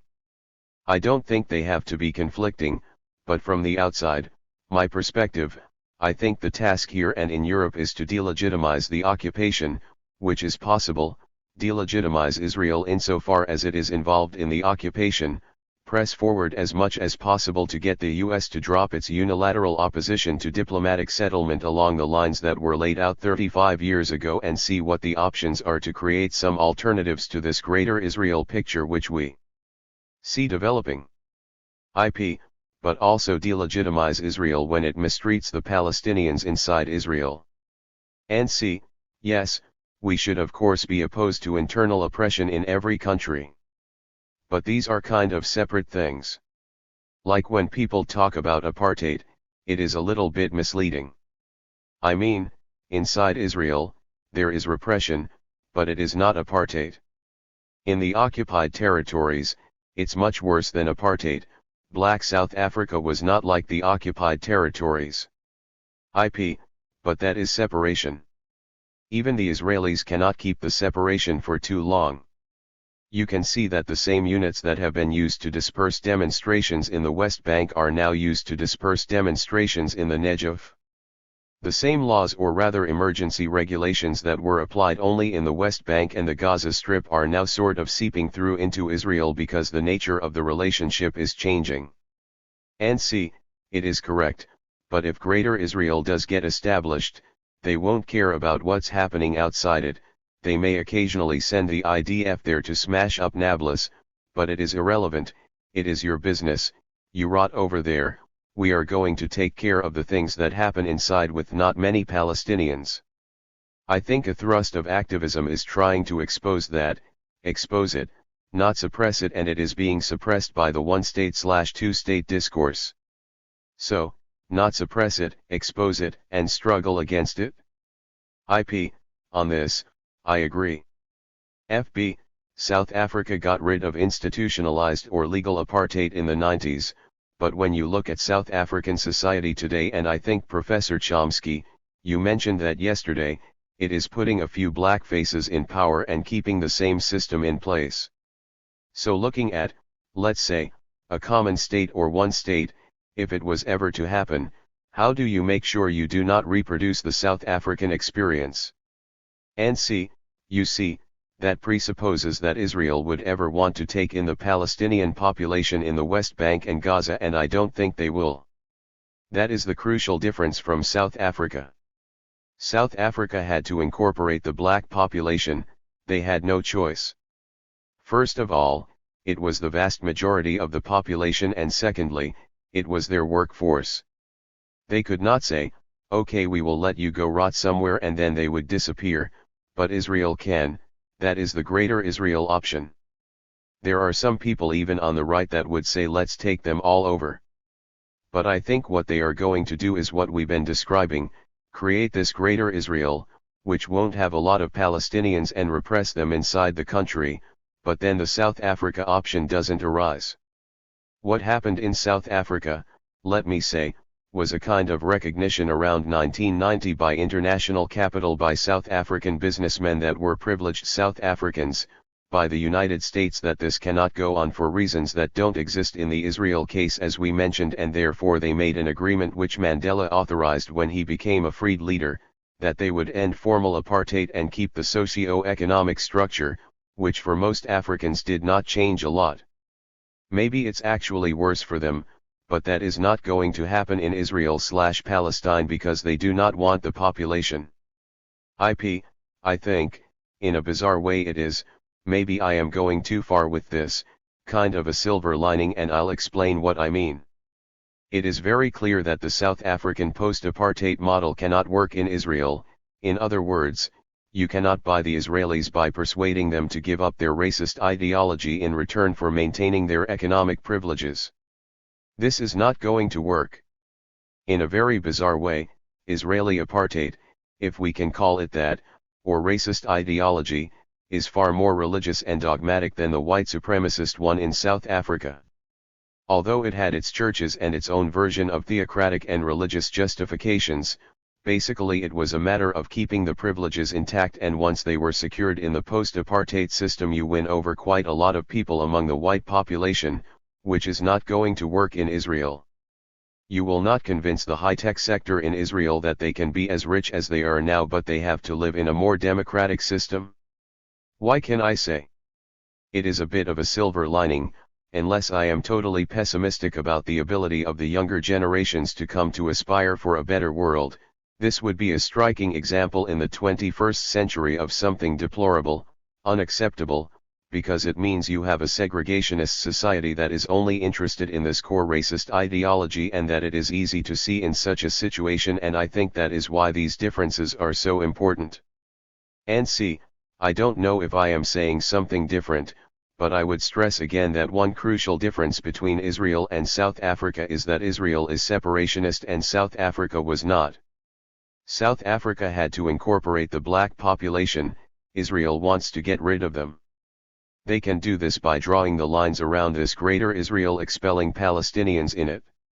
What they are in fact doing, and slowly, is step by step constructing this monstrous thing, greater Israel, that will not have a lot of Palestinians. The compromise you mentioned in South Africa won't be possible. No, it won't work in Israel. This conversation between Noam Chomsky, Ilan Pappe, and Frank Barat was recorded on January 17, 2014, and has been condensed and edited. C. Ian S. Lustig, Two-State Illusion, op-ed, New York Times, September 14, 2013. This ebook is licensed to Kinsey Moritz, kinseymoritz@gmail.com on December 24, 2020. Chapter 5. Inside Israel. F.B.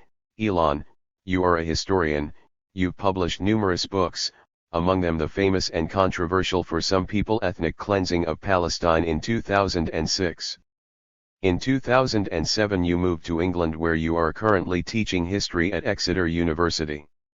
You are part of what is called by some people the new historians, who give a new analysis and narrative of the history of Zionism and the history of the creation of Israel. You've taken some radical positions against the State of Israel.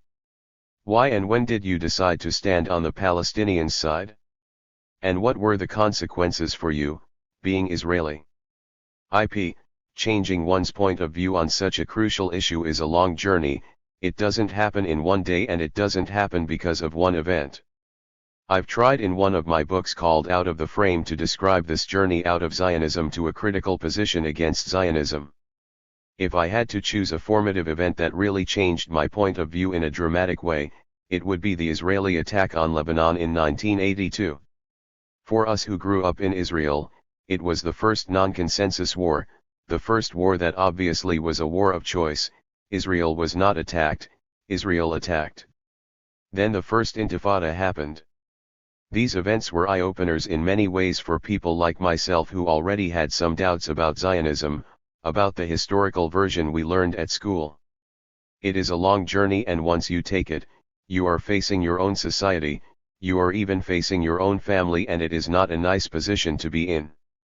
People who know Israel know that it is an intimate and vibrant society, so if you are against it, you feel it in every aspect of your life.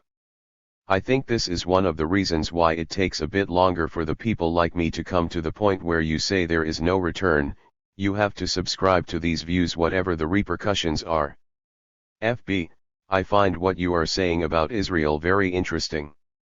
Most nation-states are very good propagandists, but Israel has taken this to another level. I know someone, whom you also know, Nurit Peledelhanan, who has written a book about the way Arabs are portrayed in Israeli school books to show the world the amount of brainwashing and propaganda in Israel that starts from a very early age. Can you tell us more about this society, as you've experienced this yourself as well? Indeed. It is a very indoctrinated society, probably more than most Western societies and more than the non-Western societies. It is not because of coercion that people are indoctrinated, it is a powerful indoctrination from the moment you are born to the moment you die. The people in power don't expect you to get out of it because you seem to be swimming in this fluid. What Nurit Peledelhanan says in her books is that you could compare becoming an anti-Zionist to a religious person becoming an atheist and still believing that maybe God is there and maybe he will punish him and punish you for being sacrilegious and so on. One should think about the way you are brought up to believe that there are some truisms of life that if you challenge them, you need to clean yourself up to the bottom to be sure that you are able to move on, because otherwise you have all these doubts all the time. It was so powerful. But I think there is a difference between my generation and the present generation of Nurit's sons and my own sons. They know more than we did because of the internet and what goes on. I think it is more difficult for the Israelis now to rely just on indoctrination, although they are doing a good job. There are a very few among the young people of Israel who challenge Zionism. I hope that the world has become more open with what happened in the Arab world as well. You thought that these were closed societies who would not know what is going on, so I hope this is going to change, but for us, we were like in a bubble, we did not know that there was a different existence, it was very difficult to get out of it. FB, I guess the older generation, your generation, and Nurit's, the amount of cognitive dissonance as well when you've believed in something so strongly all your life, even though the facts show after a while that you are wrong. It is so hard to accept that you were wrong for, let's say, 30 or 40 years of your life. You see that all the time, at events when you always see the same people coming to every single Palestinian event. I always think, they know as much as I do about Palestine and they know the facts. How come they are still defending Israel so strongly?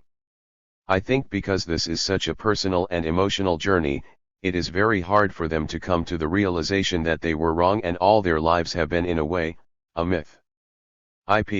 Yes, and I think we should also point out that like in any colonialist situation where you have an anti-colonialist struggle, there is a lot of violence in the air.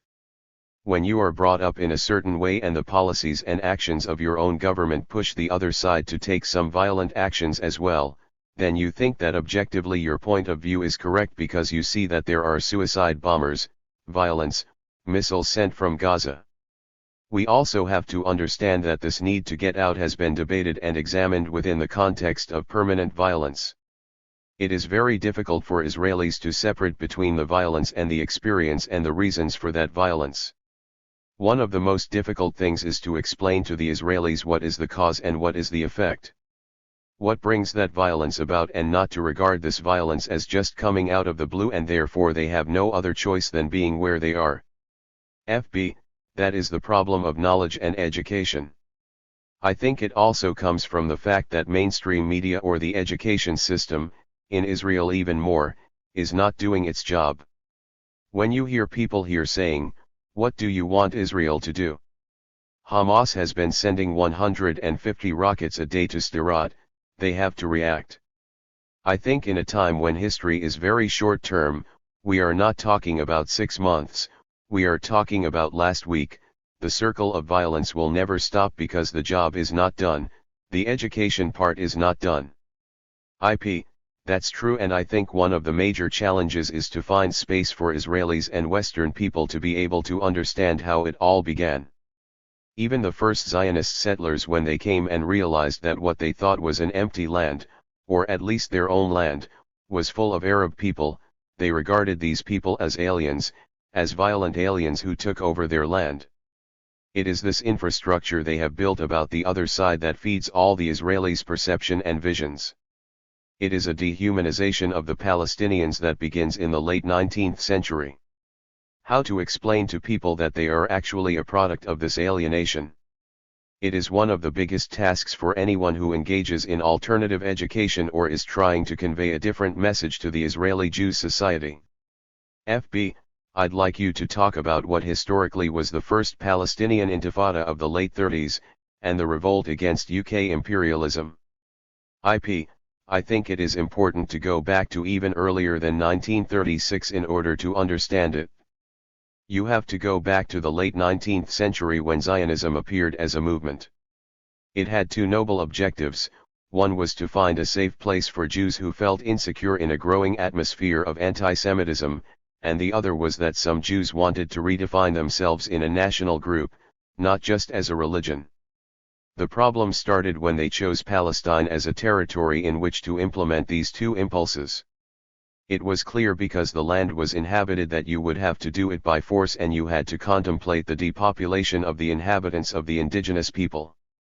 It took time for the Palestinian community to realize that this was the plan. Even the Balfour Declaration did not awaken the people when it was adopted in November 1917, it did not bring the Palestinians to revolt against the British policy or the Zionist strategy. By 1936, you could already see the beginning of the real result of this strategy. Palestinians were evicted from land purchased by the Zionist movement. Palestinians lost their jobs because of Zionist strategy to take over the labor market. It was very clear that the European Jewish problem was going to be solved in Palestine. All these factors pushed Palestinians for the first time to say, "We are going to do something about it," and they tried to revolt. You needed the might of the British Empire to crush that revolt. It took them 3 years. They used the repertoire of actions against the Palestinians that were as bad as those that would be used later on by the Israelis to quell the Palestinian intifadas of 1987 and 2000. This revolt of 36 was a very popular revolt. It was the Fala, the peasants, that took arms. Also, in reading your books, I've realized that this revolt, being so violently squashed, did help the Haganah in 47/48. The Palestinians were really weak at that time because all the leaders, all the potential fighting elements, had been killed or had to go into exile in 1936. Absolutely. The Palestinian political elite lived in cities of Palestine, but the main victims of Zionism up to the 1930s were in the countryside. That's why the revolt started there, but there were sections of the urban elite that joined them. Like you said, I pointed out in one of my books that the British killed or imprisoned most of those who belonged to the Palestinian political elite and military or potentially military elite. They created a Palestinian society that was quite defenseless in 1947 when the first Zionist actions, with the knowledge that the British mandate came to an end, had commenced. I think it had an impact on the inability of the Palestinians to resist a year later in 1948 the ethnic cleansing of Palestine. Your work as a historian has helped to dismantle most of the myths about Israel. One of the myths is that Israel was created because the Bible gave it to the Jewish people. Could you tell us a bit about Theodor Herzl, who is known as one of the founders of Zionism, was not religious at all, and did not speak Yiddish? That's right. Zionism had one element that is usually forgotten by historians. This was a wish to secularize Jewish life. If you secularize the Jewish religion, you cannot later use the Bible as a justification for occupying Palestine. It was a bizarre mixture, which I like to call a movement made by people who do not believe in God, but God nonetheless promised them Palestine. I think this is something that is at the heart of the internal problems of Israeli Jewish society today.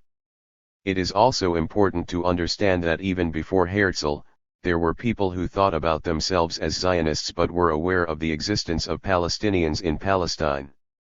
They were thinking of different kinds of connections to Palestine and solutions for the insecurity of Jews in Europe, like Ahad Hayam, real name Asher Ginsberg, who said that maybe Palestine would just be a spiritual center and Jews, if they feel insecure in Europe, should settle elsewhere outside Europe or settle in more secure European societies. One important group of people that did not allow them to do this were Christian Zionists that already existed in those days, who believed that the return of the Jews to Palestine was part of a divine scheme.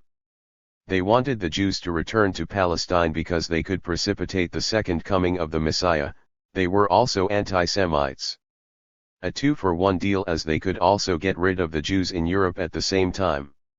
I think it is an important period to go back to understand how British imperialism, Christian Zionism, and of course Jewish nationalism played together as a formidable force that left very few chances for the Palestinians when it all came together in the late 19th century. Like you said, you have to add anti-Semitism as well. When you hear Lord Balfour and the politicians at the time, they wanted the Jews to live in Palestine because they did not want the Jews in England or anywhere else in Europe. History is crucial. We talked a few hours ago about knowledge and the way it is transmitted. Can you tell us about how history and knowledge, if it is properly taught, can enlighten people and can maybe better the struggle? I think we've already pointed it out. If you don't have a historical perspective, understanding, and if you don't know the facts, you accept the kind of negative depictions that the world and the Israelis have of Palestinians. I'll give you one example of what is so-called Palestinian terrorism that in the Israeli perspective and in some Western perspectives comes out of the blue.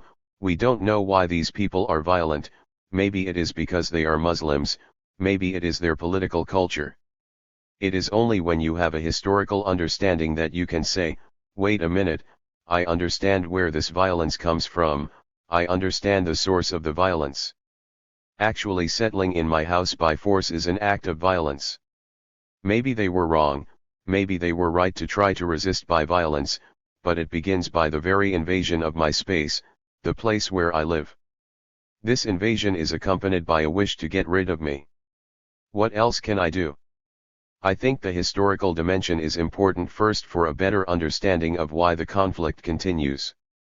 The second reason is that we will never succeed in changing political views about the Palestinian issue if we don't explain to people how knowledge was manipulated. It is very important because you need to understand how certain phrases are being used like peace process, how certain ideas are being broadcasted like the only democracy in the Middle East, like Palestinian primitivism, and so on. You need to understand how these languages are means of manipulating the knowledge that is there so as to form a certain point of view and prevent another point of view for coming into the space. It's a twofold issue. You need to understand the history of the place but also the way the narratives have been constructed and how they are being manipulated and used. A crucial aspect is to understand how to challenge this. The main narrative that the Israelis are still successful in portraying is this idea of a land that even if it was not empty, was full of people who had no real connections to the place and are illegitimate.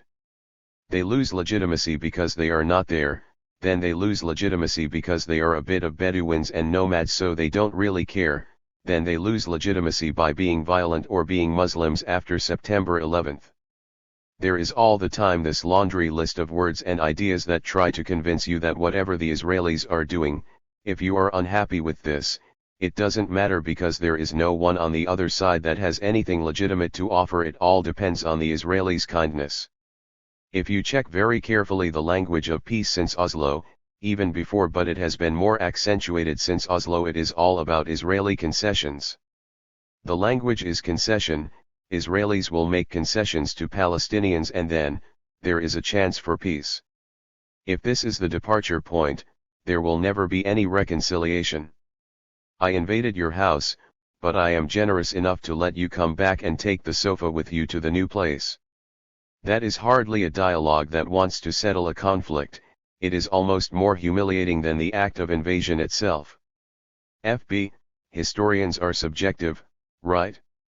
For example, how can you and Benny Morris agree on the facts of 47/48 but come to very different conclusions? How do you deal with that? First of all, I think there is a factual infrastructure. We all have to know it, and in this respect it is good that Benny Morris at least headed the charge to voice this idea that you should stop the nonsense of saying that Palestinians left voluntarily in 1948. This was a factual debate. Did they leave voluntarily or were they expelled? What you feel from this debate when it continues is that this is not the most important issue because before historians appeared in Israel, we knew that Palestinians were being expelled, we just did not believe the Palestinians. There were 5 million Palestinian refugees who kept telling us, we were expelled, and we said, no, you are Palestinians. When you say it, we don't believe you. It is only when the Israeli historians came to say, you know what? They are right, they had documents that confirmed what the Palestinians were saying that suddenly they were telling the truth. This was only a first step. The more important thing was not what happened, but what to learn from what happened. What are our conclusions? This is a moral and ideological debate. The artificial attempt to say that historians can only deal with what happened and not say anything about what the implications are constitute false approaches that can be seen in Morris's own work. He writes in his first book that he is a bit sorry for what has been done in 1948, and in his last book, he is sorry that the Israelis did not complete the ethnic cleansing. He has not changed one fact in both books. They are the same facts, but the books are being written very differently. One book doesn't like the idea of an ethnic cleansing, the other book endorses it, not only justifies it in the past, but endorses it as a plan for the future. Florent Barat, it's time for a musical break. Ilan, you've chosen 2 tracks that you wanted to listen to. Could you introduce the first one and maybe tell us the reasons why you've chosen this one? The first track is a song by Cat Stevens, it is called Peace Train. I've always loved Cat Stevens. I am a product of the 70s and he is one of my musical heroes. I also like his very bold move by converting to Islam and not being terrified by everything that was said about him. I think there is some honesty in this guy. This song, for me, was encapsulating, although I'm not sure he meant the same things that I mean, but that doesn't matter.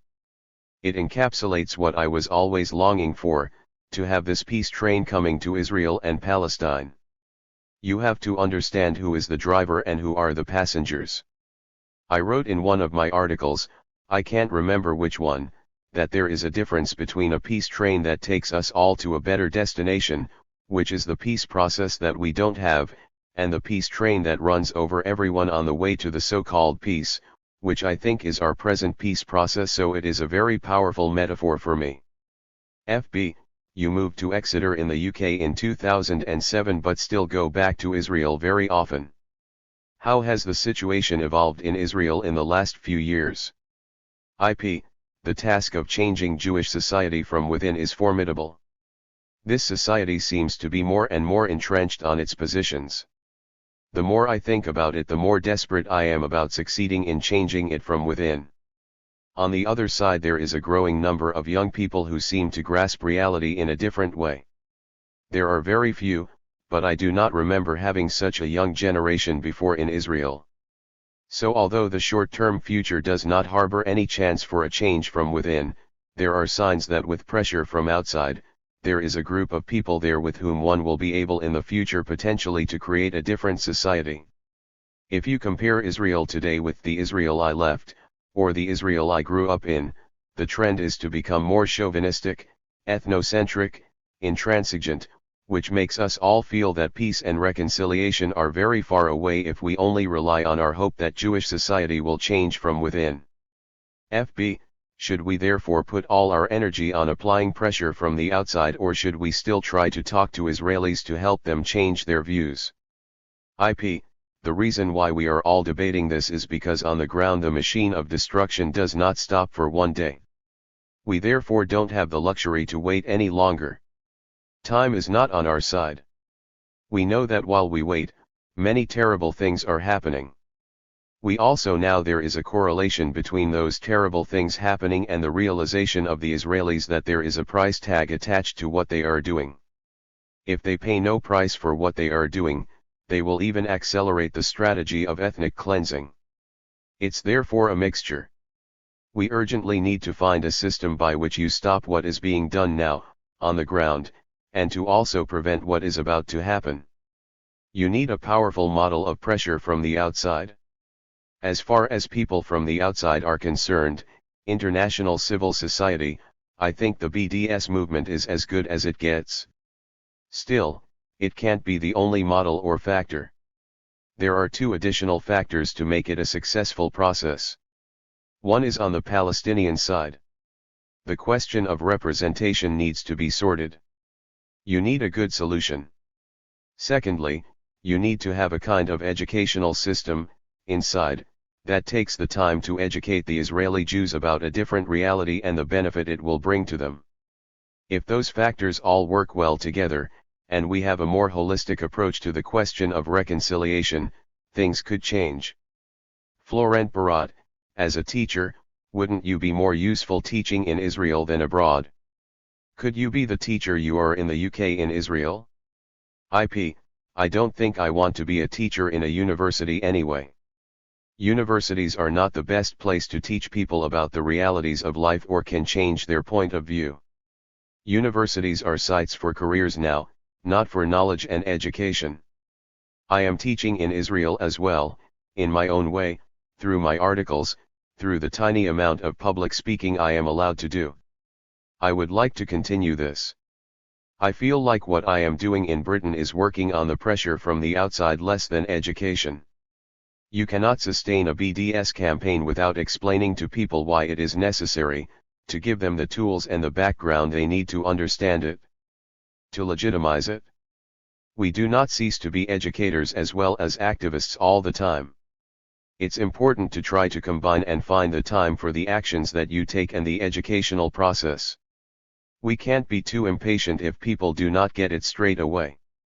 We have to be patient and explain our positions again and again until people understand them. FB, I am very interested in the question of solidarity. About its real meaning. What does solidarity mean for non-Palestinians? Whom do we stand in solidarity with? What about if whoever represents the Palestinians decides that they want a state on 11% of historical Palestine and that they want a neoliberal, capitalist state? How am I supposed to stand in solidarity with that? First of all, the solidarity is with victims of a certain policy and ideology even if these victims are not represented.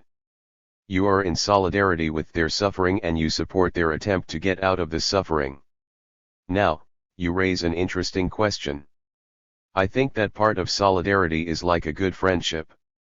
As a good friend, you can tell your friend that you understand what he is doing, but that you think he is wrong. Those of us in solidarity with the Palestinian people, we find ourselves, when it comes to our debates with good friends that still support the peace process, the two-state solution, disagreeing with them. Part of our role is to tell them that we think they are wrong.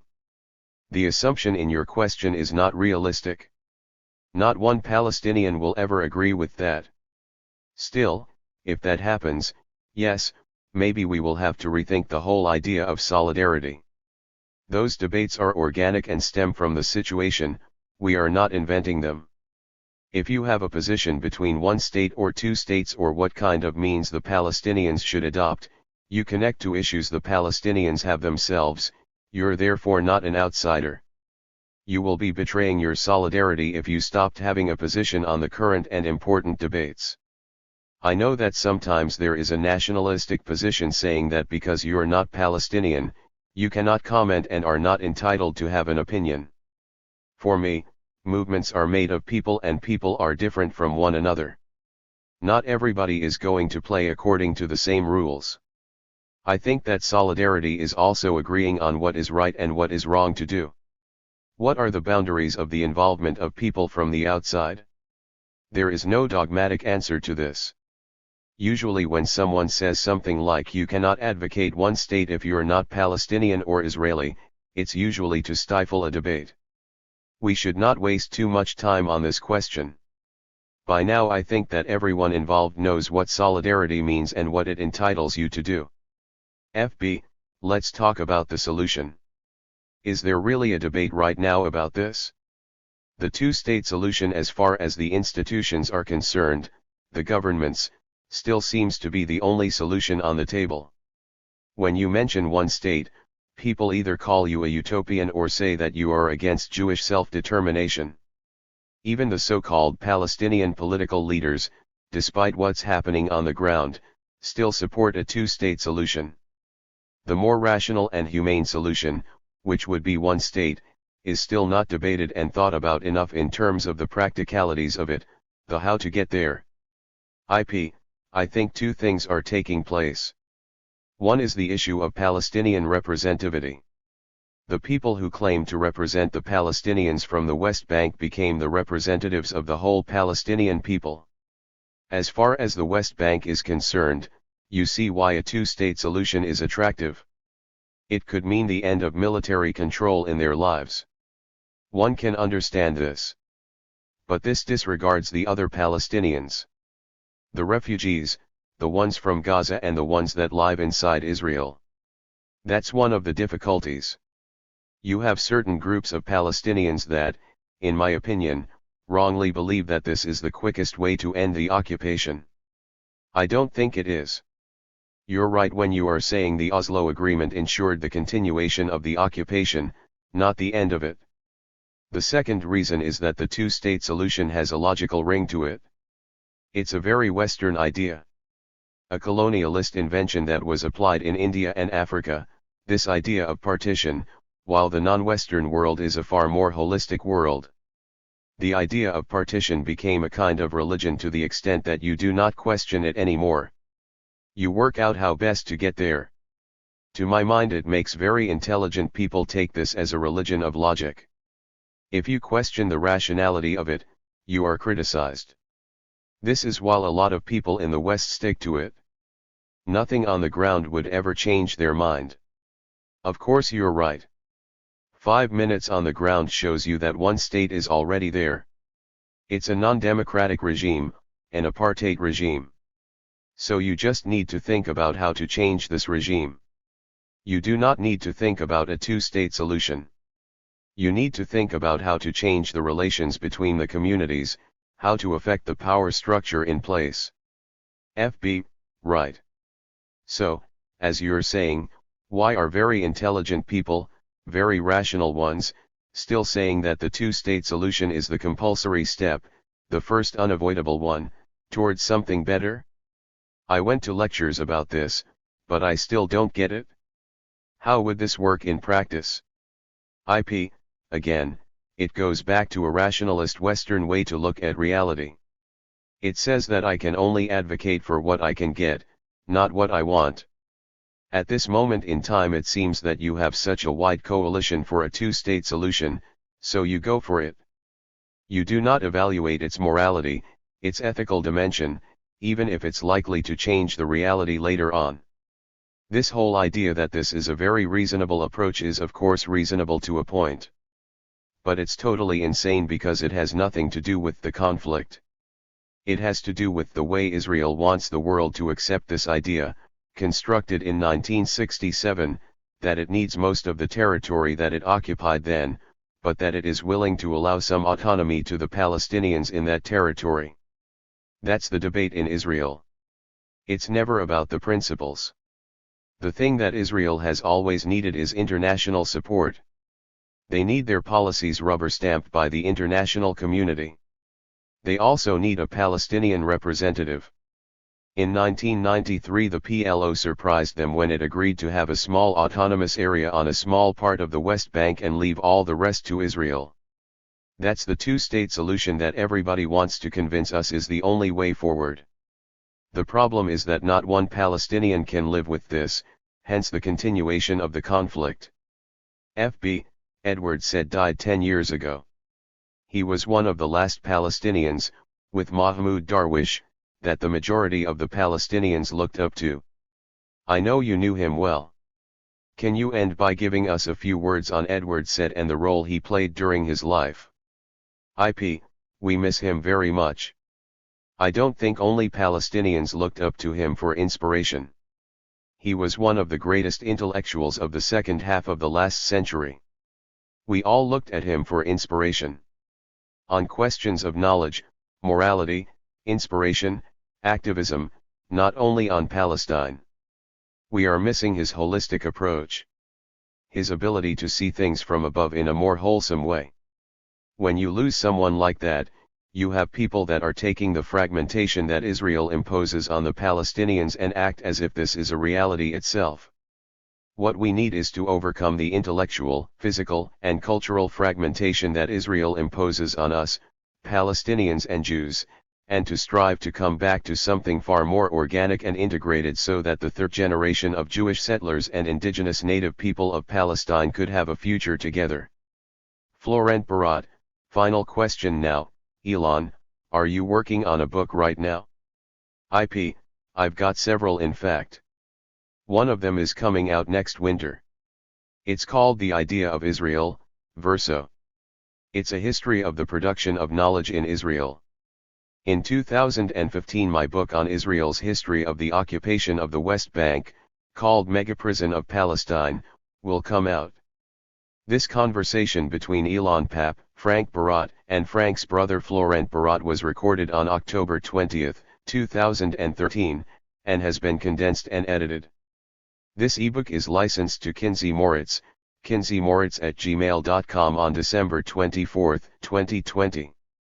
Chapter 6. Inside the United States. FB, what is the definition of negotiations in Israel's language and why is the Palestinian Authority playing along? NC, from the U.S. point of view, negotiations are, in effect, a way for Israel to continue its policies of systematically taking over whatever it wants in the West Bank, maintaining the brutal siege on Gaza, separating Gaza from the West Bank and, of course, occupying the Syrian Golan Heights, all with full U.S. support. And the framework of negotiations, as in the past 20 years of the Oslo experience, has simply provided a cover for this. FB, why is the PA playing along with this and going to negotiations time after time? NC, it's probably partly out of desperation. You can ask whether it's the right choice or not, but they don't have many alternatives. FB, so in your opinion it's pretty much to survive that they indeed accept the framework? NC, if they were to refuse to join the US-run negotiations, their basis for support would collapse. They survive on donations essentially. Israel has made sure that it's not a productive economy. They're a kind of what would be called in Yiddish a schnorrer society, you just borrow and live on what you can get. Whether they have an alternative to that is not so clear, but if they were to refuse the US demand for negotiations on completely unacceptable terms, their basis for support would erode. And they do have support, external support enough so that the Palestinian elite can live a fairly decent, often lavish, lifestyle, while the society around them collapses. FB, so would the crumbling and disappearance of the PA be a bad thing after all? NC, it depends on what would replace it. If, say, Marwan Barghouti were permitted to join the society the way, say, Nelson Mandela was finally, that could have a revitalizing effect in organizing a Palestinian society that might press for more substantial demands. But remember, they don't have a lot of choices. In fact, go back to the beginning of the Oslo agreements, now 20 years old. There were negotiations underway, the Madrid negotiations, at which the Palestinian delegation was led by Haider Abdel Shafi, a highly respected, left nationalist figure in Palestine. He was refusing to agree to the US-Israel terms, which required crucially that settlement expansion be allowed to continue. He refused, and therefore the negotiations stalled and got nowhere. Meanwhile Arafat and the external Palestinians went on the side track through Oslo, gained control, and Haider Abdel Shafi was so opposed to this he didn't even show up to the dramatic and meaningless ceremony where Clinton beamed while Arafat and Rabin shook hands. He didn't show up because he realized it was a total sellout. But he was principled and therefore could get nowhere, and will get nowhere unless there's substantial support from the European Union, the Gulf states, and ultimately, from the United States. FB, in your opinion, what is really at stake in what's unraveling in Syria at the moment, and what does it mean for the broader region? NC, well, Syria is descending into suicide. It's a horror story and getting worse and worse. There's no bright spot on the horizon. What will probably happen, if this continues, is that Syria will be partitioned into probably 3 regions, a Kurdish region which is already forming that could pull out and join in some fashion the semi-autonomous Iraqi Kurdistan, maybe with some kind of deal with Turkey. The rest of the country will be divided between a region dominated by the Assad regime, a brutal, horrifying regime, and another section dominated by the various militias, which range from the extremely malicious and violent to the secular and democratic. Meanwhile, Israel is looking on and enjoying the spectacle. For the United States, that's fine, they don't want an outcome either. If the US and Israel wanted to assist the rebels, which they do not, they can do it, even without military intervention. For example, if Israel were to mobilize forces on the Golan Heights, of course, it's the Syrian Golan Heights, but by now the world more or less tolerates or accepts Israel's illegal occupation. If they would just do that, it would compel Assad to move forces to the south, which would relieve pressure against the rebels. But there's no hint even of that. They're also not giving humanitarian aid to the huge number of suffering refugees, not doing all kinds of simple things that they could do.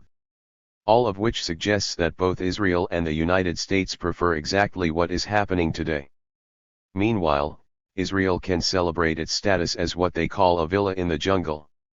There was an interesting article by the editor of Haaretz, Aleph Ben, who wrote about how Israelis are going to the beach and enjoying themselves, and congratulating themselves on being a villa in the jungle while the wild beasts out there tear each other to shreds. And, of course, Israel in this picture is doing nothing except defending itself. They like that picture and the US doesn't seem too dissatisfied with it either. The rest is shadow boxing. FB, what about talk of a US strike then? Do you think it's going to happen? NC, a bombing? FB, yes. NC, well, it's kind of an interesting debate in the United States. The ultra-right, the right-wing extremists, who are kind of off the international spectrum, they're opposing it, though not for reasons I like. They're opposing it because why should we dedicate ourselves to solving other people's problems and waste our own resources? They're literally asking, who's going to defend us when we're attacked, because we're devoting ourselves to helping people overseas. That's the ultra-right. If you look at the moderate right, people like, say, David Brooks of the New York Times, considered an intellectual commentator on the right. His view is that the US effort to withdraw its forces from the region is not having a moderating effect. According to Brooks, when US forces are in the region, that has a moderating effect. It improves the situation, as you can see in Iraq, for example. But if we're withdrawing our forces, then we're no longer able to moderate the situation and make it better. That's the standard view from the intellectual right over to the mainstream, the liberal Democrats, and so on. So there's a lot of talk about should we exercise our responsibility to protect. Well, just take a look at the US record on responsibility to protect R2P. The fact that these words can even be spoken reveals something quite extraordinary about the US and, in fact, Western moral and intellectual culture. This is quite apart from the fact that it's a gross violation of international law. Obama's latest line is that he didn't establish a red line, but the world did through its conventions on chemical warfare. Well, actually, the world does have a treaty, which Israel didn't sign and which the US has totally neglected, for example when it supported Saddam Hussein's really horrifying use of chemical weapons. Today, this is used to denounce Saddam Hussein, overlooking the fact that it was not only tolerated but basically supported by the Reagan administration. And, of course, the convention has no enforcement mechanisms. There's also no such thing as responsibility to protect. That's a fraud perpetrated in Western intellectual culture. There is a notion, in fact two notions, there's one passed by the UN General Assembly, which does talk about a responsibility to protect, but it offers no authorization for any kind of intervention except under conditions of the United Nations Charter. There is another version, which is adopted only by the West, the US, and its allies, which is unilateral and says R2P permits military intervention by regional organizations in the region of their authority without Security Council authorization. Well, translating that into English, this means that it provides authorization for the US and NATO to use violence wherever they choose without Security Council authorization. That's what's called responsibility to protect in Western discourse. If it weren't so tragic, it would be farcical. This conversation between Noam Chomsky and Frank Barat was recorded September 6, 2013, and has been condensed and edited. Originally published September 7, 2013, at Ceasefire magazine. This ebook is licensed to Kinsey Moritz, kinseymoritz@gmail.com on December 24, 2020. Part 2. Reflections. This ebook is licensed to Kinsey Moritz, kinseymoritz@gmail.com on December 24, 2020. Chapter 7. Gaza's Torment, Israel's Crimes, Our Responsibilities. Noam Chomsky. At 3 a.m. Gaza time, July 9, 2014, in the midst of Israel's latest exercise in savagery, I received a phone call from a young Palestinian journalist in Gaza. In the background, I could hear his infant child wailing, amid the sounds of explosions and jet planes, targeting any civilian who moves, and homes as well. He just saw a friend of his in a car clearly marked press get blown away. And he heard shrieks next door after an explosion but couldn't go outside or he'd be a likely target. This is a quiet neighborhood, no military targets except Palestinians who are fair game for Israel's high-tech US-supplied military machine. He said that 70% of the ambulances have been destroyed, and that by then more than 70 had been killed, and of the 300 or so wounded, about two-thirds were women and children. Few Hamas activists or rocket launching sites have been hit, just the usual victims. It is important to understand what life is like in Gaza when Israel's behavior is restrained, in between the regular manufactured crises like this one. A good sense is given in a report to the United Nations Relief and Works Agency, UNRWA, by Mads Gilbert, the courageous and expert Norwegian physician who has worked extensively in Gaza, including throughout the vicious and murderous Cast Lead operation. In every respect, the situation is disastrous. Just keeping to children, Gilbert reports, Palestinian children in Gaza are suffering immensely. A large proportion are affected by the man-made malnourishment regime caused by the Israeli-imposed blockage. Prevalence of anemia in children under 2 years in Gaza is at 72.8%, while prevalence of wasting, stunting, underweight have been documented at 34.3%, 31.4%, 31.45% respectively. And it gets worse as the report proceeds. When Israel is on good behavior, more than 2 Palestinian children are killed every week, a pattern that goes back over 14 years. The underlying cause is the criminal occupation and the programs to reduce Palestinian life to bare survival in Gaza, while Palestinians are restricted to unviable cantons in the West Bank and Israel takes over what it wants, all in gross violation of international law and explicit Security Council resolutions, not to speak of minimal decency. And it will continue as long as it is supported by Washington and tolerated by Europe, to our everlasting shame. Originally published in Z Magazine, July 12, 2014. This ebook is licensed to Kinsey Moritz, kinseymoritz@gmail.com on December 24, 2020. Chapter 8. A Brief History of Israel's Incremental Genocide. Ilan Pappe. In a September 2006 article for the Electronic Intifada, I defined the Israeli policy toward the Gaza Strip as an incremental genocide. Israel's present assault on Gaza, alas, indicates that this policy continues unabated. The term is important since it appropriately locates Israel's barbaric action then and now within a wider historical context.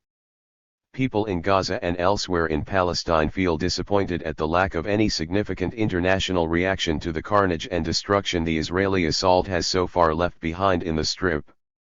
The inability, or unwillingness, to act seems to be first and foremost an acceptance of the Israeli narrative and argumentation for the crisis in Gaza. Israel has developed a very clear narrative about the present carnage in Gaza. It is a tragedy caused by an unprovoked Hamas missile attack on the Jewish state, to which Israel had to react in self-defense. While mainstream Western media, academia, and politicians may have reservations about the proportionality of the force used by Israel, they accept the gist of this argument. This Israeli narrative is totally rejected in the world of cyberactivism and alternative media. There it seems the condemnation of the Israeli action as a war crime is widespread and consensual. The main difference between the two analyses, from above and from below, is the willingness of activists to study deeper and in a more profound way the ideological and historical context of the present Israeli action in Gaza. A historical evaluation and contextualization of the present Israeli assault on Gaza and that of the previous three since 2006 expose clearly the Israeli genocidal policy there. An incremental policy of massive killing that is less a product of a callous intention and more the inevitable outcome of Israel's overall strategy toward Palestine in general and the areas it occupied in 1967 in particular. This context should be insisted upon, since the Israeli propaganda machine attempts again and again to narrate its policies as out of context and turns the pretext it found for every previous wave of destruction into the main justification for another spree of indiscriminate slaughter in the killing fields of Palestine. The Zionist strategy of branding its brutal policies as an ad hoc response to this or that Palestinian action is as old as the Zionist presence in Palestine itself. It was used repeatedly as a justification for implementing the Zionist vision of a future Palestine that has in it very few, if any, native Palestinians. The means for achieving this goal has changed over the years, but the formula has remained the same. Whatever the Zionist vision of a Jewish state might be, it can only materialize without any significant number of Palestinians in it. And nowadays the vision is of an Israel stretching over almost the whole of historic Palestine where millions of Palestinians still live. The present genocidal wave has, like all the previous ones, also a more immediate background. It has been born out of an attempt to foil the Palestinian decision to form a unity government that even the United States could not object to. The collapse of U.S. Secretary of State John Kerry's desperate peace initiative legitimized the Palestinian appeal to international organizations to stop the occupation. At the same time, Palestinians gained wide international blessing for the cautious attempt represented by the unity government to strategize once again a coordinated policy among the various Palestinian groups and agendas. Ever since June 1967, Israel has searched for a way to keep the territories it occupied that year without incorporating their indigenous Palestinian population into its rights-bearing citizenry. All the while it participated in a peace process charade to cover up or buy time for its unilateral colonization policies on the ground. In the last few decades, Israel differentiated between areas it wished to control directly and those it would manage indirectly, with the aim in the long run of downsizing the Palestinian population to a minimum through, among other means, ethnic cleansing and economic and geographic strangulation. Thus the West Bank was in effect divided into Jewish and Palestinian zones, a reality most Israelis can live with provided the Palestinian Bantustan's inhabitants are content with their incarceration within these mega-prisons. The geopolitical location of the West Bank creates the impression in Israel, at least, that it is possible to achieve this without anticipating a third uprising or too much international condemnation. The Gaza Strip, due to its unique geopolitical location, did not lend itself that easily to such a strategy. Ever since 1994, and even more so when Ariel Sharon came to power as Prime Minister in the early 2000s, the strategy there has been to ghettoize Gaza and somehow hope that the people there, 1.8 million as of today, would be dropped into eternal oblivion. But the ghetto proved to be rebellious and unwilling to live under conditions of strangulation, isolation, starvation, and economic collapse. There was no way it would be annexed to Egypt, either in 1948 or in 2014. In 1948, Israel pushed into the Gaza area. Before it became a strip, hundreds of thousands of refugees it expelled from the northern Negev and southern coast who, so Israel hoped, would move even farther away from Palestine. For a while after 1967, Israel wanted to keep the West Bank as a township which provided unskilled labor but without any human and civil rights. When the occupied people resisted the continued oppression in two intifadas, the West Bank was bisected into small Bantustans encircled by Jewish colonies, but it did not work in the too small and too dense Gaza Strip. The Israelis were unable to West Bank the Strip, so to speak.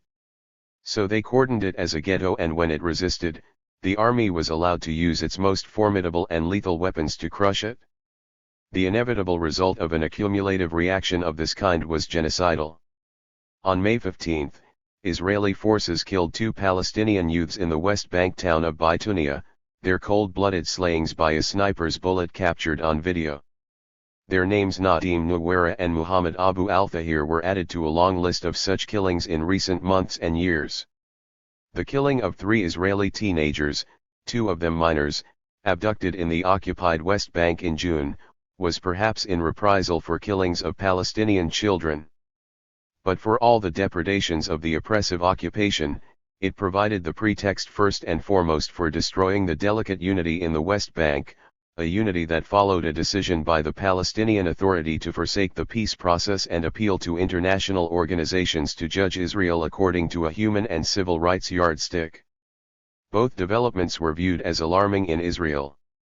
The abductions also created the pretext for the implementation of the old dream of wiping out Hamas from Gaza so that the ghetto could be quiet again. Since 1994, even before the rise of Hamas to power in the Gaza Strip, the very particular geopolitical location of the Strip has made it clear that any collective punitive action, such as the one inflicted now, could only be an operation of massive killings and destruction, in other words, of a continued genocide. This recognition never inhibited the generals who give the orders to bomb the people from the air, the sea, and the ground. Downsizing the number of Palestinians all over historic Palestine is still the Zionist vision. In Gaza, its implementation takes its most inhuman form. The particular timing of this genocidal wave is determined, as in the past, by additional considerations. The domestic social unrest of 2011 is still simmering, and for a while there was a public demand to cut military expenditures and move money from the inflated defense budget to social services. The army branded this possibility as suicidal. There is nothing like a military operation to stifle any voices calling on the government to cut its military expenses. Typical hallmarks of the previous stages in this incremental genocide reappear in this wave as well. One can witness again consensual Israeli-Jewish support for the massacre of civilians in the Gaza Strip without one significant voice of dissent. In Tel Aviv, the few who dared to demonstrate against it were beaten by Jewish hooligans, while the police stood by and watched. Academia, as always, becomes part of the machinery. The prestigious private university, the Interdisciplinary Center Herzliya, has established a civilian headquarters where students volunteer to serve as mouthpieces in the propaganda campaign abroad. Various universities have offered the state their student bodies to help and battle for the Israeli narrative in cyberspace and the alternative media. The Israeli media, as well, has towed loyally the government's line, showing no pictures of the human catastrophe Israel has wreaked and informing its public that this time, the world understands us and is behind us. That statement is valid to a point, as the political elites in the West continue to provide the old immunity to the Jewish state. The recent appeal by Western governments to the prosecutor in the International Court of Justice in The Hague not to look into Israel's crimes in Gaza is a case in point. Wide sections of the Western media have followed suit and have justified by and large Israel's actions, including the French media, especially France 24, and the BBC, which continue to shamefully parrot Israeli propaganda.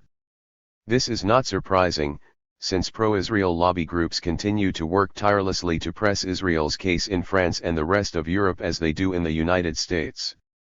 This distorted coverage is also fed by a sense among Western journalists that what happens in Gaza pales in comparison to the atrocities in Iraq and Syria. Comparisons like this are usually provided without a wider historical perspective. A longer view on the history of the Palestinians would be a much more appropriate way to evaluate their suffering vis-a-vis the carnage elsewhere.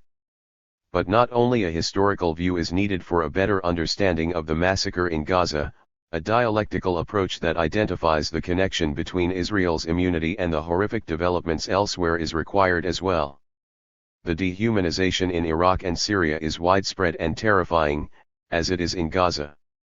But there is one crucial difference between these cases and the Israeli brutality: the former are condemned as barbarous and inhuman worldwide, while those committed by Israel are still publicly licensed and approved by the President of the United States, the leaders of the European Union, and Israel's other friends in the world. Whether it is burning alive a Palestinian youth from Jerusalem, fatally shooting 2 others just for the fun of it in Bytunia, or slaying whole families in Gaza, these are all acts that can only be perpetrated if the victim is dehumanized. The only chance for a successful struggle against Zionism in Palestine is the one based on a human and civil rights agenda that does not differentiate between one violation and the other and yet identifies clearly the victim and the victimizers. Those who commit atrocities in the Arab world against oppressed minorities and helpless communities, as well as the Israelis who commit these crimes against the Palestinian people, should all be judged by the same moral and ethical standards. They are all war criminals, though in the case of Palestine they have been at work longer than anyone else. It does not really matter what the religious identity is of the people who commit the atrocities or in the name of which religion they purport to speak. Whether they call themselves jihadists, Judaists, or Zionists, they should be treated in the same way. A world that would stop employing double standards in its dealings with Israel is a world that could be far more effective in its response to war crimes elsewhere in the world.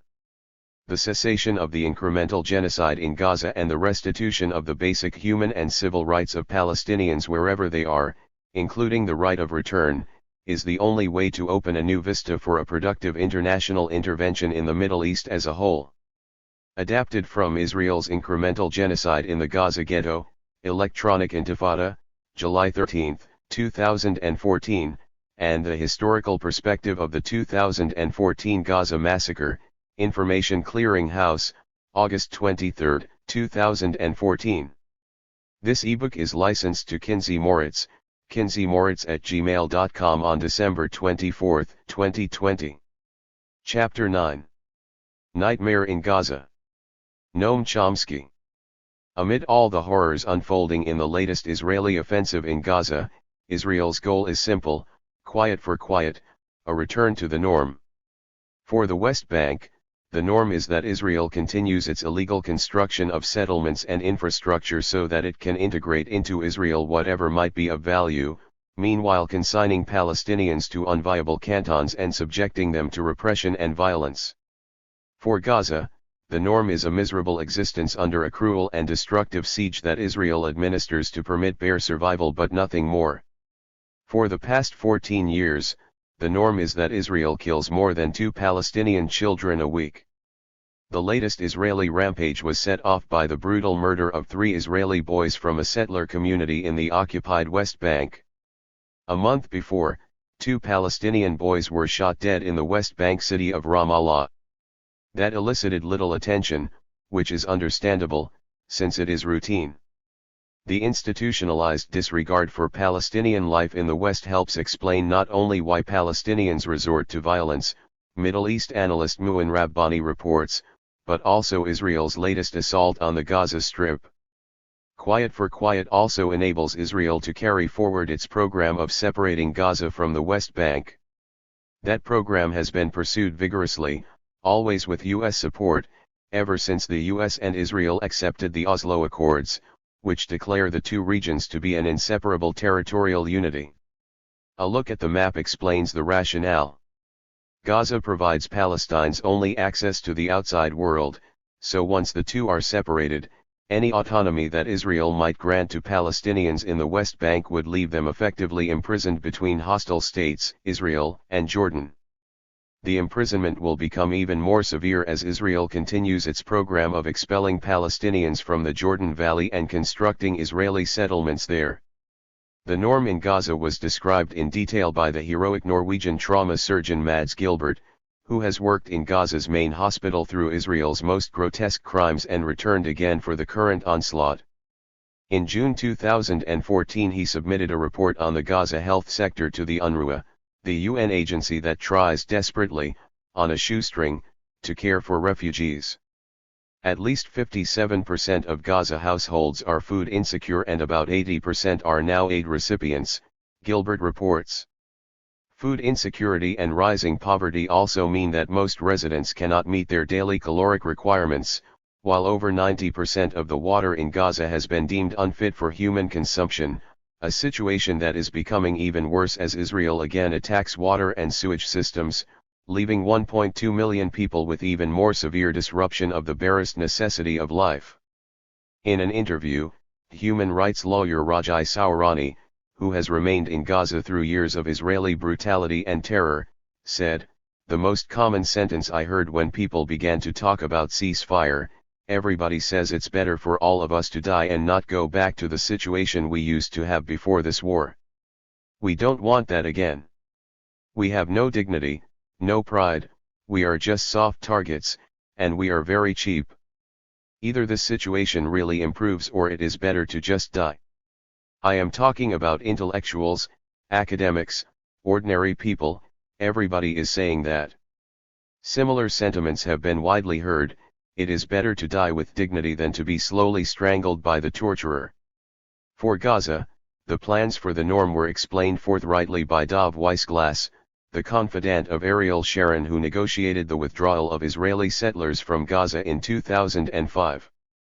Hailed as a grand gesture in Israel and among acolytes and the deluded elsewhere, the withdrawal was in reality a carefully staged national trauma, properly ridiculed by informed Israeli commentators, among them Israel's leading sociologist, the late Barak Kimmerling.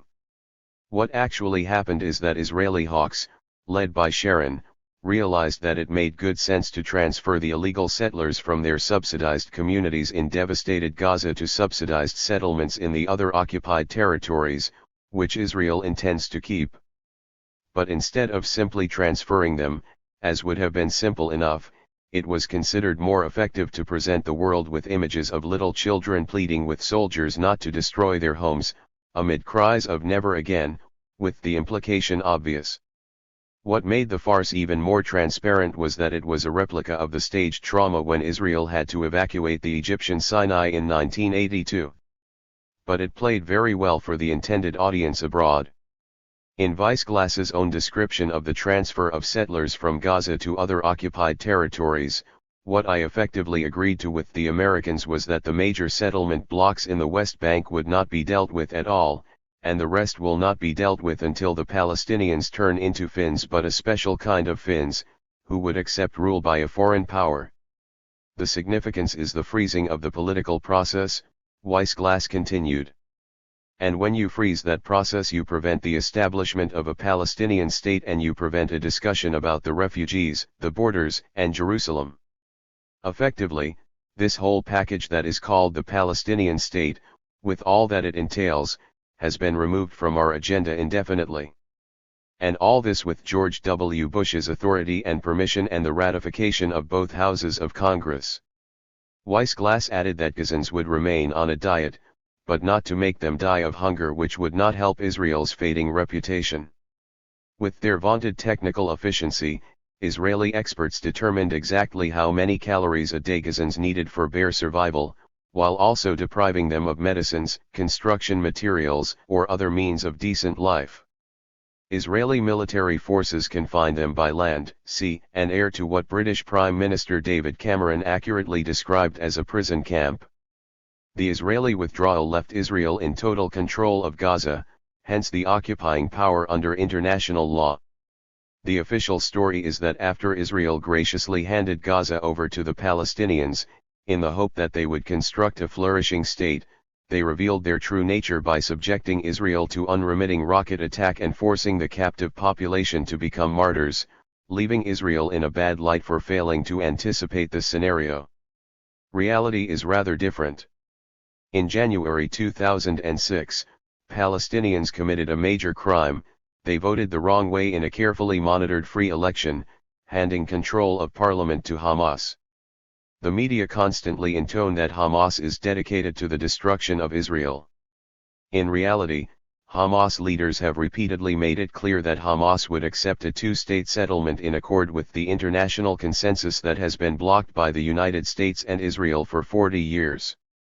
In contrast, Israel is dedicated to the destruction of Palestine, apart from some occasional meaningless words, and is implementing that commitment.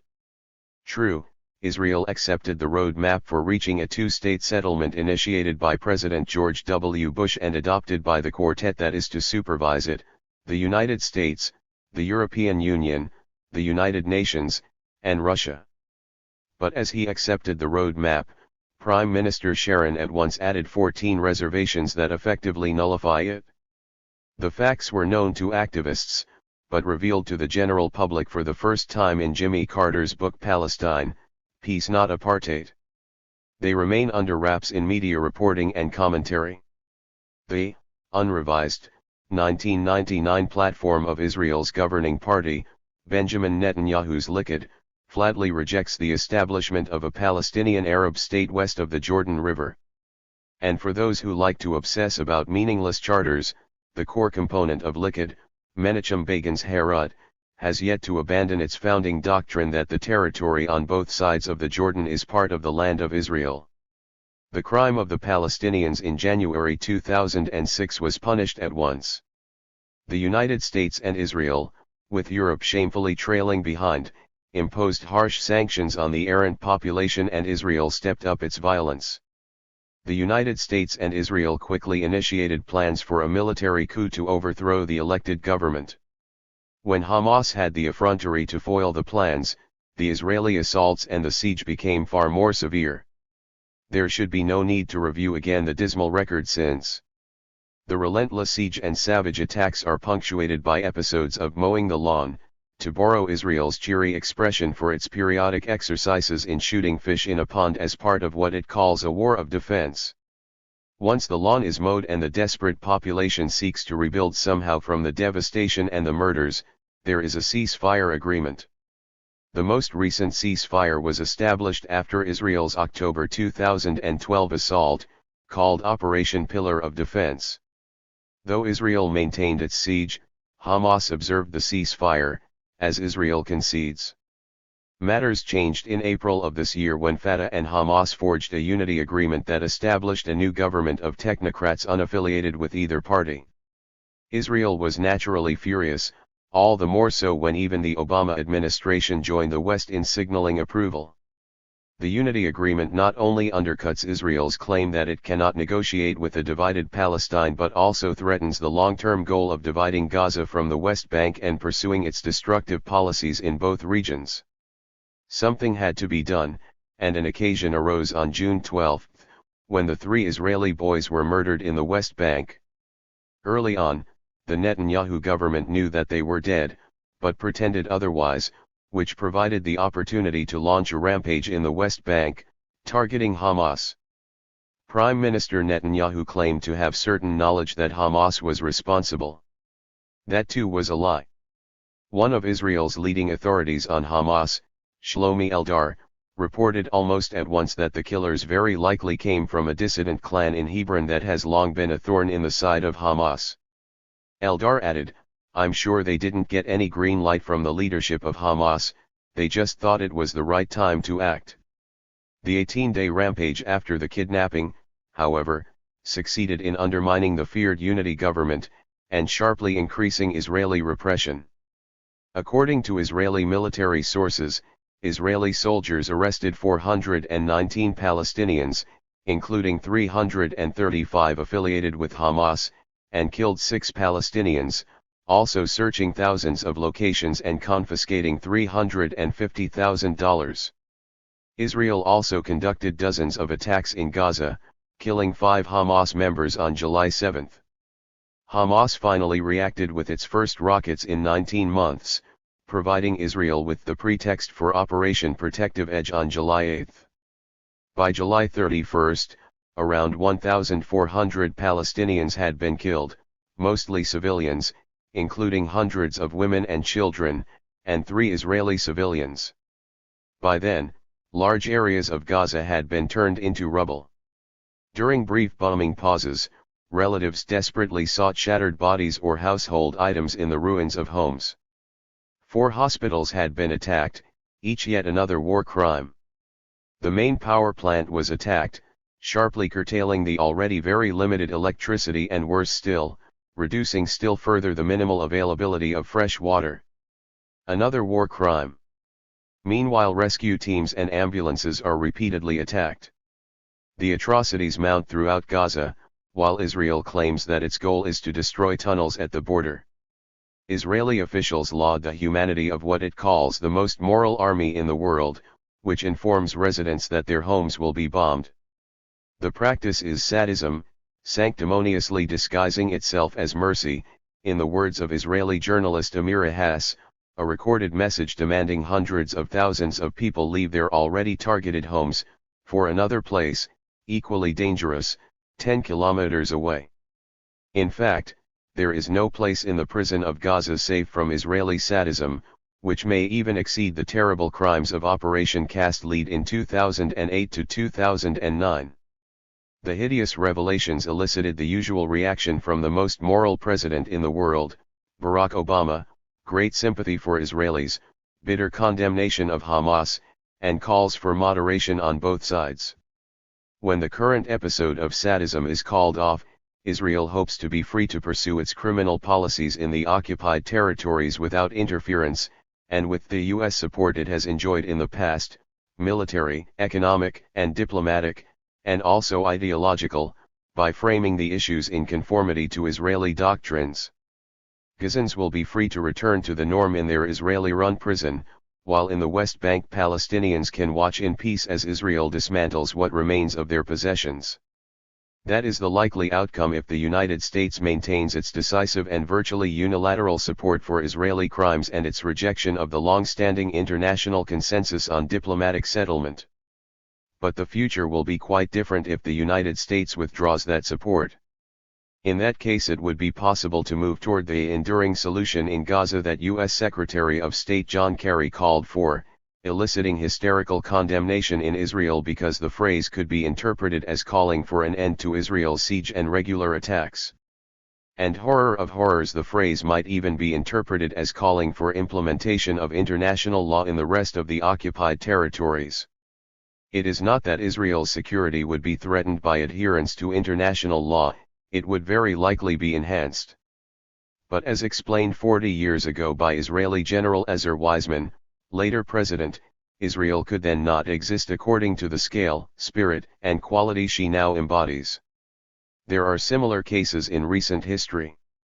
Indonesian generals swore that they would never abandon what Australian Foreign Minister Gareth Evans called the Indonesian province of East Timor as he was making a deal to steal Timorese oil.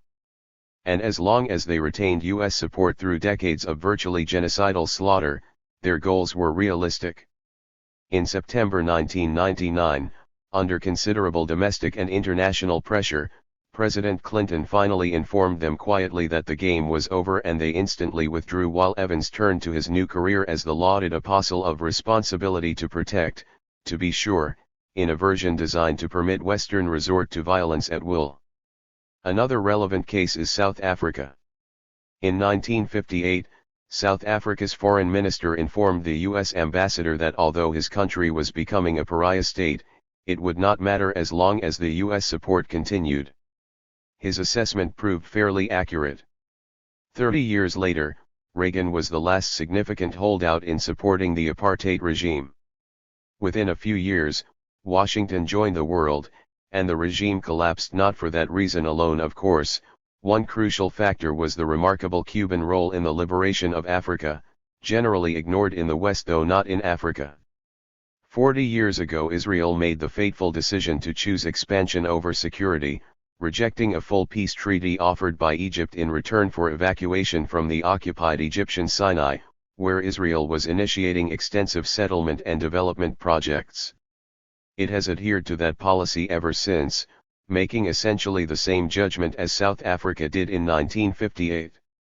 In the case of Israel, if the United States decided to join the world, the impact would be far greater. Relations of power allow nothing else, as has been demonstrated over and over when Washington has demanded that Israel abandon cherished goals.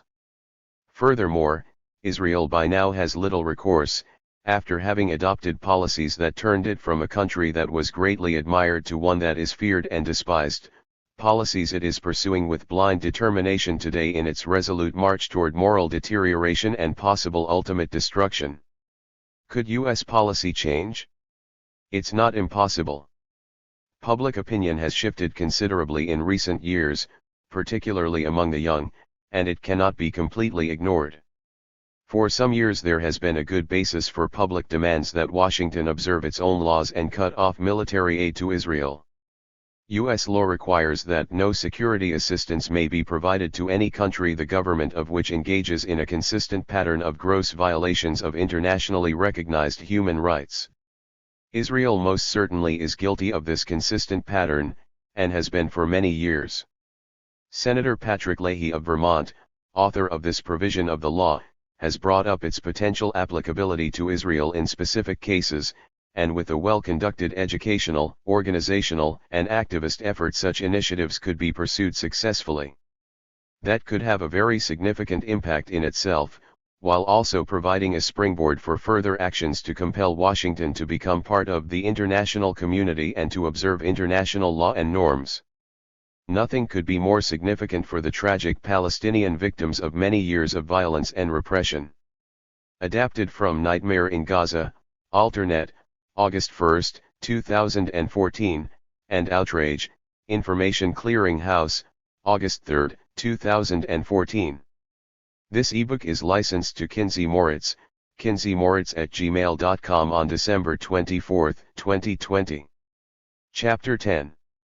The Futility and Immorality of Partition in Palestine. Ilan Pappe. There is a famous Jewish maxim that one should look for one's lost key where it was lost and not where there is light. In many ways, the so-called peace process in Palestine, with the concept of the two-state solution as its benchmark, has been a futile search under a powerful street lamp far away from the lost key.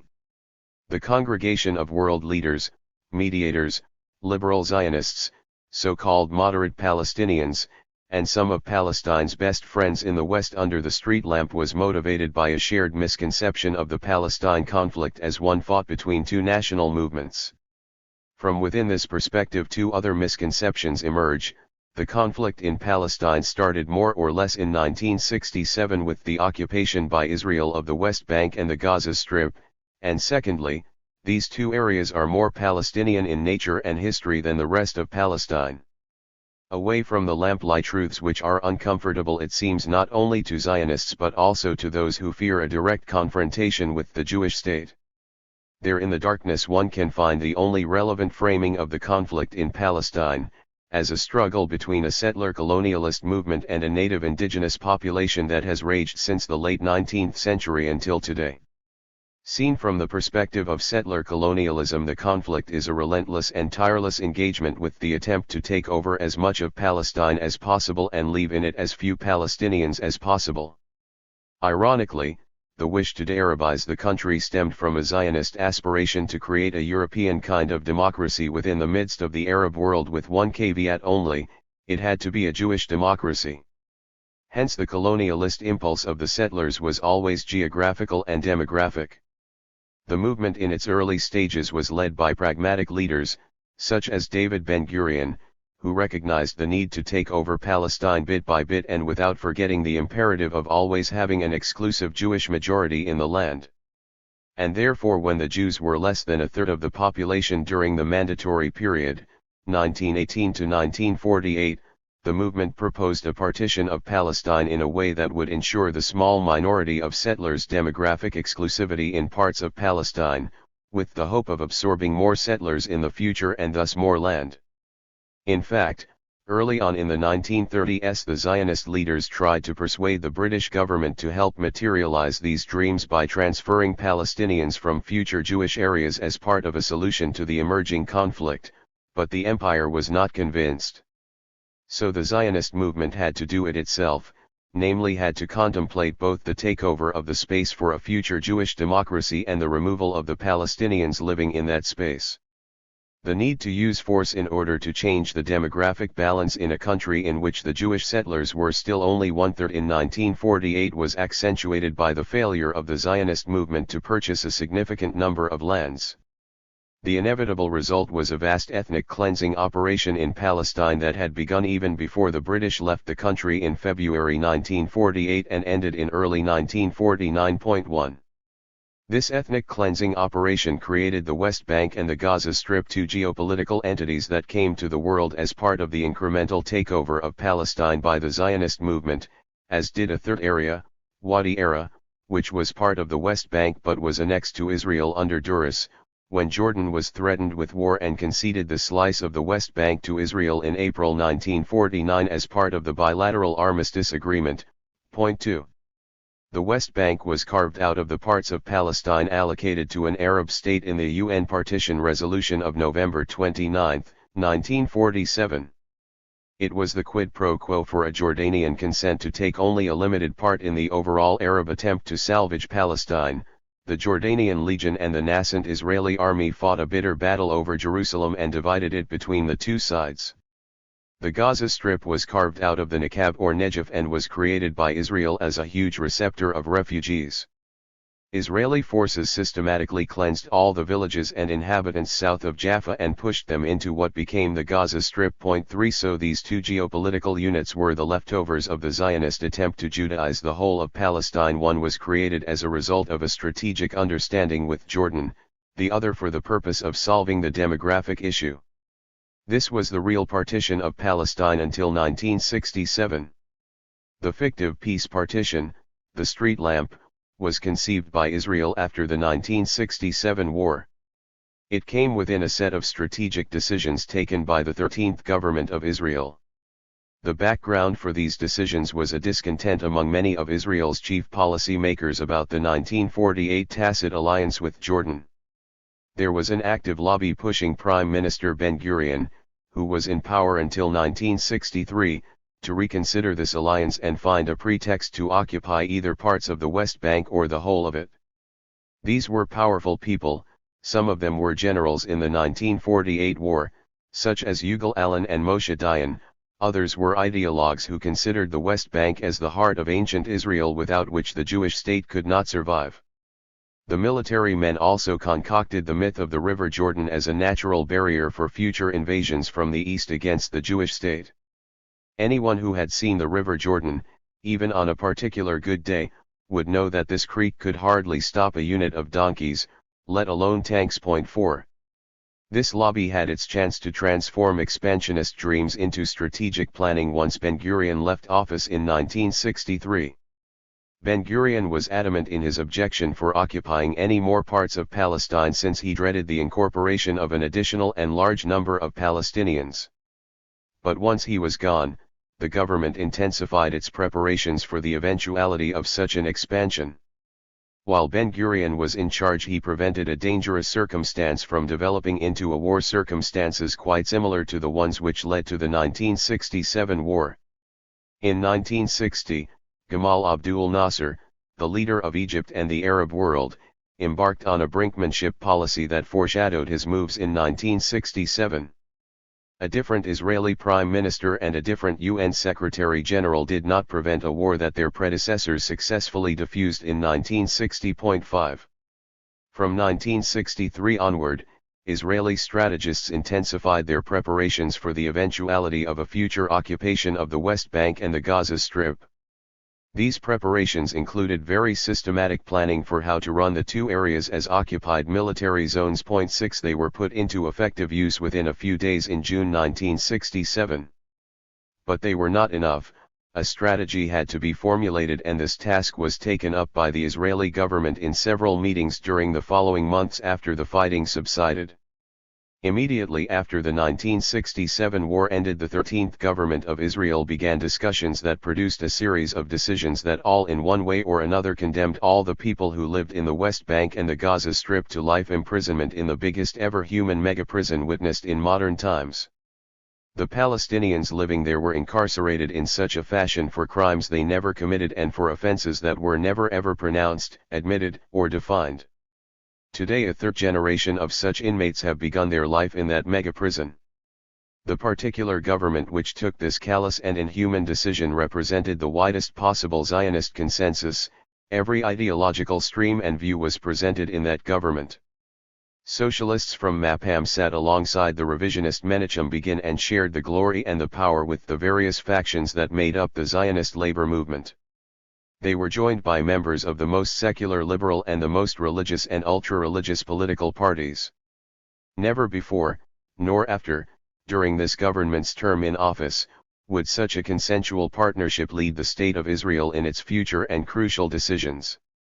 Contrary to common wisdom about the history of the West Bank and the Gaza Strip, no one apart from the government of Israel played any crucial role, then and ever since, in deciding the fate of these territories or the people living in them.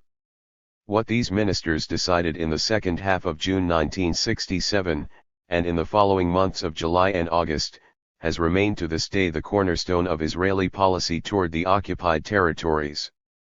None of the successive Israeli governments deviated from these past decisions, nor did they wish to deviate from them in any form or shape.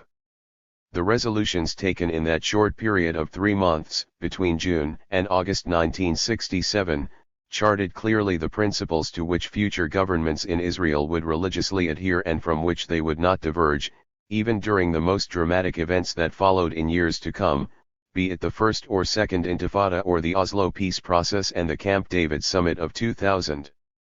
One explanation for the resilience of this set of decisions is the extraordinary composition of the 1967 government. As mentioned, this government represented, as never before and never since, the widest possible Zionist consensus. One can also attribute it to the euphoric mood in the wake of the total devastation of 6 Arab armies by the IDF and the successful blitzkrieg that ended with the military occupation of vast areas of Arab lands and countries. A messianic aura surrounded the decision-makers in those days, energizing them to take bold and historic decisions, which their successors would find hard to refute or change. All these plausible explanations tend to see the policies as the direct product of the particular and extraordinary circumstances of June 1967. But these decisions were mainly the inevitable outcome of Zionist ideology and history, however one chooses to define this ideology or insist on its shades and innuendos. The particular circumstances made it easier to remind the politicians of their ideological heritage and reconnected them once more, as they did in 1948, to the Zionist drive to Judaize as much of historical Palestine as possible. The first decision was not to ethnically cleanse the population despite the joy of expanding the Jewish state onto what many Israelis felt were the natural and historical borders of ancient Israel.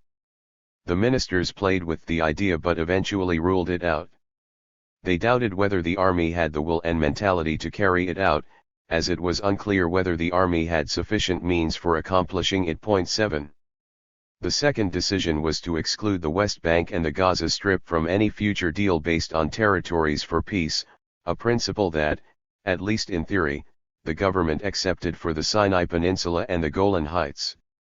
The prevailing sense in those meetings was that the international immunity for land expansion was guaranteed not as an endorsement of expansionism per se but more as an unwillingness to confront it. But with one crucial caveat: there could not be a de jure annexation of the territories, only a de facto 1.8. The third one was not to grant full citizenship to the occupied population so as not to endanger the demographic Jewish majority. There was then, and there is now, a consensual Israeli impulse and overwhelming desire to keep the West Bank forever, while at the same time there was and is the twofold recognition of the undesirability of officially annexing these territories and the inability to expel the population en masse. The aspirations about the Gaza Strip then and now are more ambivalent. The main drive was to see it disappear. It was a vision in 1967 which has become a dangerous blueprint for action these days. And yet keeping these territories, with the population in it, seemed as vital as the need to maintain a decisive Jewish majority in whatever constituted a Jewish state. The minutes of the meetings are now open to historians. They expose the impossibility and incompatibility of these two impulses, the appetite for possessing new land on the one hand and the reluctance to either drive out or fully incorporate the people living on them, on the other. But the documents also reveal a self-congratulatory satisfaction from the early discovery of a way out of the ostensible logical deadlock and theoretical impasse. The ministers were convinced, as all the ministers after them would be, that they had found the formula that would enable Israel to keep the territories it coveted, without annexing the people it negated and while safeguarding its international immunity and reputation. 9. When those three goals are translated into actual policies, they can only produce an inhuman and ruthless reality on the ground. There can be no benign or enlightened version for a policy meant to keep people in citizenless status for a long period of time. Only one known human invention operates in such a way which robs temporarily, or for longer period of times, the basic human and civil rights of citizens, the modern-day prison. The official Israeli navigation between impossible nationalist and colonialist ambitions turned 1.5 million people in 1967 into inmates of such a mega-prison. It was not a prison for a few inmates wrongly or rightly incarcerated, it was imposed on a society as a whole. It was and still is a system of malice that was built due to vile motives, but not only. Some of its architects searched genuinely for the most possible humane model for this prison, probably because they were aware that this was a collective punishment for a crime never committed. Others did not even bother to search for a softer version or more humane one. But the two camps existed, and therefore the government offered two versions of the mega-prison to the people in the West Bank and the Gaza Strip. One was an open-air prison and the other a maximum security one. Should they not accept the former, they would get the latter. The open-air prison allowed a measure of autonomous life under indirect and direct Israeli control. The maximum security one robbed the Palestinians of all the autonomies and subjected them to a harsh policy of punishments, restriction, and in the worst-case scenario execution. The reality on the ground was that the open-air prison was harsh enough and sufficiently inhuman to trigger resistance from the enclaved population, and that the maximum security model was imposed as retaliation to Palestinian resistance. In general, the softer model was attempted twice between 1967 and 1987 and between 1993 and 2000, and the retaliations occurred in 1987 until 1993 and 2000 until 2009. The open-air prison became the false paradigm of peace as it was marketed by Israel, and by American and European allies of the Jewish state, as an ingenious idea for how to solve the conflict. The best open prison was eventually propagated first as an autonomous zone, in the 1979 Camp David agreement between Israel and Egypt that led to nowhere, and later on as an independent Palestinian state in the Oslo Accord of 1993. When the Oslo Accord was translated into reality, by the sheer power of the occupier, the resemblance of the idea of a state to an open prison became clear with the partitioning of the West Bank into areas A, B, and C, and the exclusion of the Jewish settlements in Gaza from any Palestinian rule. The map of the Oslo B Accord of 1994 gave autonomy only in small parts of the West Bank and the Gaza Strip, but left the control of the enclave's security and sovereignty in the hands of the Israeli security apparatuses. When the Israeli regime felt security deteriorated for a short while, the maximum security model was reinstalled in 2002, and in many ways it is still there today, while the rebellious prison of Gaza is severely punished by a continuous siege and closure. The success of turning the open prison model into a diplomatic effort and a peace process could not have been possible had it not won the support of large sections of the Palestinian political elite, the Zionist left, and even some very well-known and highly respected international supporters of the Palestinian cause. But it is mainly a new creation, the Quartet, a kind of ad hoc international tribunal for Palestine, consisting of the European Union, Russia, the United States, and the United Nations, that gave the process the legitimacy it needed to be seen as a powerful paradigm for peace. In Israel and in the West, a huge laundry list of words and a very cooperative media and academia were essential for maintaining the moral and political validity of the open-air prison option as the best solution for the conflict and as an ideal vision for normal and healthy life in the occupied West Bank and the Gaza Strip. Autonomy, self-determination, and finally independence were used, and mainly abused, as words to describe the best version of an open-air prison model the Israelis could offer the Palestinians in the West Bank and the Gaza Strip. But this laundry list did not cleanse the reality, and the hyperbolic discourse of peace and independence did not deafen the conscientious members of all the societies involved, in the territories, in Israel, and in the outside world. In the age of the Internet, an independent press, an active civil society, and energetic NGOs, it was hard to play the charade of peace and reconciliation on the ground where people were incarcerated in the biggest ever human prison witnessed in modern history.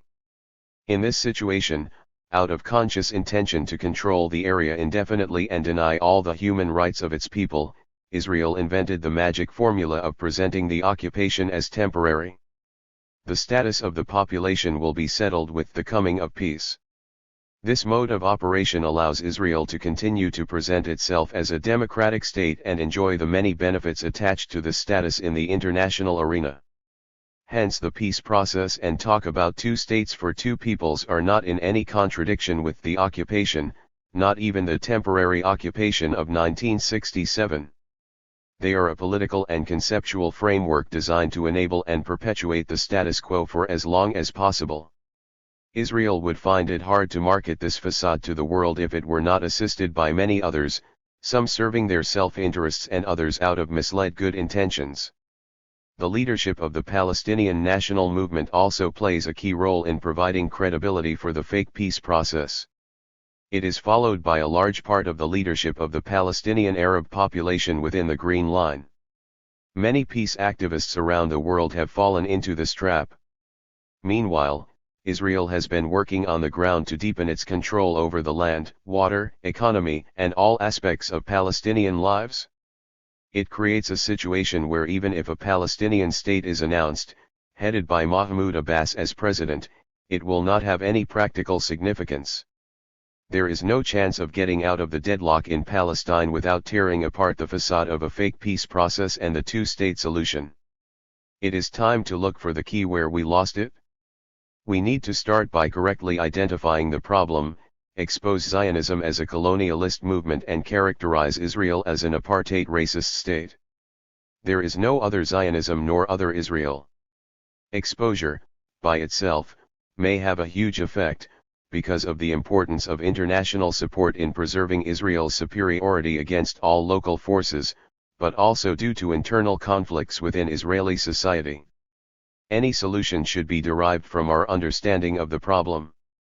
It should start with a discussion among all residents of the country on how to live together within a framework where all enjoy full rights, equality, and partnership. The Palestinian refugees should also take part in this discussion, as they have the right to return to Palestine and to fully take part in shaping their country's future. It is essential to set the goal of establishing one state for all inhabitants and refugees of the country, because it defines who should participate in the discussion about this future. Zionism has done, and continues to do, whatever it can to divide the Palestinian people and guide all of them to a dead end. First came the distancing of the refugees outside Palestine's borders and the isolation of the Palestinian population in the 1948 territories. Today we also witness the political separation between the West Bank and the Gaza Strip. Posing a new agenda, common to all sectors of the Palestinian people, is the beginning of the road toward a solution. Today's technology can provide the basis for an open discussion across borders and checkpoints, forming a platform for more intense links and together designing the common path. All this is not at all easy. There are problems in the relationship between different sectors of the public, between secular and religious folk, between the indigenous inhabitants and the third generation of settlers. A new distribution of resources is required to compensate for generations of dispossession and discrimination. It is not clear what will be the nature of the new society and what political framework we will build together, but it is essential that we start a serious discussion about all of it. Beyond that, we face a hard struggle against an oppressive regime that regards any perspective other than that of a racist Jewish state as suicide and an existential danger. This is our task and those are the problems we must solve. Until we look straight at this reality, we are wasting precious time.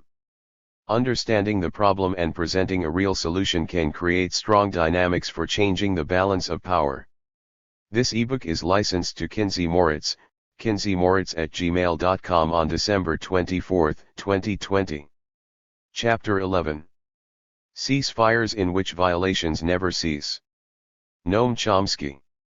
On August 26, 2014, Israel and the Palestinian Authority, PA, both accepted a ceasefire agreement after a 50-day Israeli assault on Gaza that left 2,100 Palestinians dead and vast landscapes of destruction behind.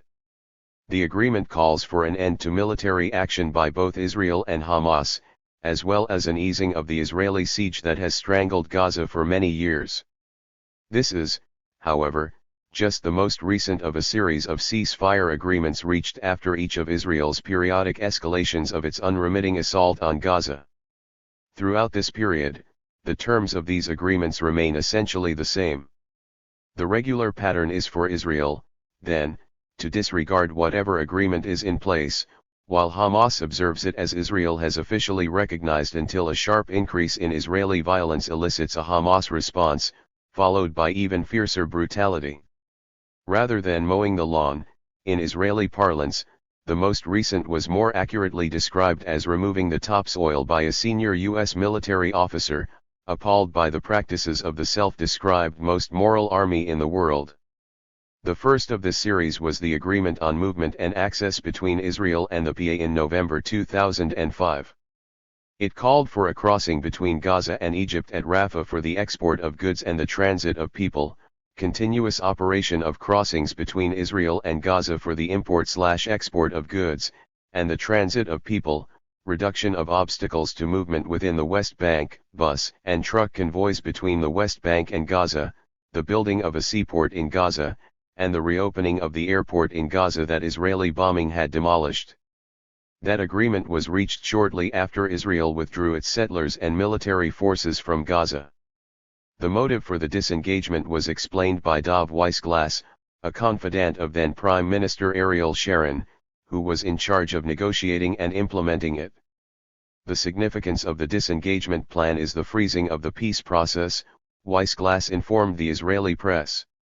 And when you freeze that process, you prevent the establishment of a Palestinian state, and you prevent a discussion on the refugees, the borders, and Jerusalem. Effectively, this whole package called the Palestinian state, with all that it entails, has been removed indefinitely from our agenda. And all this with authority and permission. All with a U.S. presidential blessing and the ratification of both houses of Congress. True enough. The disengagement is actually formaldehyde, Weissglass added. It supplies the amount of formaldehyde that is necessary so there will not be a political process with the Palestinians. Israeli hawks also recognized that instead of investing substantial resources in maintaining a few thousand settlers in illegal communities in devastated Gaza, it made more sense to transfer them to illegal subsidized communities in areas of the West Bank that Israel intended to keep. The disengagement was depicted as a noble effort to pursue peace, but the reality was quite different. Israel never relinquished control of Gaza and is, accordingly, recognized as the occupying power by the United Nations, the United States, and other states, Israel apart, of course. In their comprehensive history of Israeli settlement in the occupied territories, Israeli scholars Edith Zertel and Akiva Eldar describe what actually happened when that country disengaged. The ruined territory was not released for even a single day from Israel's military grip or from the price of the occupation that the inhabitants pay every day. After the disengagement, Israel left behind scorched earth, devastated services, and people with neither a present nor a future. The settlements were destroyed in an ungenerous move by an unenlightened occupier, which in fact continues to control the territory and kill and harass its inhabitants by means of its formidable military might. Operations Cast Lead and Pillar of Defense. Israel soon had a pretext for violating the November agreement more severely. In January 2006, the Palestinians committed a serious crime. They voted the wrong way in carefully monitored free elections, placing the parliament in the hands of Hamas. Israel and the United States immediately imposed harsh sanctions, telling the world very clearly what they mean by democracy promotion. Europe, to its shame, went along as well. The United States and Israel soon began planning a military coup to overthrow the unacceptable elected government, a familiar procedure. When Hamas preempted the coup in 2007, the siege of Gaza became far more severe, along with regular Israeli military attacks.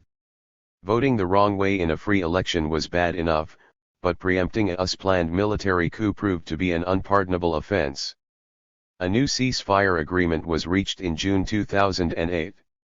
It again called for opening the border crossings to allow the transfer of all goods that were banned and restricted to go into Gaza. Israel formally agreed to this, but immediately announced that it would not abide by the agreement and open the borders until Hamas released Gilad Shalit, an Israeli soldier held by Hamas. Israel itself has a long history of kidnapping civilians in Lebanon and on the high seas and holding them for lengthy periods without credible charge, sometimes as hostages. Of course, imprisoning civilians on dubious charges, or none, is a regular practice in the territories Israel controls.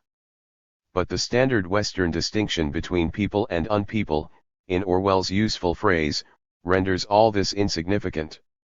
Israel not only maintained the siege in violation of the June 2008 ceasefire agreement but did so with extreme rigor, even preventing the United Nations Relief and Works Agency, which cares for the huge number of official refugees in Gaza, from replenishing its stocks. On November 4, while the media were focused on the U.S. presidential election, Israeli troops entered Gaza and killed half a dozen Hamas militants. That elicited a Hamas missile response and an exchange of fire. All the deaths were Palestinian. In late December, Hamas offered to renew the ceasefire. Israel considered the offer, but rejected it, preferring instead to launch Operation Cast Lead, a 3-week incursion of the full power of the Israeli military into the Gaza Strip, resulting in shocking atrocities well documented by international and Israeli human rights organizations. On January 8, 2009, while Cast Lead was in full fury, the UN Security Council passed a unanimous resolution, with the United States abstaining, calling for an immediate ceasefire leading to a full Israeli withdrawal, unimpeded provision through Gaza of food, fuel, and medical treatment, and intensified international arrangements to prevent arms and ammunition smuggling. A new ceasefire agreement was indeed reached, but the terms, similar to the previous ones, were again never observed and broke down completely with the next major mowing the lawn episode in November 2012, Operation Pillar of Defense. What happened in the interim can be illustrated by the casualty figures from January 2012 to the launching of that operation.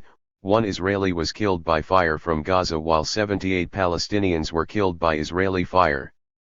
The first act of Operation Pillar of Defense was the murder of Ahmet Jabari, a high official of the military wing of Hamas.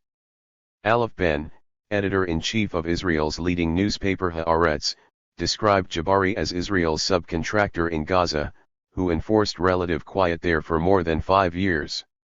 As always, there was a pretext for the assassination, but the likely reason was provided by Israeli peace activist Gershon Baskin. He had been involved in direct negotiations with Jabari for years and reported that, hours before he was assassinated, Jabari received the draft of a permanent truce agreement with Israel, which included mechanisms for maintaining the ceasefire in the case of a flare-up between Israel and the factions in the Gaza Strip. There is a long record of Israeli actions designed to deter the threat of a diplomatic settlement. After this exercise of mowing the lawn, a ceasefire agreement was reached yet again. Repeating the now standard terms, it called for a cessation of military action by both sides and the effective ending of the siege of Gaza with Israel, opening the crossings and facilitating the movements of people and transfer of goods, and refraining from restricting residents' free movements and targeting residents in border areas. What happened next was reviewed by Nathan Thrall, senior Middle East analyst of the International Crisis Group. Israeli intelligence recognized that Hamas was observing the terms of the ceasefire. Israel, Thrall wrote, therefore saw little incentive in upholding its end of the deal. In the 3 months following the ceasefire, its forces made regular incursions into Gaza, strafed Palestinian farmers and those collecting scrap and rubble across the border, and fired at boats, preventing fishermen from accessing the majority of Gaza's waters. In other words, the siege never ended. Crossings were repeatedly shut. So-called buffer zones inside Gaza from which Palestinians are barred, and which include a third or more of the Strip's limited arable land, were reinstated. Imports declined, exports were blocked, and fewer Gazans were given exit permits to Israel and the West Bank. Operation Protective Edge. So matters continued until April 2014, when an important event took place. The two major Palestinian groupings, Gaza-based Hamas and the Fatah-dominated PA in the West Bank, signed a unity agreement. Hamas made major concessions. The unity government contained none of its members or allies. In substantial measure, as Nathan Thrall observes, Hamas turned over governance of Gaza to the PA. Several thousand PA security forces were sent there and the PA placed its guards at borders and crossings, with no reciprocal positions for Hamas in the West Bank security apparatus. Finally, the unity government accepted the three conditions that Washington and the European Union had long demanded: nonviolence, adherence to past agreements, and the recognition of Israel. Israel was infuriated. Its government declared at once that it would refuse to deal with the unity government and cancelled negotiations. Its fury mounted when the United States, along with most of the world, signaled support for the unity government. There are good reasons why Israel opposes the unification of Palestinians. One is that the Hamas-Fatah conflict has provided a useful pretext for refusing to engage in serious negotiations. How can one negotiate with a divided entity? More significantly, for more than 20 years, Israel has been committed to separating Gaza from the West Bank in violation of the Oslo Accords it signed in 1993, which declare Gaza and the West Bank to be an inseparable territorial unity. A look at a map explains the rationale. Separated from Gaza, any West Bank enclaves left to Palestinians have no access to the outside world. They are contained by two hostile powers, Israel and Jordan, both close U.S. allies, and contrary to illusions, the United States is very far from a neutral, honest broker. Furthermore, Israel has been systematically taking over the Jordan Valley, driving out Palestinians, establishing settlements, sinking wells, and otherwise ensuring that the region about one-third of the West Bank, with much of its arable land, will ultimately be integrated into Israel along with the other regions that country is taking over. Hence remaining Palestinian cantons will be completely imprisoned. Unification with Gaza would interfere with these plans, which trace back to the early days of the occupation and have had steady support from the major political blocs, including figures usually portrayed as doves like former President Shimon Peres, who was one of the architects of settlement deep in the West Bank. As usual, a pretext was needed to move on to the next escalation, which arose when 3 Israeli boys from the settler community in the West Bank were brutally murdered. The Israeli police have since been searching for and arresting members of a dissident group in Hebron, still claiming, without evidence, that they are Hamas terrorists. On September 2, Haaretz reported that, after very intensive interrogations, the Israeli security services concluded the abduction of the teenagers was carried out by an independent cell with no known direct links to Hamas. But the 18-day rampage by the Israeli Defense Forces succeeded in undermining the feared unity government and provoking Hamas to respond by firing its first rockets in 18 months, providing Israel with the pretext to launch Operation Protective Edge on July 8. The 50-day assault proved the most extreme exercise in mowing the lawn so far. Operation, still to be named. Israel is in a fine position today to reverse its decades-old policy of separating Gaza from the West Bank in violation of its solemn agreements and to observe a major ceasefire agreement for the first time. At least temporarily, the threat of democracy in neighboring Egypt has been diminished, and the brutal Egyptian military dictatorship of General Abdul Fattah al-Sisi is a welcome ally for Israel in maintaining control over Gaza.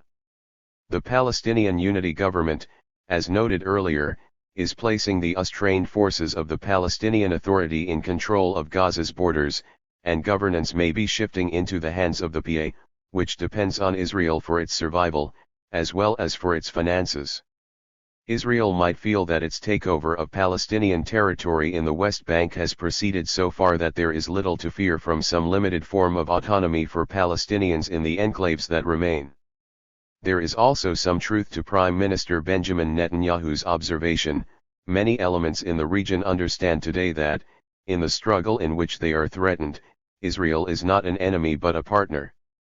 Akiva Eldar, Israel's leading diplomatic correspondent, adds, however, that all those many elements in the region also understand that there is no brave and comprehensive diplomatic move on the horizon without an agreement on the establishment of a Palestinian state based on the 1967 borders and a just, agreed-upon solution to the refugee problem.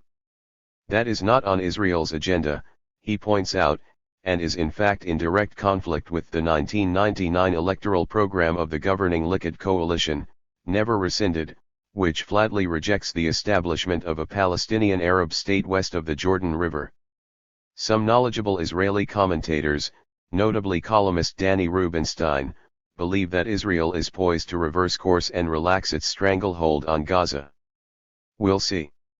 The record of these past years suggests otherwise, and the first signs are not auspicious.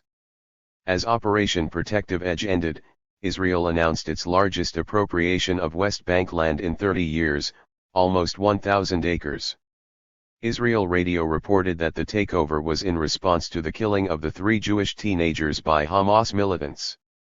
A Palestinian boy was burned to death in retaliation for the murder, but no Israeli land was handed to Palestinians, nor was there any reaction when an Israeli soldier murdered 10-year-old Khalil Anati on a quiet street in a refugee camp near Hebron on August 10, while the most moral army in the world was smashing Gaza to bits, and then drove away in his jeep as the child bled to death. Anati was one of the 23 Palestinians, including 3 children, killed by Israeli occupation forces in the West Bank during the Gaza onslaught, according to UN statistics, along with more than 2,000 wounded, 38% by live fire. None of those killed were endangering soldiers' lives, Israeli journalist Gideon Levy reported. To none of this is there any reaction, just as there was no reaction while Israel killed, on average, more than 2 Palestinian children a week for the past 14 years. They are unpeople, after all. It is commonly claimed on all sides that, if the two-state settlement is dead as a result of Israel's takeover of Palestinian lands, then the outcome will be one state west of the Jordan. Some Palestinians welcome this outcome, anticipating that they can then conduct a civil rights struggle for equal rights on the model of South Africa under apartheid. Many Israeli commentators warn that the resulting demographic problem of more Arab than Jewish births and diminishing Jewish immigration will undermine their hope for a democratic Jewish state. But these widespread beliefs are dubious. The realistic alternative to a two-state settlement is that Israel will continue to carry forward the plans it has been implementing for years, taking over whatever is of value to it in the West Bank, while avoiding Palestinian population concentrations and removing Palestinians from the areas it is integrating into Israel. That should avoid the dreaded demographic problem. The areas being integrated into Israel include a vastly expanded Greater Jerusalem, the area within the illegal separation wall, and corridors cutting through the regions to the east, and will probably also encompass the Jordan Valley. Gaza will likely remain under its usual harsh siege, separated from the West Bank. And the Syrian Golan Heights, like Jerusalem, annexed in violation of Security Council orders, will quietly become part of Greater Israel. In the meantime, West Bank Palestinians will be contained in unviable cantons, with special accommodation for elites in standard neocolonial style. These basic policies have been underway since the 1967 conquest, following a principle enunciated by then Defense Minister Moshe Dayan, one of the Israeli leaders most sympathetic to the Palestinians. He informed his party colleagues that they should tell Palestinian refugees in the West Bank, "We have no solution, you shall continue to live like dogs, and whoever wishes may leave, and we will see where this process leads." The suggestion was natural within the overriding conception articulated in 1972 by future President Chaim Herzog: "I do not deny the Palestinians a place or stand or opinion on every matter. But certainly I am not prepared to consider them as partners in any respect in a land that has been consecrated in the hands of our nation for thousands of years. For the Jews of this land there cannot be any partner." Dayan also called for Israel's permanent rule, Memshalat Kiva, over the occupied territories. When Netanyahu expresses the same stand today, he is not breaking new ground. Like other states, Israel pleads security as justification for its aggressive and violent actions. But knowledgeable Israelis know better. Their recognition of reality was articulated clearly in 1972 by Air Force Commander, and later President, Ezer Weizman.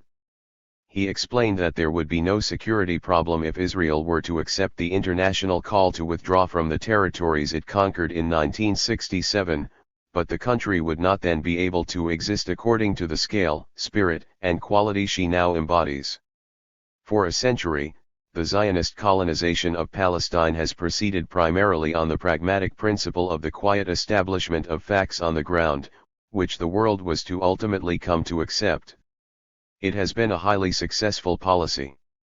There is every reason to expect it to persist as long as the United States provides the necessary military, economic, diplomatic, and ideological support. For those concerned with the rights of the brutalized Palestinians, there can be no higher priority than working to change U.S. policies, not an idle dream by any means. Adapted from Ceasefires in Which Violations Never Cease, Tom Dispatch, September 9, 2014. This ebook is licensed to Kinsey Moritz, kinseymoritz@gmail.com on December 24, 2020. Chapter 12. An Address to the United Nations. Noam Chomsky. It's a pleasure to be here to be able to talk with you and discuss with you afterwards. Many of the world's problems are so intractable that it's hard to think of ways even to take steps toward mitigating them. The Israel-Palestine conflict is not one of these. On the contrary, the general outlines of a diplomatic solution have been clear for at least 40 years. Not the end of the road, nothing ever is, but a significant step forward. And the obstacles to a resolution are also quite clear. The basic outlines were presented here in a resolution brought to the UN Security Council in January 1976. It called for a two-state settlement on the internationally recognized border, and now I'm quoting, with guarantees for the rights of both states to exist in peace and security within secure and recognized borders. The resolution was brought by the three major Arab states, Egypt, Jordan, Syria, sometimes called the confrontation states. Israel refused to attend the session. The resolution was vetoed by the United States. A U.S. veto typically is a double veto. The veto, the resolution, is not implemented, and the event is vetoed from history, so you have to look hard to find the record, but it is there. That has set the pattern that has continued since. The most recent U.S. veto was in February 2011. That's President Obama, when his administration vetoed a resolution calling for implementation of official U.S. policy opposition to expansion of settlements. And it's worth bearing in mind that expansion of settlements is not really the issue, it's the settlements, unquestionably illegal, along with the infrastructure projects supporting them. For a long time, there has been an overwhelming international consensus in support of a settlement along these general lines. The pattern that was set in January 1976 continues to the present. Israel rejects a settlement of these terms and for many years has been devoting extensive resources to ensuring that it will not be implemented, with the unremitting and decisive support of the United States military, economic, diplomatic, and indeed ideological, by establishing how the conflict is viewed and interpreted in the United States and within its broad sphere of influence. There's no time here to review the record, but its general character is revealed by a look at what has happened in Gaza in the past decade, carrying forward a long history of earlier crimes. Last August, August 26, a ceasefire was reached between Israel and the Palestinian Authority. And the question on all our minds is, what are the prospects for the future? Well, one reasonable way to try to answer that question is to look at the record. And here, too, there is a definite pattern. A ceasefire is reached, Israel disregards it and continues its steady assault on Gaza, including continued siege, intermittent acts of violence, more settlement and development projects, often violence in the West Bank. Hamas observes the ceasefire, as Israel officially recognizes, until some Israeli escalation elicits a Hamas response, which leads to another exercise of mowing the lawn, in Israeli parlance, each episode more fierce and destructive than the last. The first of the series was the Agreement on Movement and Access in November 2005. I'll give a close paraphrase of it. It called for a crossing between Gaza and Egypt at Rafah for the export of goods and the transit of people, continuous operation of crossings between Israel and Gaza for the import and export of goods and the transit of people, reduction of obstacles to movement within the West Bank, bus and truck convoys between the West Bank and Gaza, the building of a seaport in Gaza, the reopening of the airport in Gaza that Israel had recently destroyed. These are essentially the terms of successive ceasefires, including the one just reached a few weeks ago. The timing of the November 2005 agreement is significant. This was the moment of Israel's disengagement, as it's called, from Gaza, the removal of several thousand Israeli settlers from Gaza. Now, this is depicted as a noble effort to seek peace and development, but the reality is rather different. The reality was described, very quickly, by the Israeli official who was in charge of negotiating and implementing the ceasefire, Dov Weissglass, close confidant of then Prime Minister Ariel Sharon. As he explained to the Israeli press, the goal of the disengagement, I'm quoting him, was the freezing of the peace process, so as to prevent the establishment of a Palestinian state and to ensure that diplomacy has been removed indefinitely from our agenda. The reality on the ground is described by Israel's leading specialists on the occupation, a respected historian, Edith Zertel, and Israel's leading diplomatic correspondent, Akiva Eldar, wrote the major book, the standard work on the settlement project, called Lords of the Land, referring to the settlers. What they say about the disengagement is this: they say, the ruined territory, and by then, it was ruined, largely part of the reason for the removal of the settlers. The ruined territory was not released for even a single day from Israel's military grip, or from the price of the occupation that the inhabitants pay every day. After the disengagement, Israel left behind scorched earth, devastated services, and people with neither a present nor a future. The settlements were destroyed in an ungenerous move by an unenlightened occupier, which in fact continues to control the territory and to kill and harass its inhabitants by means of its formidable military might. Now, that's an accurate description from the most respected Israeli source. The Oslo Accords, 20 years ago, established that Gaza and the West Bank are an indivisible territorial unity, whose integrity cannot be broken up. For 20 years, the United States and Israel have been dedicated to separate Gaza and the West Bank in violation of the accords that they had accepted. And a look at the map explains why. Gaza offers the only access to the outside world of Palestine. If Gaza is separated from the West Bank, whatever autonomy might ultimately be granted in the West Bank would be imprisoned Israel on one side, a hostile Jordan, ally of Israel, on the other side, and in addition, one of Israel's slow and steady US-backed policies is to take over the Jordan Valley, about a third of the West Bank, much of the arable land, which would essentially imprison the rest even more tightly, if Gaza is separated from the West Bank. Now, that's the major geostrategic reason for the Israeli insistence, with US backing, on separating the two in violation of the Oslo agreements and the series of ceasefires that have been reached since November 2005. Well, the November 2005 agreement lasted for a few weeks. In January 2006, a very important event took place, the first full, free election in the Arab world, carefully monitored, recognized to be free and fair. It had one flaw: it came out the wrong way. Hamas won the parliament, control of the parliament. The US and Israel didn't want that. You may recall, at that period, the slogan on everyone's lips was democracy promotion. The highest US commitment in the world was democracy promotion. Here was a good test. Democracy, election came out the wrong way. The US instantly decided, along with Israel, to punish the Palestinians for the crime of voting the wrong way. A harsh siege was instituted, other punishments, violence increased. The United States immediately began to organize a military coup to overthrow the unacceptable government. That's quite familiar practice. I won't go through the record. The European Union, to its shame and discredit, went along with this. There was an immediate Israeli escalation. That was the end of the November agreement, followed by major Israeli onslaughts. In 2007, a year later, Hamas committed even a greater crime than winning a fair election. It preempted the planned military coup and took over Gaza. That's described in the West, in the United States, most of the West, as Hamas's taking over Gaza by force, which is not false, but something is omitted. The force was preempting a planned military coup to overthrow the elected government.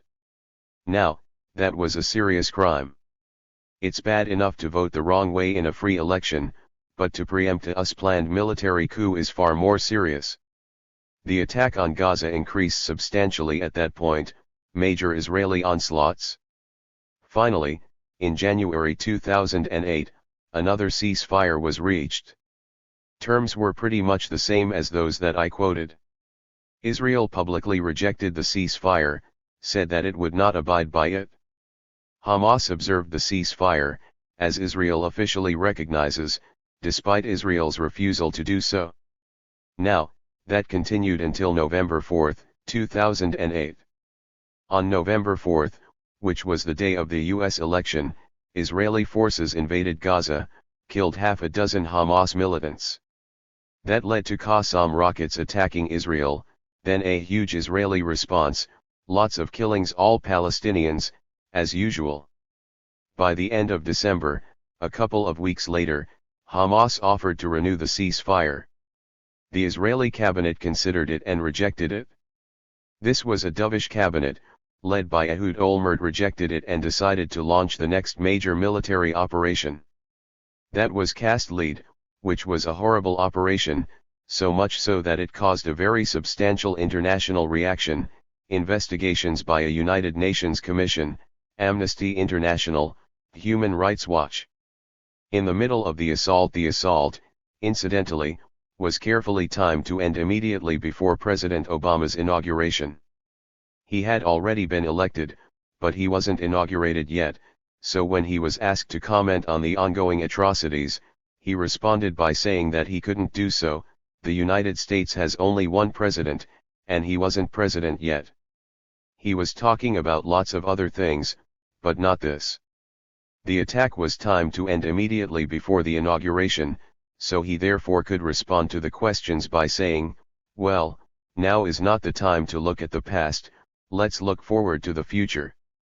Diplomats know very well that that's a standard slogan for those who are engaged in serious crime. Let's forget about the past, let's look forward to a glorious future.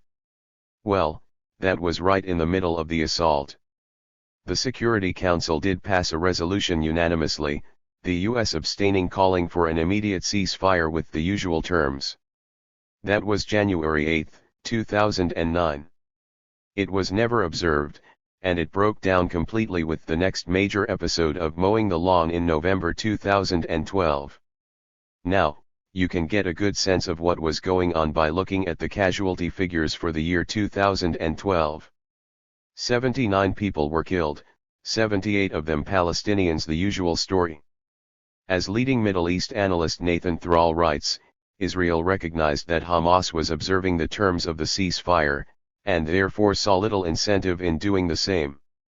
The military attacks on Gaza increased, along with more stringent restrictions on imports. Exports were blocked. Exit permits were blocked. That continued until April 2014, when Palestinians committed another crime. Gaza-based Hamas and West Bank-based Palestinian authorities signed a unity agreement. Israel was infuriated even more when the world mostly supported it. Even the United States gave weak, but actual, support. Several reasons for the Israeli reaction. One is that unity between Gaza and the West Bank, between the two movements, would threaten the long-standing policies of separating the two, for the reasons that I mentioned. Another reason was that a unity government undermines one of the pretexts for Israel's refusal to participate in negotiations seriously, namely, how can we negotiate with an entity that is internally divided? Well, if they're unified, that pretext disappears.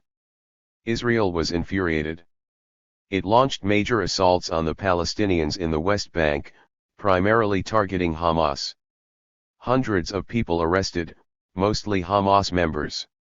Also Gaza, also killings. There was a pretext, of course. There always is. The pretext was that 3 teenagers, Israeli teenagers, in the settlements had been brutally captured and murdered. Israel claimed officially that they thought that they were alive, so therefore launched a long, several weeks assault on the West Bank, alleging that they were trying to find them alive. Meanwhile, the arrests, attacks, and so on. It turns out that they knew immediately that they had been killed. Now, they also knew immediately that it was very unlikely that Hamas was involved. The government said they had certain knowledge that Hamas had done it, but their own leading specialists like Shlomi Eldar had pointed out right away that the assault, which was a brutal crime, was very likely committed by members of a breakaway clan, the CHOMSKY clan in Hebron, which was not given a green light by Hamas and had been a thorn in its side. And that, apparently, is true, if you look at the later arrests and punishments. Anyway, that was a pretext for this assault, killings in Gaza, too. That finally elicited a Hamas response. Then came Operation Protective Edge, the one which was just completed, and more brutal and destructive even than the ones that preceded it. The pattern is very clear. And so far, at least, it appears to be continuing. The latest ceasefire was reached on August 26.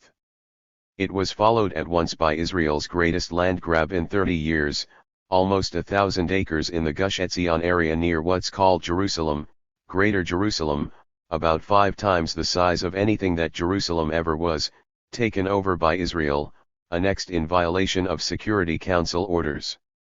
The U.S. State Department informed the Israeli embassy that, I'm quoting it now, Israeli activity in Gush Etzion undermines American efforts to protect Israel at the United Nations, and urged that Israel shouldn't provide ammunition for those at the United Nations who would interpret Israel's position as hardening. Actually, that warning was given 47 years ago, in September 1967, at the time of Israel's first colonization, illegal colonization, of Gush Etzion. Israeli historian Gershom Gorenberg recently reminded us of this. Little has changed since, in the last 47 years, apart from the scale of the crimes, which continue, without a break, with constant U.S. support. Well, as for the prospects, there is a conventional picture. It's repeated constantly on all sides: Israel, Palestine, independent commentators, diplomats.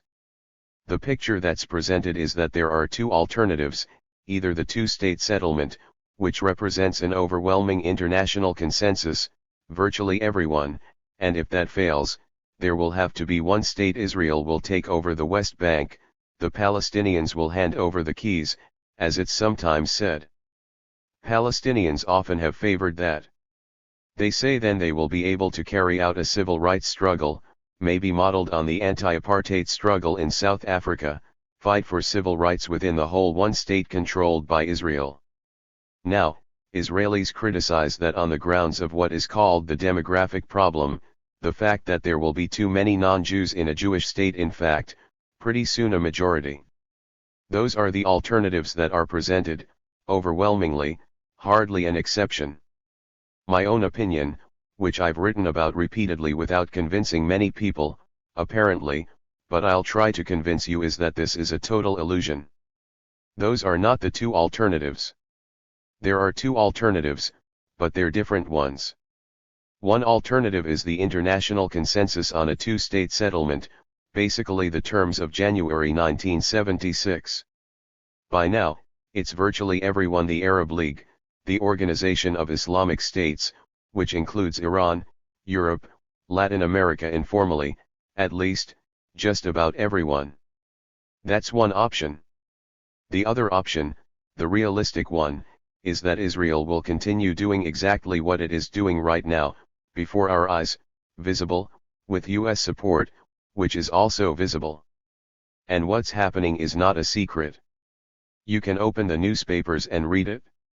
Israel is taking over what they call Jerusalem, as I mentioned, a huge area, maybe 5 times the area of historic Jerusalem, Greater Jerusalem, big area in the West Bank, includes many Arab villages being dispossessed, destroyed, bringing settlers in.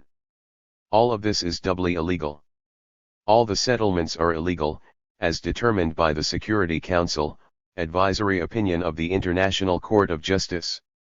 But the Jerusalem settlements are doubly illegal, because they're also in violation of explicit Security Council orders going back to 1968, with the US actually voting for them at that time, barring any change in the status of Jerusalem. But it continues.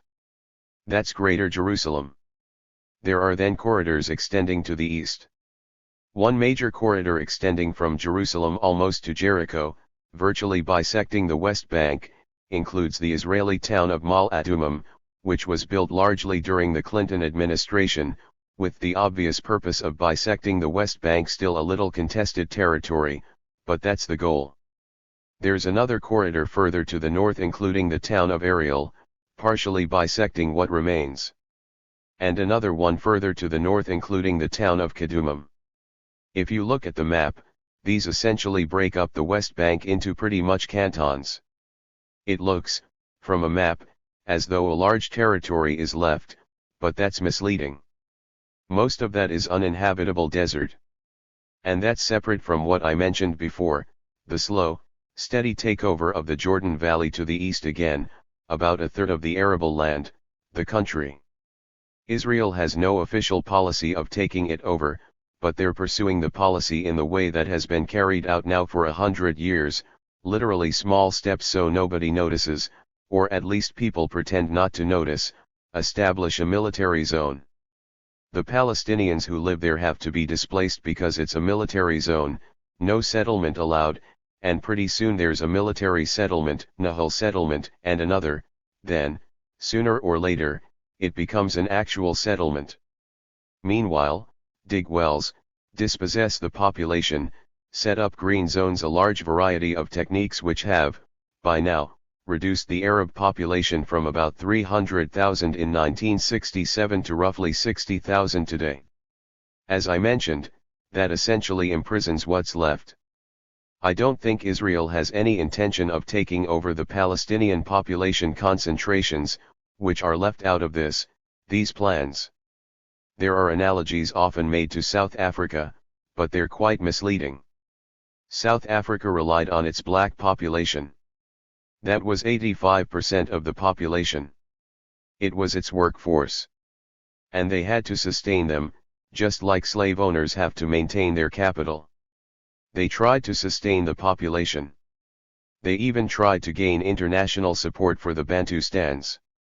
Israel has no such attitude toward the Palestinians. They don't want to have anything to do with them. If they leave, that's fine. If they die, that's fine. In standard neocolonial pattern, Israel is permitting the establishment of a center for Palestinian elites in Ramallah, where you have nice restaurants and theaters and so on. Every third world country under the colonial system had something like that. Now, that's the picture that's emerging. It's taking shape before our eyes. It has so far worked very well. If it continues, Israel will not face a demographic problem. When these regions are integrated slowly into Israel, actually, the proportion of Jews in Greater Israel will increase. There are very few Palestinians there. Those who are there are being dispossessed, kicked out.